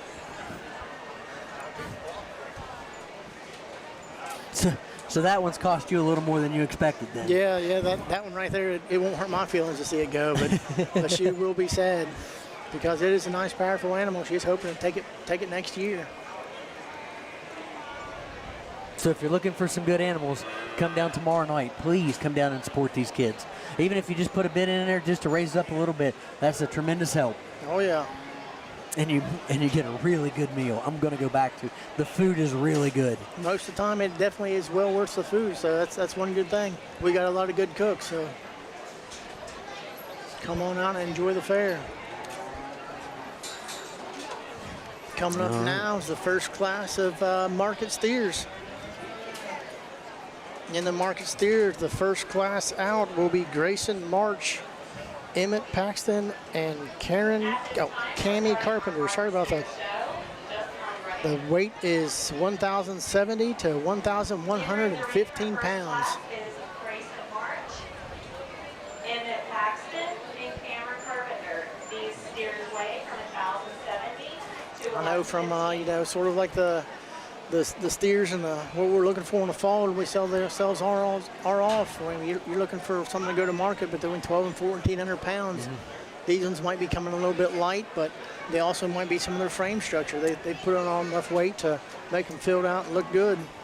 Yeah, talking to Emmett here earlier today, he said, you know, this is the second time that specific animal has been to this fair. He had it as a feeder steer last year. Grandpa bought it and said, hey, why don't you try it again this year and take it as a market steer? Yeah. And so he said somewhere between 18 months and 2 years he's had that animal. Oh yeah, like we say, this is not a weekend getaway for these kids. They put a lot of time and effort into these things, and they definitely put the work in. And this is a long commitment. The other thing that I find entertaining is every one of these animals has a name. And, Oh yeah. And so Cammie has she had a poster made. Her steer's name is Dumbo. I can't make this up. And sometimes you wonder where they came from. And like I said, my daughter's is the one that won reserve there. Hers is named Mr. Tibbs, and I know where it came from because it broke my tibia. But she thought it'd be pretty funny. So it's interesting to ask these kids where they come up with a name. Some of them put a lot of time and effort and thought into it because they're putting the time and effort to these animals. Yeah. So they almost become pets to them for just a little bit. Oh yeah.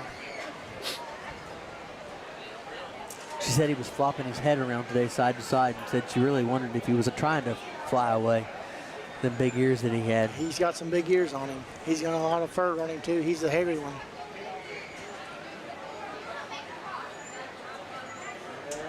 And here again, everything's up to the judge, so we'll see how he picks this class out. Like I say, you got different frame structure. Cammie's right there, looks filled out, fat and heavy and ready to go, and you have Mr. Paxton's there is a little bit longer, a little bit bigger, taller. Looks like he could put on a few more hundred pounds before he's really filled out.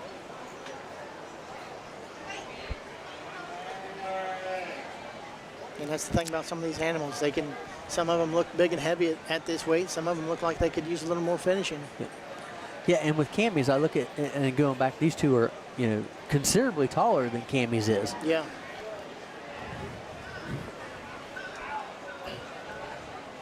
Yeah, those shorter steers, they look heavy, quick, and fast. Mm-hmm. Hers does come in the heaviest of this class, but still 300 pound, nearly 300 pounds shy of the largest animal yeah. here. Yeah, we have some big animals.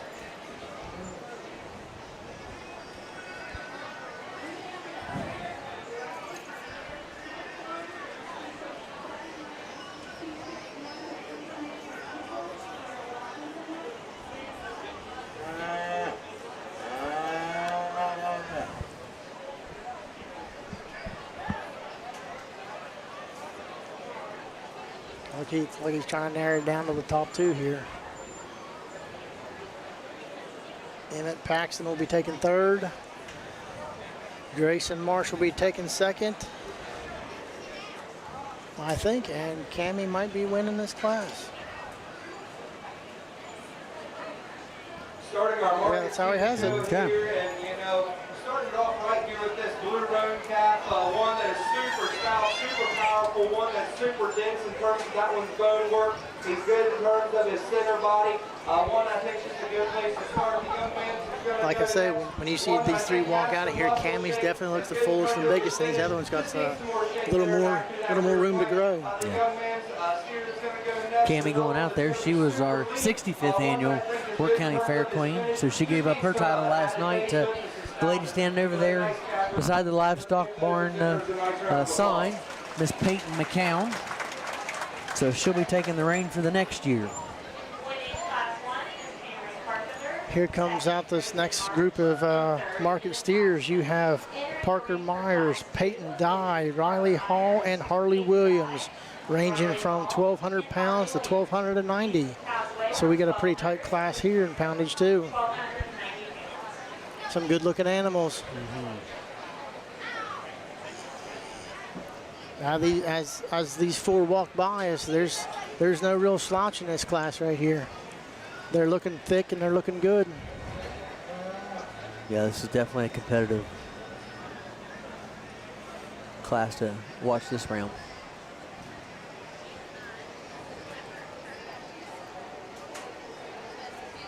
Again, if you're just catching up with us, this is the 66th annual Wirt County Fair, live from the Camp Barb Fair 4-H grounds.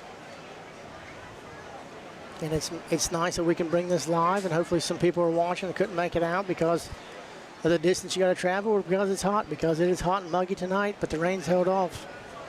Yeah, we got a pretty good rain shower last night and kind of held things up a little bit. I think they got a little late on the track events, but they got them in still. And Yeah, I think everybody got wet last night. you didn't get an option.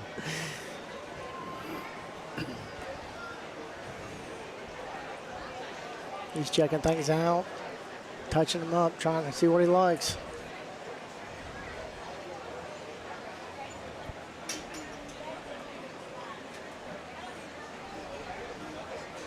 Seeing if everybody's filled out any hollow spots. Some of these calves you can see he's got a little bit more hair on them. You can fluff them up and try to hide them spots. But if you're the judge out here touching them up, trying to feel them, you might be able to find some of that where a kid might be trying to sneak one in on you. But these 4 out here are looking pretty good. I believe the word they use is fitting, right? Hey, everybody likes to be doctored up a little bit. Absolutely.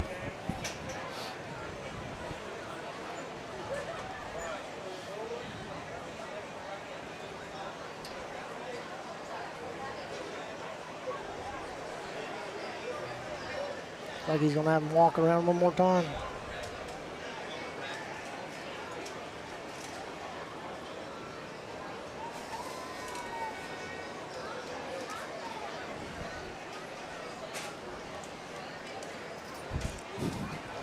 Somebody's doing a little bit of doctor work through him. He got a little paint on his hand. You'll have that, like I say. Hey, these kids are out for it. They're trying to cover up any flaw to make it look good. And we're not saying these cows have any flaws. I mean, they look good. They do. They are. That's a solid group of steers right there. You can tell there's some effort put into those. They'll make somebody some good steak and hamburger.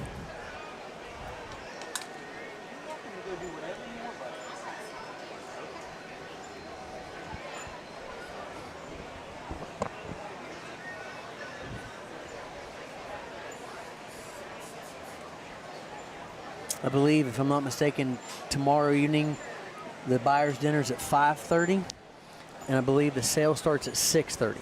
Don't quote me on that, but I'm certain, I'm almost 100% certain it's 5:30 to 6:30. I'll catch Elizabeth or Meadow here in a little bit and verify that. But 5:30, I'm certain is dinner, and then the show to start at 6:30. And just to let people know, I mean, sometimes it does get a little hectic and crowded down here with parking. So, hey, listen, it does not hurt to be early. It might be a little hot, but you're going to get a free meal out of it if you're one of the buyers. Come on down. Get here early, park, walk around, check things out. And you don't have to be pre-registered or anything. You show up tomorrow evening, tell them you want a buyer's number. They'll hook you up and they'll get you on the register to take a gander at buying something. Bring your checkbook. We'll be selling rabbits, market steers, feeder steers, replacement heifers, hogs, lambs, and goats tomorrow evening. And typically the steers sell first, and then we, with the rabbits, usually finishing up the night. Yeah, rabbits are usually the late ones, unfortunately. Hopefully we'll have some people stick around and help those kids out with those rabbits, get them some good prices, because they do put some time and effort into those as well. Absolutely. Looks like he's got her narrowed down. He's trying to get to the last two here. Okay, so it looks like Riley Hall and Parker Myers are out. So we're down to Peyton Dye and Harley Williams. Peyton and Harley both have some nice animals right there. And they come from a long line of family that have worked the Wirt County Fair for a long, long time. Oh, yeah. Peyton's grandmother, Patty Morrison, was extension agent here. And then Harley's family has been in Wirt County. I can't even, yeah. They've been putting a lot of cows out. Her grandfather's got a pretty decent herd of cattle.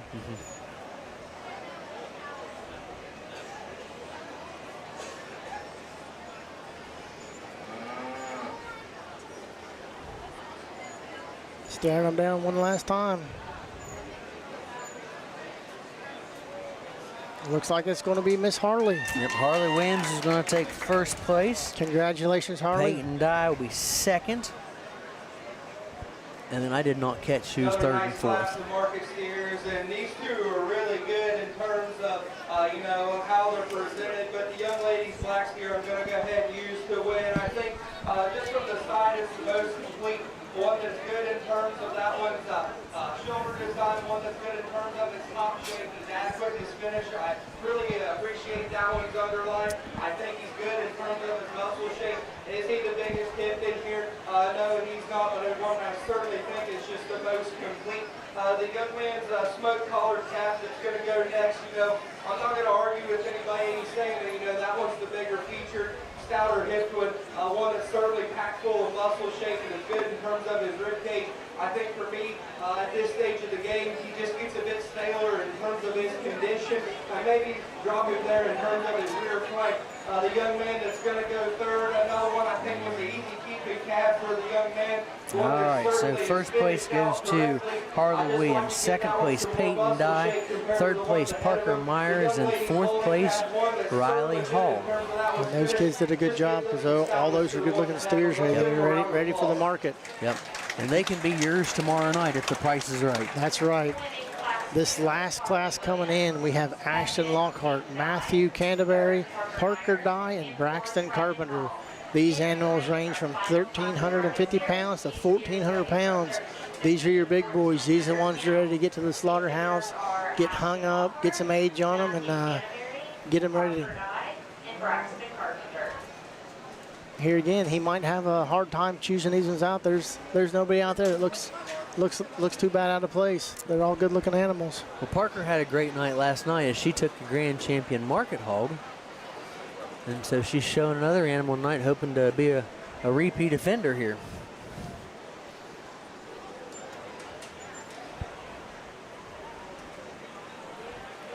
And again, I want to congratulate those kids that won last night. Hunter Clark took grand champion in the rabbits. Shaylee Wilson took reserve champion.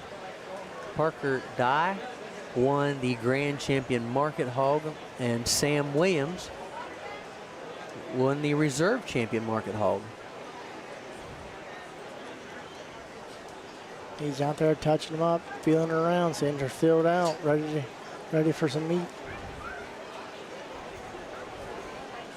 And again, I look at all four of these kids out here, and growing up around the Wirt County Fair, both of us have.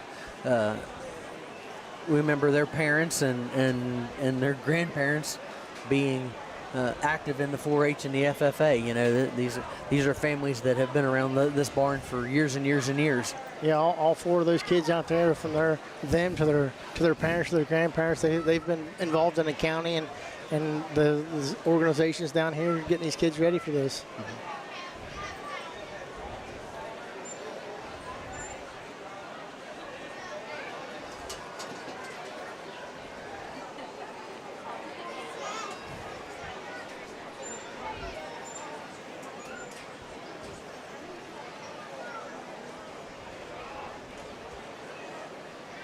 Have him take another walk here, get them all checked out again. He's looking at them when they're walking around, see how much muscle they got moving on. And I'll be entertained to watch them come back out here in a little bit with these animals. They're pretty agreeable right now, but you know, now they're going to have a little workout in them. They're going to get a little warm, and now they have to bring them back out again for showmanship here in just a little bit. Yeah, because some of those kids are going to have the work cut out for them, because those cows and their animals have been back there eating and drinking now, and they're ready to be let go. They don't want to hold her back on them, drug back out there. He's getting them lined out and see who he starts pulling out.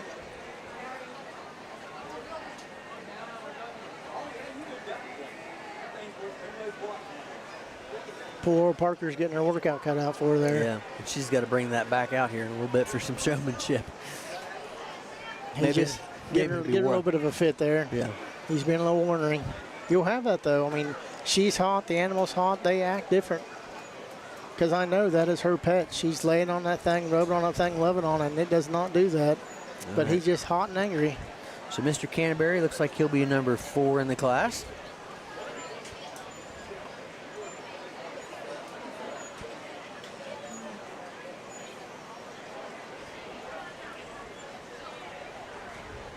Ashton Lockhart's will turn into number 3. So we got to narrow down to 2. Braxton or Parker here.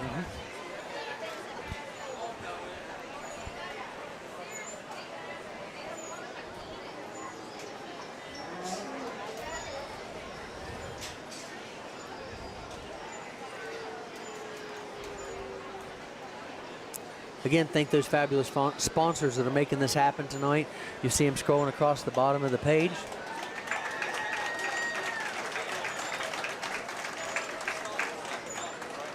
So Parker Dye takes first place. Braxton will take second. Okay. So the 3 that'll be coming back out for the final drive is going to be Parker Dye, Harley Williams, and Cammie Carpenter. And congratulations to all these kids that did a fine job. Like I say, these market steers are a 2-year commitment. They get a lot of time and effort into these things.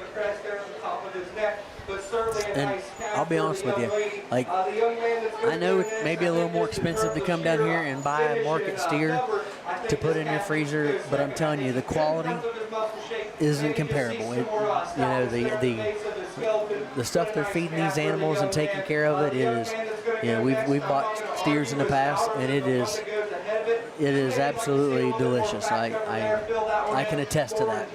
And if you come down, there are not too many slouches. I mean, there are some fine-looking animals down here for these market steers. Heavy muscle wood. Just need to see some more finish on that calf. But all those exhibitors do a nice job. Let's give all those exhibitors a round of applause. All right. So the final 3 will come out for the final drive.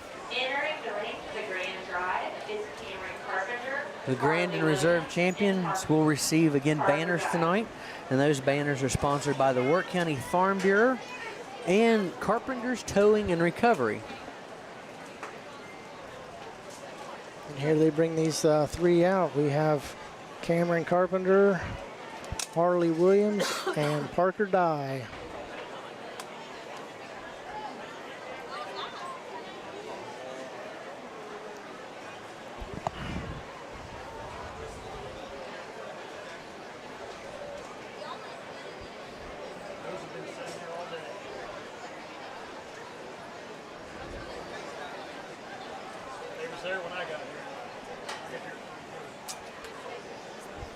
These young ladies have 3 fine specimens, don't they? Yeah. All 3 of these ladies have done a good job to get their animal to where it is today. They're looking good out there.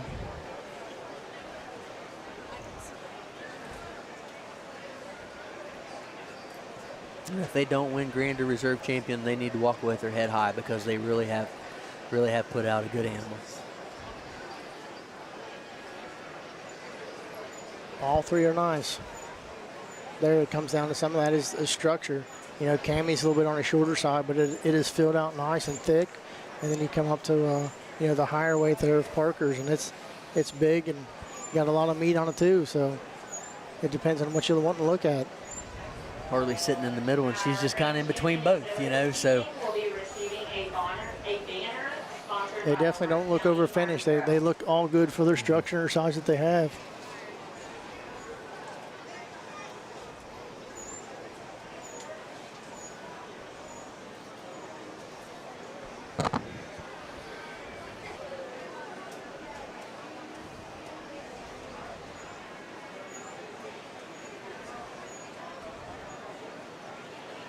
He's staring him down hard, shaking his head. Which one's the better one? And tomorrow night, I would lay money if a different judge was in here, he'd pick a different animal. Oh, yeah. Here we go. Let's give all these exhibitors a nice round of applause. He's made his decision. I certainly think there's 3 calves out here from their respective classes that all do a real nice job of, you know, putting all the things together as far as, you know, completeness, their structural stoutness and correctness, some things that I look for, and, you know, I think all these calves do a real nice job. I'll go look at them one more time. I'll show you the ones I like. If you could, let's give all these exhibitors a nice round of applause.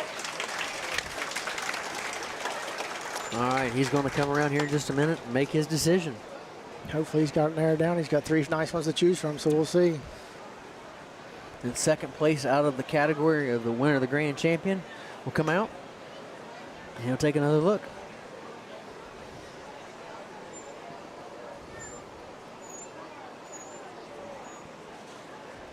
And they're all 3 hard animals to choose because they are filled out structurally wise, like he was saying. All 3 of those animals have different bone structure, but yet they're filled out and they're ready to go.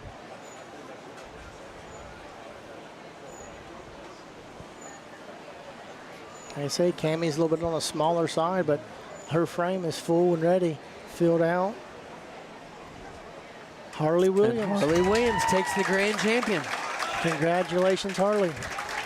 Your Grand Champion All right. here is exhibited by Harley Williams. At this time, we need Peyton Dye to the ring. So they're going to bring Peyton Dye back out. And we'll battle it out again for the Reserve Champion.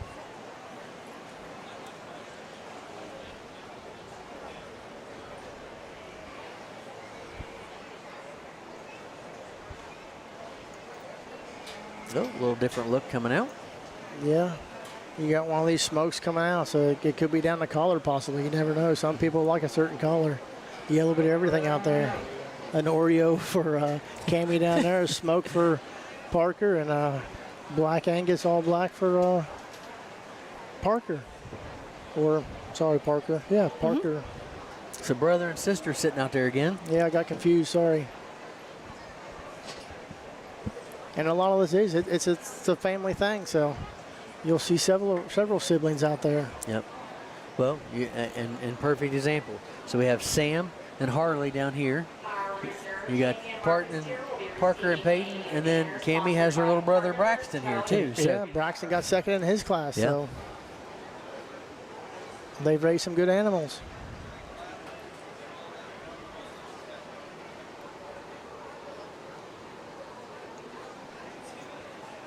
He's taking a serious look at this Reserve Champion thing. Which you should. Oh yeah, you want to take your time, give these kids their credit, so he wants to check them all out. Like I said, it'd be hard to do. Every judge is different because he's looking at something different than I'd look at. I'll be wanting to look at something that's going to be looking good, hanging, going to be tasty. Or you'd be looking at those replacement heifers earlier that you're going to be looking for something that you're going to be wanting to put on your farm for a couple years to go. Absolutely.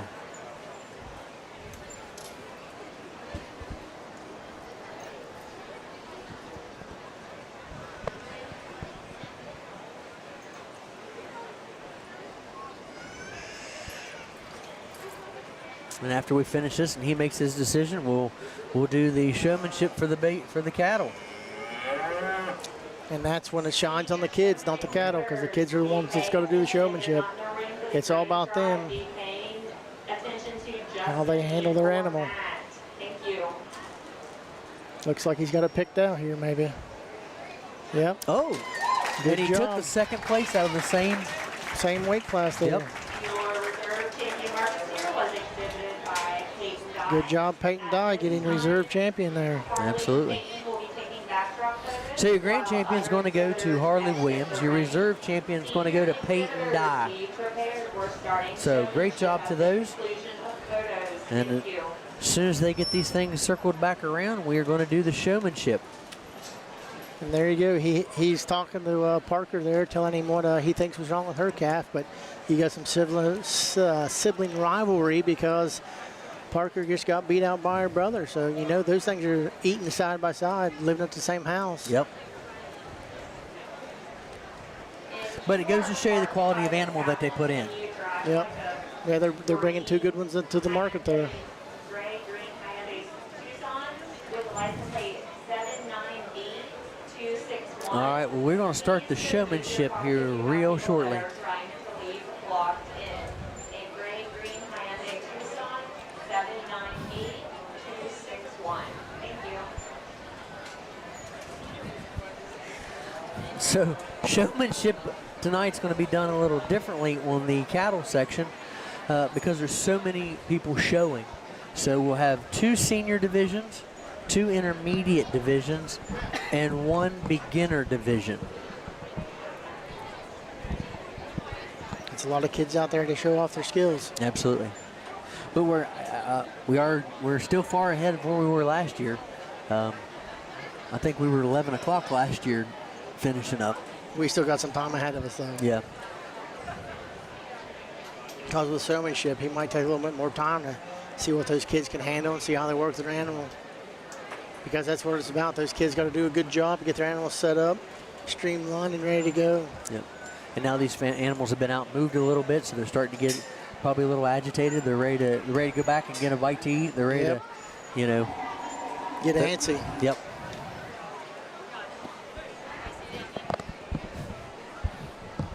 Again, don't want to forget our cameraman, Casey McCulty, over here helping out.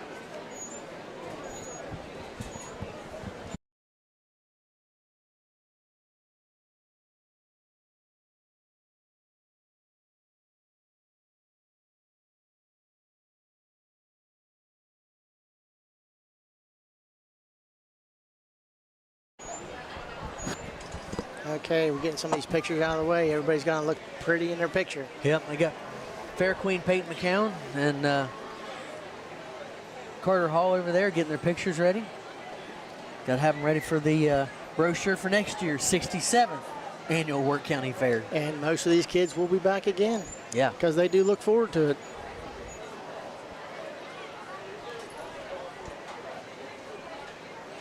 He's working his animal there, getting it set up to make it look as fine as it gets.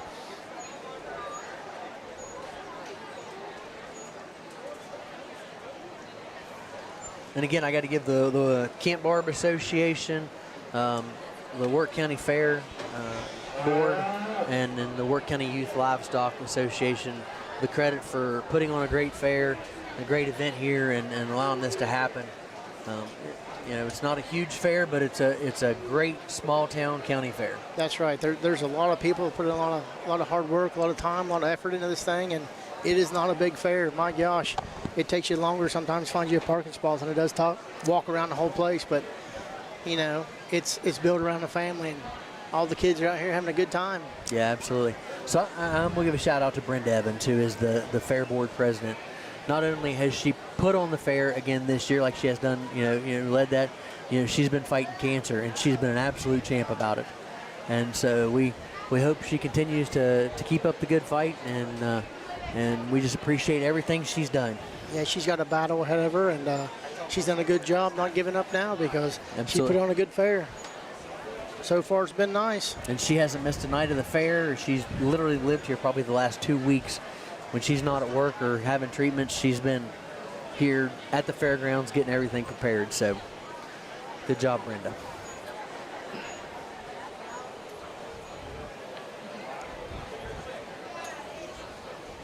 Looks like we're having a hard time getting just the perfect picture. And I highly doubt that was the boy who thought he'd be out there having a picture taken tonight after he walked out with second. Yeah, because if you ask the mother right there, his sister puts a lot more time and effort into it. And he's a little more laid back, looking forward to the sports world of football coming up, and he's not knocking him any, but his sister puts a lot of time and effort in her animal, and as according to his mom, he goes just not quite as much, but hey, it's still good looking, and he took home reserve champion. Yeah. So I talked to Chrissy and them a little bit ago, and they were, Parker has got a desire to, she has a desire to become a veterinarian. And so she really does love the animal. They said she comes home and she's a kid that goes straight to the barn, and she just do her homework in the barn, from school. So that's the kind of love and passion these kids have for these animals. Oh yeah, there's several of these kids that spend a lot of time with their animal because they do enjoy it. All right, we got our showman, senior showman, the first section of them coming out. So there's a big class of them. You have Isaac Romage, Grayson March, Matthew Bayless, Mallory Bell, Adeline Bumgarner, Matthew Canterbury, Cammie Carpenter, Peyton Dye, and Parker Myers out here for the senior showmanship. And remember, everybody's got a little bit different in the showmanship. You might have had a fat steer, you might have a little feeder steer, you might have a replacement heifer. So everybody's out here a little bit different looking. You're not looking at the animal, you're looking at the kid out here putting the time and effort in and getting his animal or her animal set up and showing its best form. Absolutely. And that's what makes this so fun, because of the so many different sizes, and again, going from a feeder steer to a replacement heifer to a market steer, and just seeing how each person handles their animal differently. Yeah, and it is, because like you say, look out there, you got a lot of different sizes, a lot of different animals, but it's not about the animal at this show. This one's for the kids. It's all about them, how good of a show they're putting on, keeping good eye contact, getting your animal set up right, getting her feet set, their neck right. He's looking at the kid, making sure they're making good eye contact with him. He's not paying any attention too much to their animal.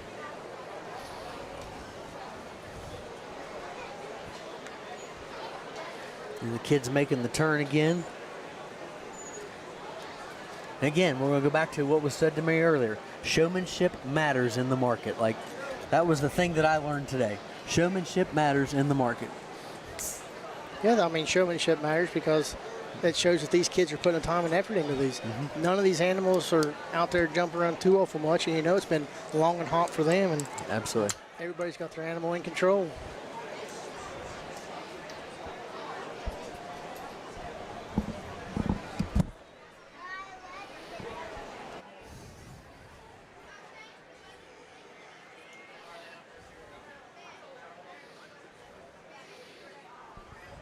As we see Peyton Dye's reserve champion steer walk past us here. He's a good looking specimen, but all these animals look good. There's Cammie Carpenter with hers. Got Parker Myers coming by us on the low side against the rail, and followed by Peyton Dye. Matt Bayless, Grayson March, Matthew Canterbury, Addie Bumgarner, and Mallory Bell. And then Isaac Romage over here, and that's a perfect example. Sometimes they just don't want to play nice at the moment. Yeah, they've been out there several times now, and they're hot too.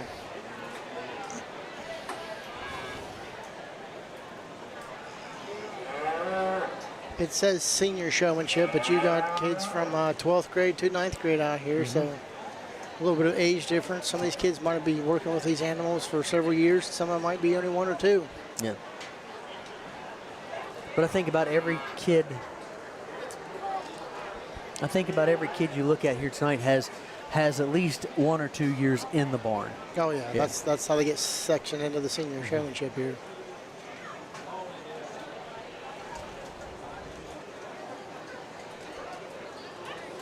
He's giving them all a look. see how well they're paying attention to him, how well their animal's set up while he's looking. Yeah, I enjoy watching him because, you know, after I got to talk to him for just a few minutes, I kind of I don't fully understand, but I understand better what he's looking for and what he's aiming for. So now kind of to watch him go down here and, you know, he's making those feels and those touches, you know, those kinds of things, you kind of understand what his objectives are. Yeah, I mean, he's judging the kids now, so it's completely different to when he judged them earlier, because before it was all on the animal and how the animal looked and felt, and now it's all how the kids are taking care of their animal.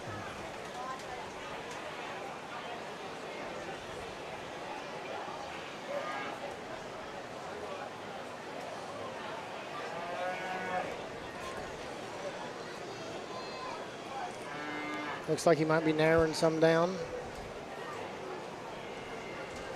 Or he's just making room because there's a lot of animals out there, a lot of kids. I think maybe that's what he's doing. It looks like because a lot of them were kind of stuck around the side and he couldn't get a good focus on them. It's hard to look at everybody with a big class like this, but we got a lot of kids that's going to be coming through here showing off their animal and showing off their expertise.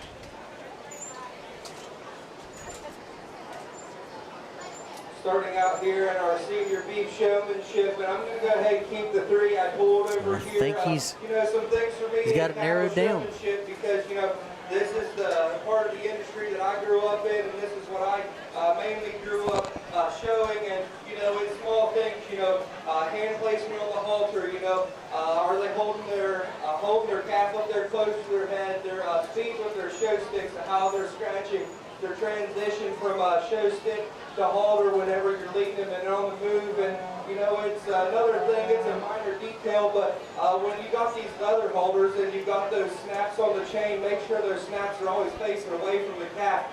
There's been many times I've seen where the clip is facing in towards the calf, you go to pull their head up and that snap catches and then your chain's loose and you got a loose calf, and you go, I went through and I checked that on all of these, and you go, the 2 over here with leather holders, they've got those like that, and the young man with the cable holder, he does an exceptional job of getting that one shown. It's just some small details that I'm looking for, and this is one thing showmanship is used for, is, you know, don't take what I say as like, you know, I'm trying to punish you. It's just I want you guys to learn and better yourselves as showmen. And those are just some small details, but the small details matter in life too. So I'm going to go ahead and keep these 3. This is a nice group of senior showmen. If we could, let's give these exhibitors a nice round of applause. So if you couldn't hear too well right there, he is coming down to very specific things. He want to know where those kids had a hold of their holders, how they handled their stick, and even came down to the clip that's holding their chains on there. He wanted them a certain way because, like he said, the little things matter to these. Okay, so he's going to keep Parker Myers, Peyton Dye, and Matt Bayless. So they're all going to take a walk back. Those 3 gentlemen will come back out after they make the decision on the next senior class of showmen. And this next class will be Riley Hall, Ashton Lockhart, Carson Lucky, Paige Lucky, Haley Nolan, Emmett Paxton, Kate Waggle, and Harley Williams. It's another big class. I say we got a small fair, but a lot of kids are involved. They got a lot of animals here. Yeah, I think that's what I love about the most is even being the smallest county in West Virginia, how many people you get to participate in these kinds of events. And especially something like this, because the last few years, cattle are not cheap. So these kids are either bringing one off the farm, hopefully, you know, grandpa or aunt or uncle or whoever's helping them out can give them a good deal. But my gosh, the way cattle prices are, I'm surprised there's this many cattle here because, you know, an old farmer can get better money right off the hoof selling it to the market than to these kids. So a little bit of effort for those guys too, because absolutely, you know, there's a lot of time and effort in that. Somebody could be losing out, but we hope these kids don't. And that's what I love about Wirt County is, and you know, as being active with the fire department, you know, we do several fundraisers a year, and so we see how well our community supports us in our efforts. And it's the same thing here tonight. Like, there's what, 300, 400 people here watching this? I'm just guessing. Yeah, and it was a whole lot more crowded. I mean, you know, granted, I wouldn't want to be sticking around and watch showmanship either, but, you know, there's a lot of people checking it out. Hopefully a lot more show up tomorrow. Yeah, absolutely. So we definitely encourage everybody to come out tomorrow night and take a look at these animals, watch them sell.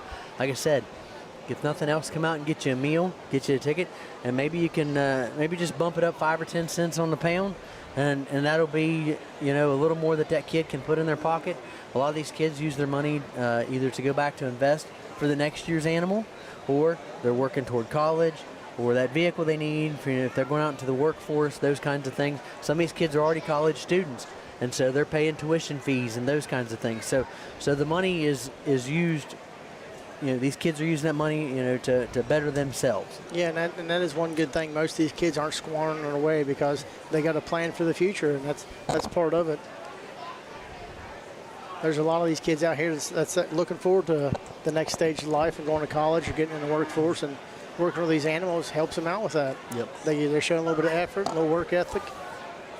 And again, I can't go back to how many kids I have seen here who are, you know, they want to have farms of their own or some sort of livestock at their residence, or they're looking at a field where they can work with animals, you know, such as veterinarians or assistants, or, you know, those kinds of things, and there's a wide array of options out there for these kids to do, and this is just that next step for them.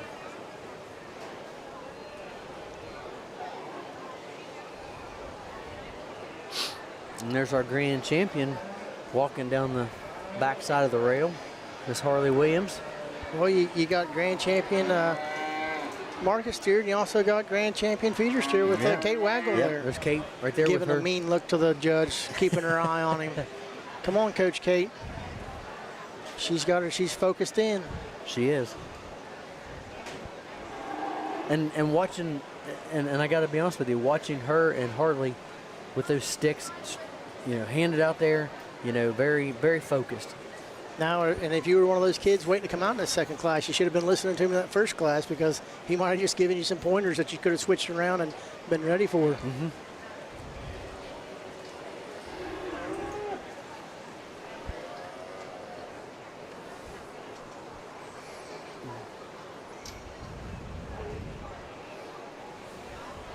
He's giving them all a look, see who's working their animal, who's keeping an eye on him.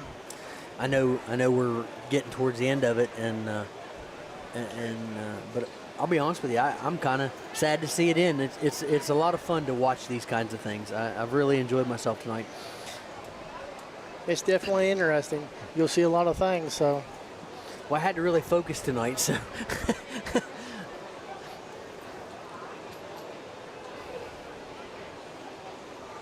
I'm reading Sherry Sims's thing here. It says, the most fun I ever had in showmanship is watching all my boys showing at the same time. And the one to watch during that time was Adam Fontaine. He could show like no other. And you remember Adam and Jason? Oh, yeah. Adam did a wonderful job. Yeah, and thank you for your service, Adam. Absolutely.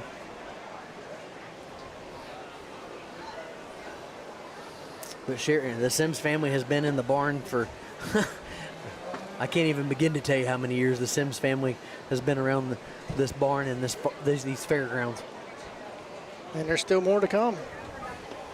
Over here in our second class, the senior showmanship, and I'm only He's ready to make a decision here. I think they all do an He pulled two out. job, you know, but it's just the little things for me. Ironically, the same two we mentioned. The two grand champions. So. Yep. So Kate Waggle and Harley Williams are going to go on to the final round for the senior showmanship. So good job to those ladies. And a good job to the other four as well. Like it's a lot of effort, a lot of work. Proud of them. Making sure you're keeping their heads up and making sure that they look right out here. But good job to all these exhibitors. We'll see these two back here in the final drive. All right, so we're going to bring back out Matt Bayless, Peyton Dye, Parker Myers, and then they'll meet up with Harley and Kate Waggle. And we'll see who wins this senior showmanship.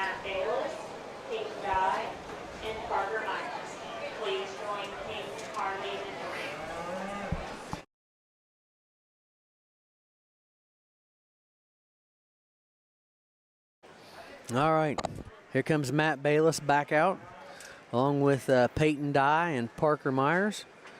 And we're going to make a final run to see who our grand champion showman is for the cattle in the senior division.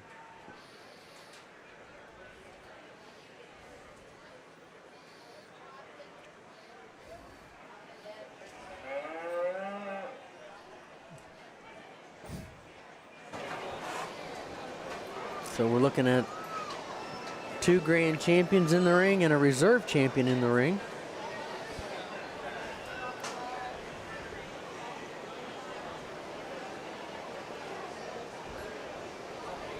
And all these kids put a lot of time and effort into working with their animals.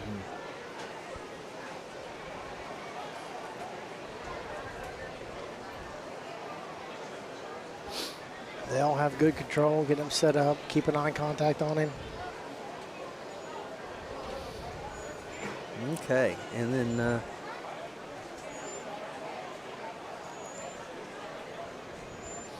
all right, so for the showmanship, they'll be presented banners as well. Or I'm sorry, let me rephrase that. The showmanship, they will get $50 cash prizes. That's nice. So the senior showman will get $50 from Sims Septic Solution. The intermediate will get $50 from Ron, Mary, and Jacob Amos. And the beginner will get $50 from the Reynolds family. Well, thank you for those donations for these children. Absolutely. So, and I missed out earlier, and I want to go back through. I got the sheep, but I missed the goats earlier, and so thank you for the goats. Ty Ward for West Virginia House, a $50 donation, and for the intermediate and beginner, 304 Boots and Bow Classic donated $50 a piece for each one of those. So they put in $100. And then in the sheep, it was Easton's Wisp of Faith Farm. And then the intermediate was Amelia Knowlton and Melissa Archer Settle. And then the beginner was Steven Settle. Yeah, well, thank you for all those sponsors, because a lot of these kids will get something a little extra out of that. And like everything else, money's stretched tight, so it's nice that people are still willing to give time and money and effort to this sort of thing. Being that where they are a small county, everybody's asking everybody for something. Absolutely. And these people just keep giving.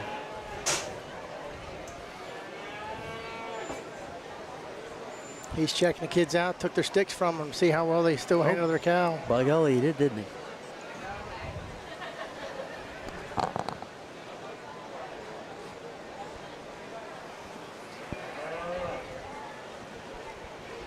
So a little challenge for the kids here. Change things up, see how well they're doing. Now you got to set your animal without the stick.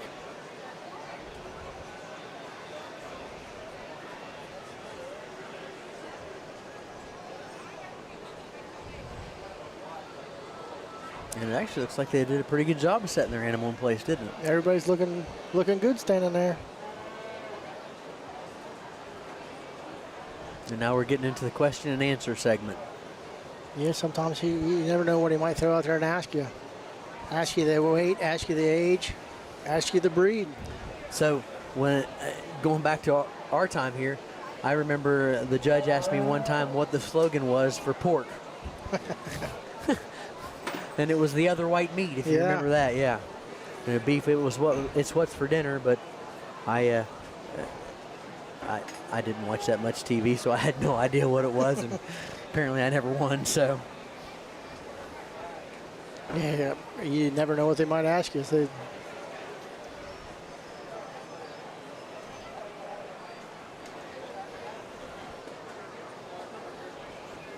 working his way down the line, asking them all questions.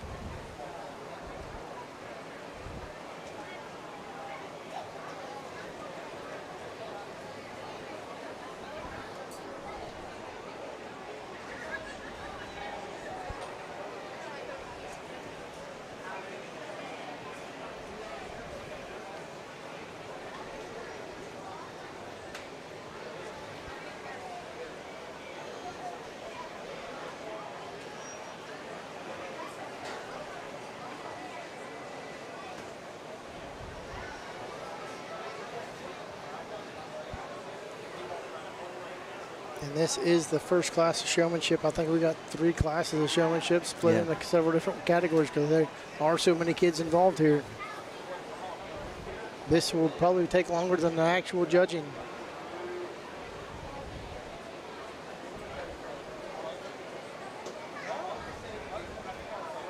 which isn't necessarily a bad thing because, you know, it's working the kids, and this part is on them.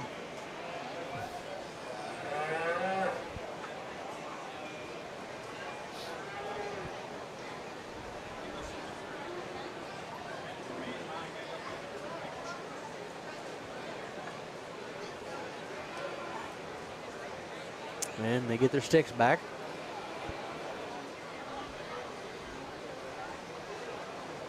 So Carly Phillips and Aaron Shriver are the two other folks in the pen tonight working, helping out in the ring. They've done a great job. It's always nice to have that extra little hand there to.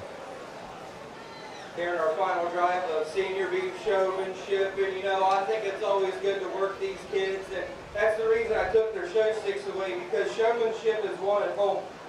And these kids certainly display that they've worked with these animals many a times here before the fair, and the purpose of taking those show sticks away is these kids should be able to get those calves set up without poking at their feet a whole lot, and all these kids did an exceptional job. You know, it comes down to just some little things, but I think all these kids do a great job. If you could, give them a round of applause, and I'll tell you which one. He is right. Those kids have done a wonderful job out there.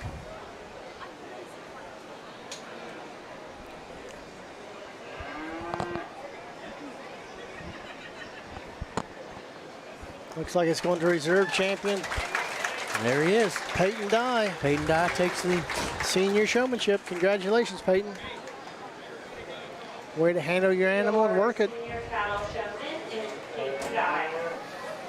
Taking home 2 prizes tonight. Reserve champion and champion showmanship there. Marcella Moss, Lily Romich, Paisley Bell, Lila Bumgarner. Okay, here we go with the intermediate showmanship. Marcella Moss, Lily Romage, Paisley Bell, Lila Bumgarner, Josiah Campbell, Braxton Carpenter, Bristol Dye, Parker Dye, Jackson X-Line, Melanie X-Line, sorry. There are a lot of kids out there. This should be a full house as well.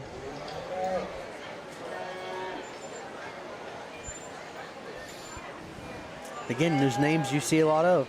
Dye, X-Line, Moss, Bumgarner, families that have been involved with the Wirt County Fair for a good many years. The one I'm going to be honest with you, I'm going to be interested to watch is Josiah Campbell. He was a little leery about bringing that animal this year. It gave him a little trouble. So I want to see how he handles it this year. Well, what makes it nice is he's about the same size as his little calf right there, so he should be able to manhandle it all right. He's a pretty stout young man. He is.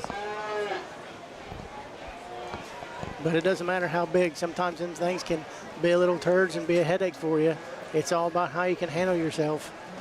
Because you see some of these girls out here, no bashing on them, but sometimes them calves will just wear them out because they don't have as much strength as some of these boys, but they do a good job too, and you'll see them get wore out.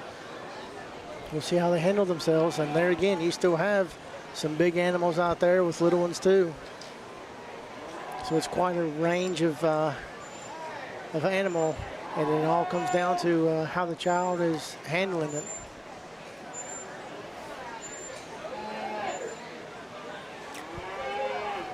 It's a full class. 10 kids out there. There's a lot to look at. Parker trying to stand up nice and tall, give him a good eye.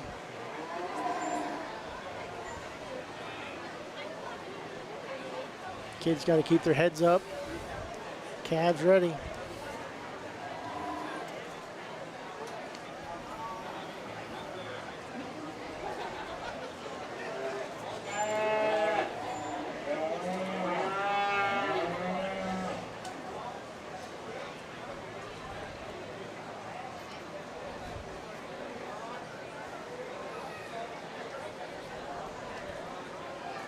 Actually, the animals are holding still pretty well. Yeah.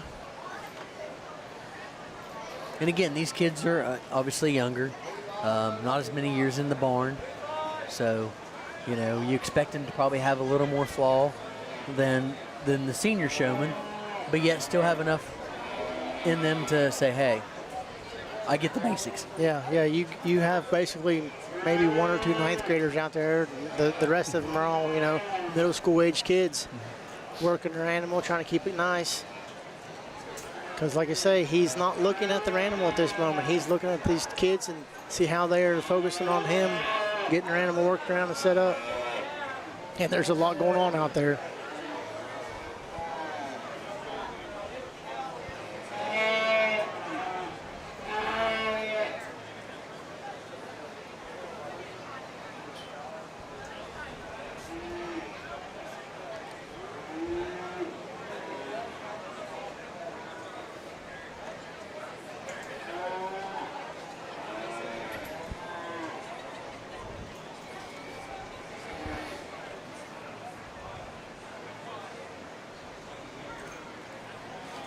While we got a little downtime here, we'd like to thank Meadow Richards, the 4-H extension agent here. She does a good job for these kids. She's putting a lot of time and effort into it. And thank you, Elizabeth Adams, for all the time and hard work she's putting in. For you got your 4-H kids out there, you got the FFA kids. They're all mingling out there. And these two fine ladies are doing a good job with these kids, getting them some of the support and effort and things that they need while they're working their animals. They've had a long week as well. Yeah, I know Elizabeth's grown up in Wirt County, and she raised animals here, and she's kind of came through the ranks of doing so. But, you know, Meadow, you know, she really had no ties to Wirt County. In fact, in last year actually bought a home closer to Wirt County so she could be closer here with the intent of hopefully staying around for a long time. So we appreciate that she's looking at hopefully being around here, both of them, for a good many years. Yeah, because 4-H extension agent seemed like it used to be a sought-out after job, and anymore it is not something that people are looking forward to. So we thank you for her putting in the time and effort, because there's a lot of evenings and road miles she's putting in.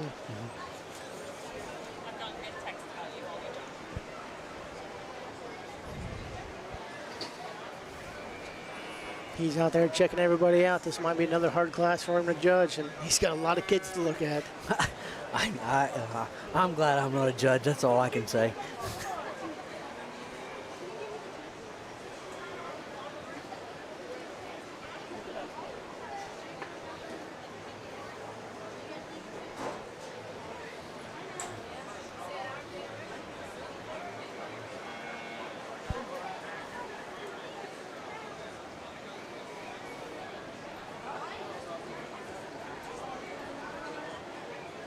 If we get stuck doing this next year, we're putting cushions down on these wooden bleachers. I know that much. No doubt. It's a lot of sitting down.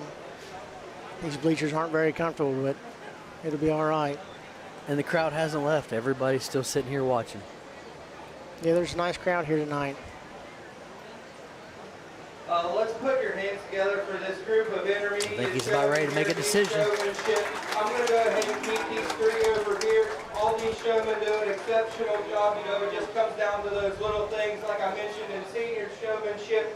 But they all do a great job. It'll be exciting to see those three back in the final drive. Let's give all these kids a nice round of applause. Congratulations to Marcella Moss and Lily Romage and Parker Dye for moving on to the showmanship thing. We'll see who wins this next class. Good job, ladies. Yep. And again, names that we've said multiple times tonight, so you can tell who's getting that, who's putting in that work, putting in that effort to just shine just a little more than the rest of them. You know, yep. Every kid here, I'll say this: every kid here has put in a tremendous amount of effort, but there's just a few tonight that have just that little extra step, whatever it is. A little bit can go a long ways. Here we bring in the next class of intermediate showmanship. You got Jedediah Long, Levi Lucky, Wyatt Lucky, Evelyn Moss, Brooklyn Paxton, Sophie Romage, Kinlan West, and Remington Wilson. Another big full class here. There's a bunch of kids out there, and he's going to have a hard time looking at everybody, staring them down, seeing how things are going. And we got some moving in and some moving out. Let's see. I don't see Mr. Long. There he is. Mr. Long's out here. That's a grand champion tonight. Yep. In this second class, you have the grand champion and the reserve champion, so we'll see how well they do. See if they can bring their winning ways into the showmanship.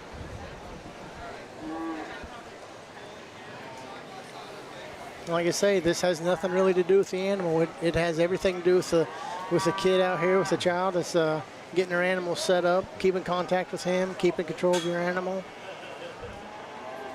It's fun to get another look at the animal, though. It really is. It's fun to watch these kids interact with them and do their thing. This is the night they've been waiting for, as we've said multiple times tonight. Oh yeah, there's a lot of them to look forward to. That's why they're doing it.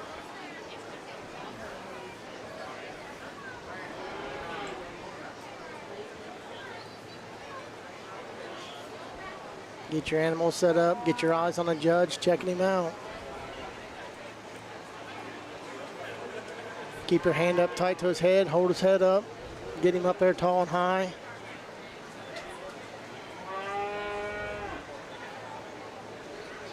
And like there again, if these kids were listening to what he said to those senior showmanship, they might have learned a thing or two and turn that into what they needed to do for this. Where your hand should be, how that clip should be held. Because he was very specific in which way he wanted the clip on the reins to be on there, so it wouldn't slip off as easy. Watching the kids make the turn. And you kind of can tell this is a newer group because some of them, they'll turn their head, but they may not turn the whole body. And then some of them are like, okay, turn myself all the way around, you know? Yeah, they got to stop and think, what am I supposed to do? They might not have the years and the training in just yet. These are the next ones, so they still got some time to get a little more knowledge on. And we don't obviously have the expectation, and the judge won't either, of a senior showman because, again, they don't have the years in the barn. They don't have the experience that we would expect from a senior showman. Yeah, and here again, like we said, these are, 1 or 2 ninth graders out there. The rest of them are middle school age kids, so they don't have as many years on. They might only have a year or 2 handling a calf.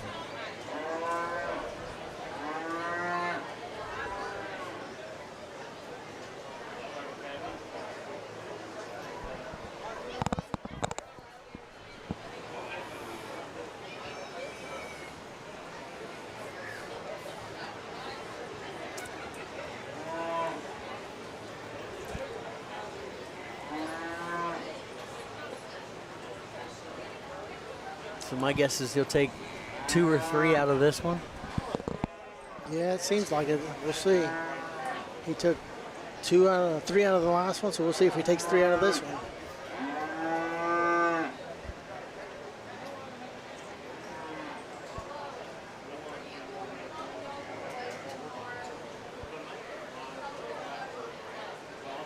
There again, he's looking at your hand placement on the cow. He's looking at how you're getting it set up, seeing if you're keeping eye contact with him. And I think that's one thing that really hasn't changed over the years is that hand placement. The closer to the halter, the better, the way I understand it. Yeah, that's what they're wanting. Here he's picking a couple out.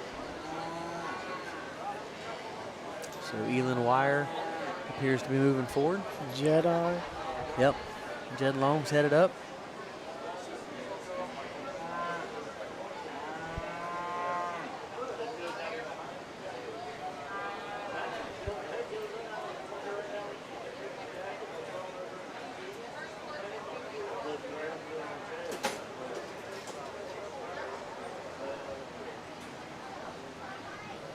And that's Kinlan West, I believe.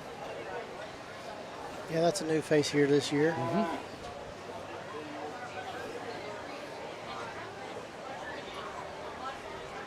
Looks like he's pulled his 3 out for this class.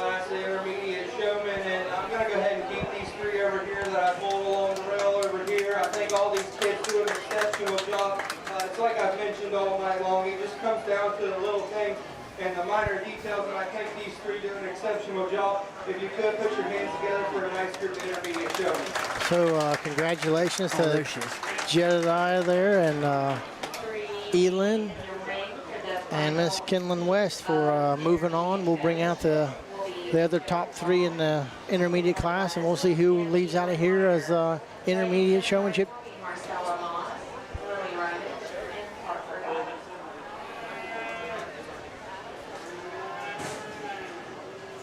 Oh, took a little jump, but she handled that well. And that's part of it. Even though they're not getting judged right now, she did what she was supposed to. Keep a good tight hold on that thing. Don't let it get away.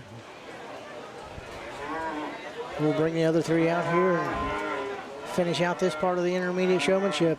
So that's Marcella. Yep, you got Marcella Moss coming out of there, along with Lily Romage. And Parker Dye should be wandering around out there. There she comes.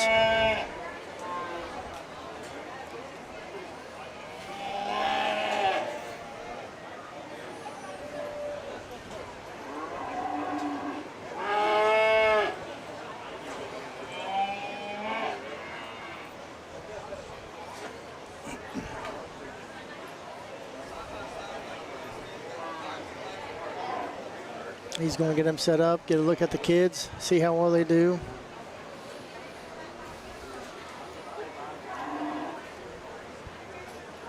Proud of every one of these kids, really am. It's been a long night for them, a long day. Like you say, some of them's been out here since, 7, 8 o'clock this morning getting these calves ready. So the kids have been worked over, the cows have been worked over. It's been a long, hot day, but this is what it comes down to. Yeah, Harley Boyce told me, she said, I washed my lamb literally 3 times today. Oh, yeah. Because she had it sheared, and she'd washed it, after she had sheared it again, and then it got a little dirt on it, and so then she was like, yep, taking it back to the washer, trying to make it look its best for tonight's show. Yeah, these kids are getting their calves out there, getting them all slicked up, shined up, washed up. Then you got 3 more hours until the show, and then you got to do it all again to get them nice and pretty again.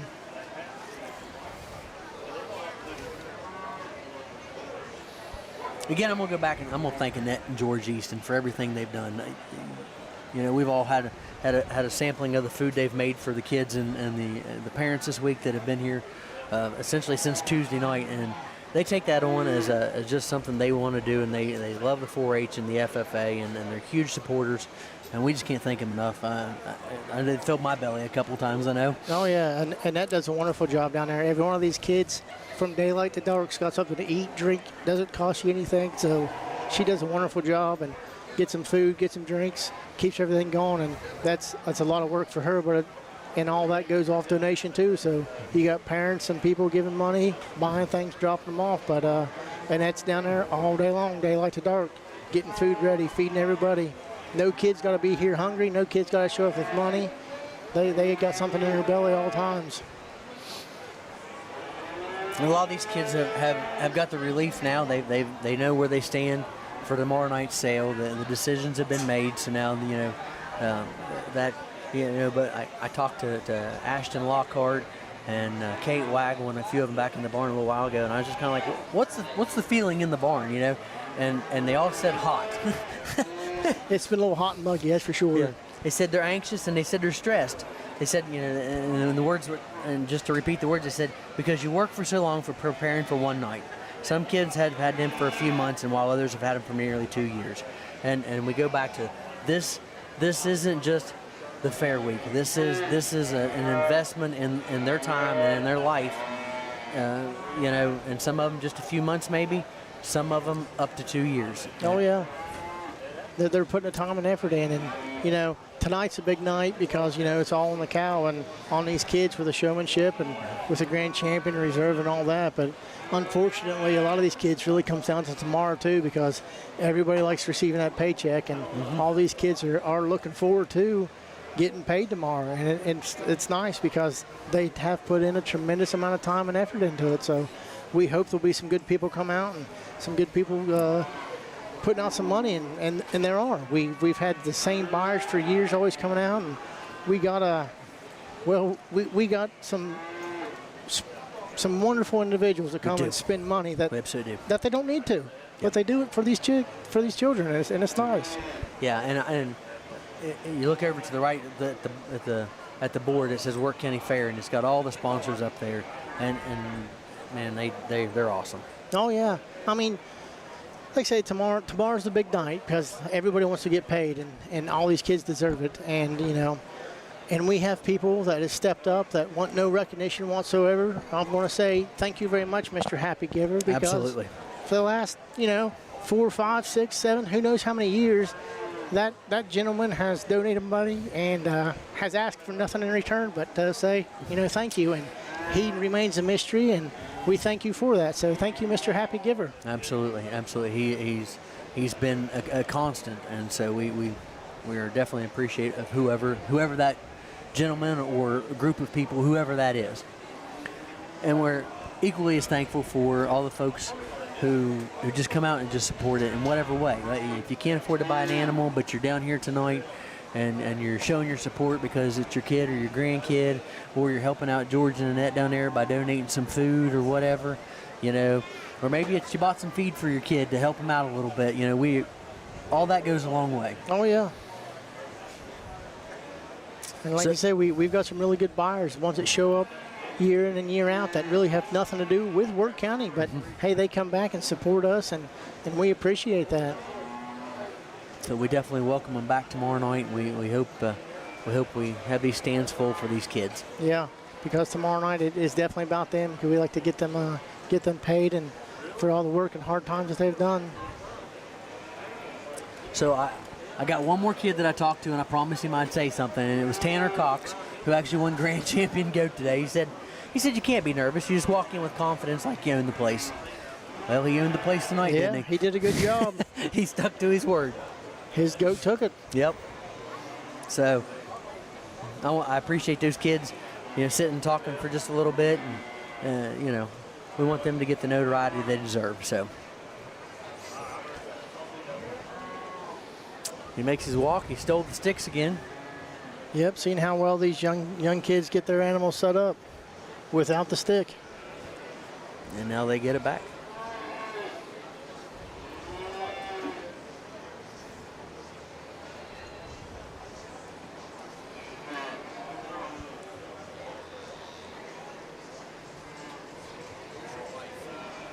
Here in the final drive of your intermediate showmanship. And, you know, I did the same thing with them as I did with the seniors. You know, I took their show sticks away, and I wanted to see which kids could get their animals set up the fastest and without a show stick. Because, you know, like I mentioned earlier, you know, showmanship's one of them, and you can definitely tell that all of these kids that we see today have put in the time. But, you know, these ones right here excel, and I'm not going to say a whole lot more because you still got beginners to go through. But if you could, put your hands together and I'll show you which one I like. This is also intermediate showmanship. Yeah, these young kids done a good job right here. He's ready to make his decision, so let's go see who he shakes the hand up.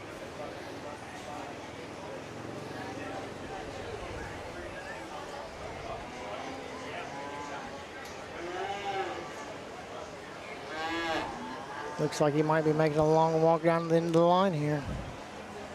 Oh, he's going to stop here in the middle. Oh, wow. Well, Miss Parker Dye. Congratulations, Parker. Yep. Like I say, she puts a ton of time in with that animal. She's working with her hog, too. She does a good job with it, and she does an excellent job with that market steer.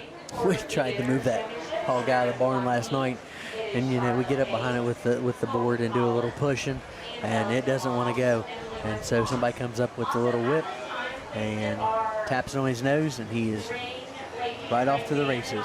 That's how he's trained to walk, and she's got him, and as long as that whip was there beside him, he was ready to move. Yes, so that shows you the effort. Miss Parker does a good job with all of her animals there. She puts a lot of time and effort into them.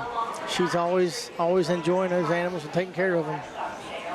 All right, we are down to our last event of the night, and it is the beginner showman. We have Charlotte Thays, Colton Collins, Angelica Long, and Lewis Moss out here.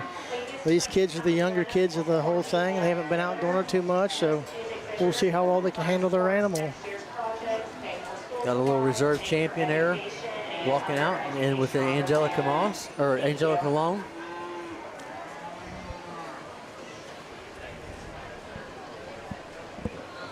So let's see how they set up and how they do their job tonight.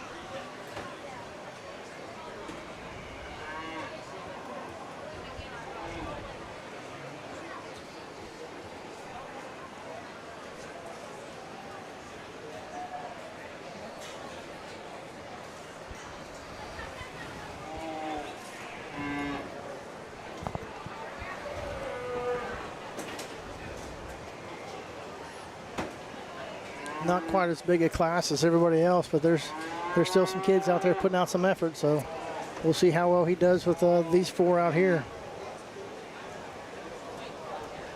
They're here to put their best foot forward, and Miss Thays is giving her opinion to him. That's right. He's asking her what she might know about her animal, what the breed is, what the weight is, what she's done with it. Up next is Lewis. See what he has to say.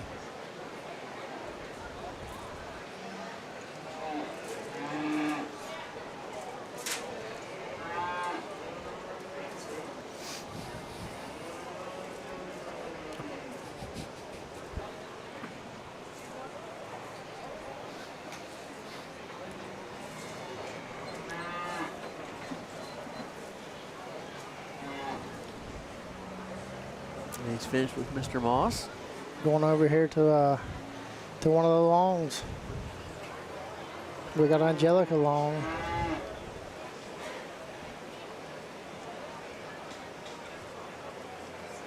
With a smile on their face, they're just excited to be here, aren't they? That's part of it. Hopefully they're enjoying it. They're supposed to be. Not really supposed to be. I mean, if you don't like it, don't do it. But hey, most of these kids are out here because they want to be. Yeah. This is their time to shine. This is a treat for them. I remember doing it when I was a kid, and you know, it was enjoyable to have that opportunity to get out there and show what you might be able to pull off. And as a parent, getting to watch your kids do it, that makes it even more special, you know? Oh yeah. The kids really enjoy it, and all three of mine that are at least of showing age can all show different aspects, because, you know, my oldest one, she really enjoys it. We spend every day down there with that cow. And Marcella, on the other hand, the youngest daughter, she might not be putting in as much effort and says she doesn't really want to do it, but when push comes to shove, she's out there and doing it and enjoying it herself. And this is Lewis's first year? This is his second year. Second year, okay. So we'll see how well he does. Got to remember your hand placement. Keep contact with the judge. Keep an eye on him.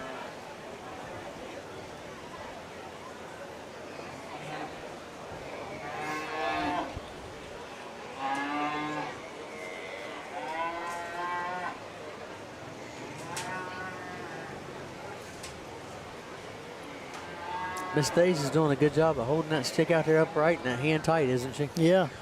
With a smile on her face, keeping watching him. Lewis doing the same thing. Actually, all four of them look like they're doing a pretty good job of it. And especially for, again, first and second year kids out here with their first opportunity. Yeah.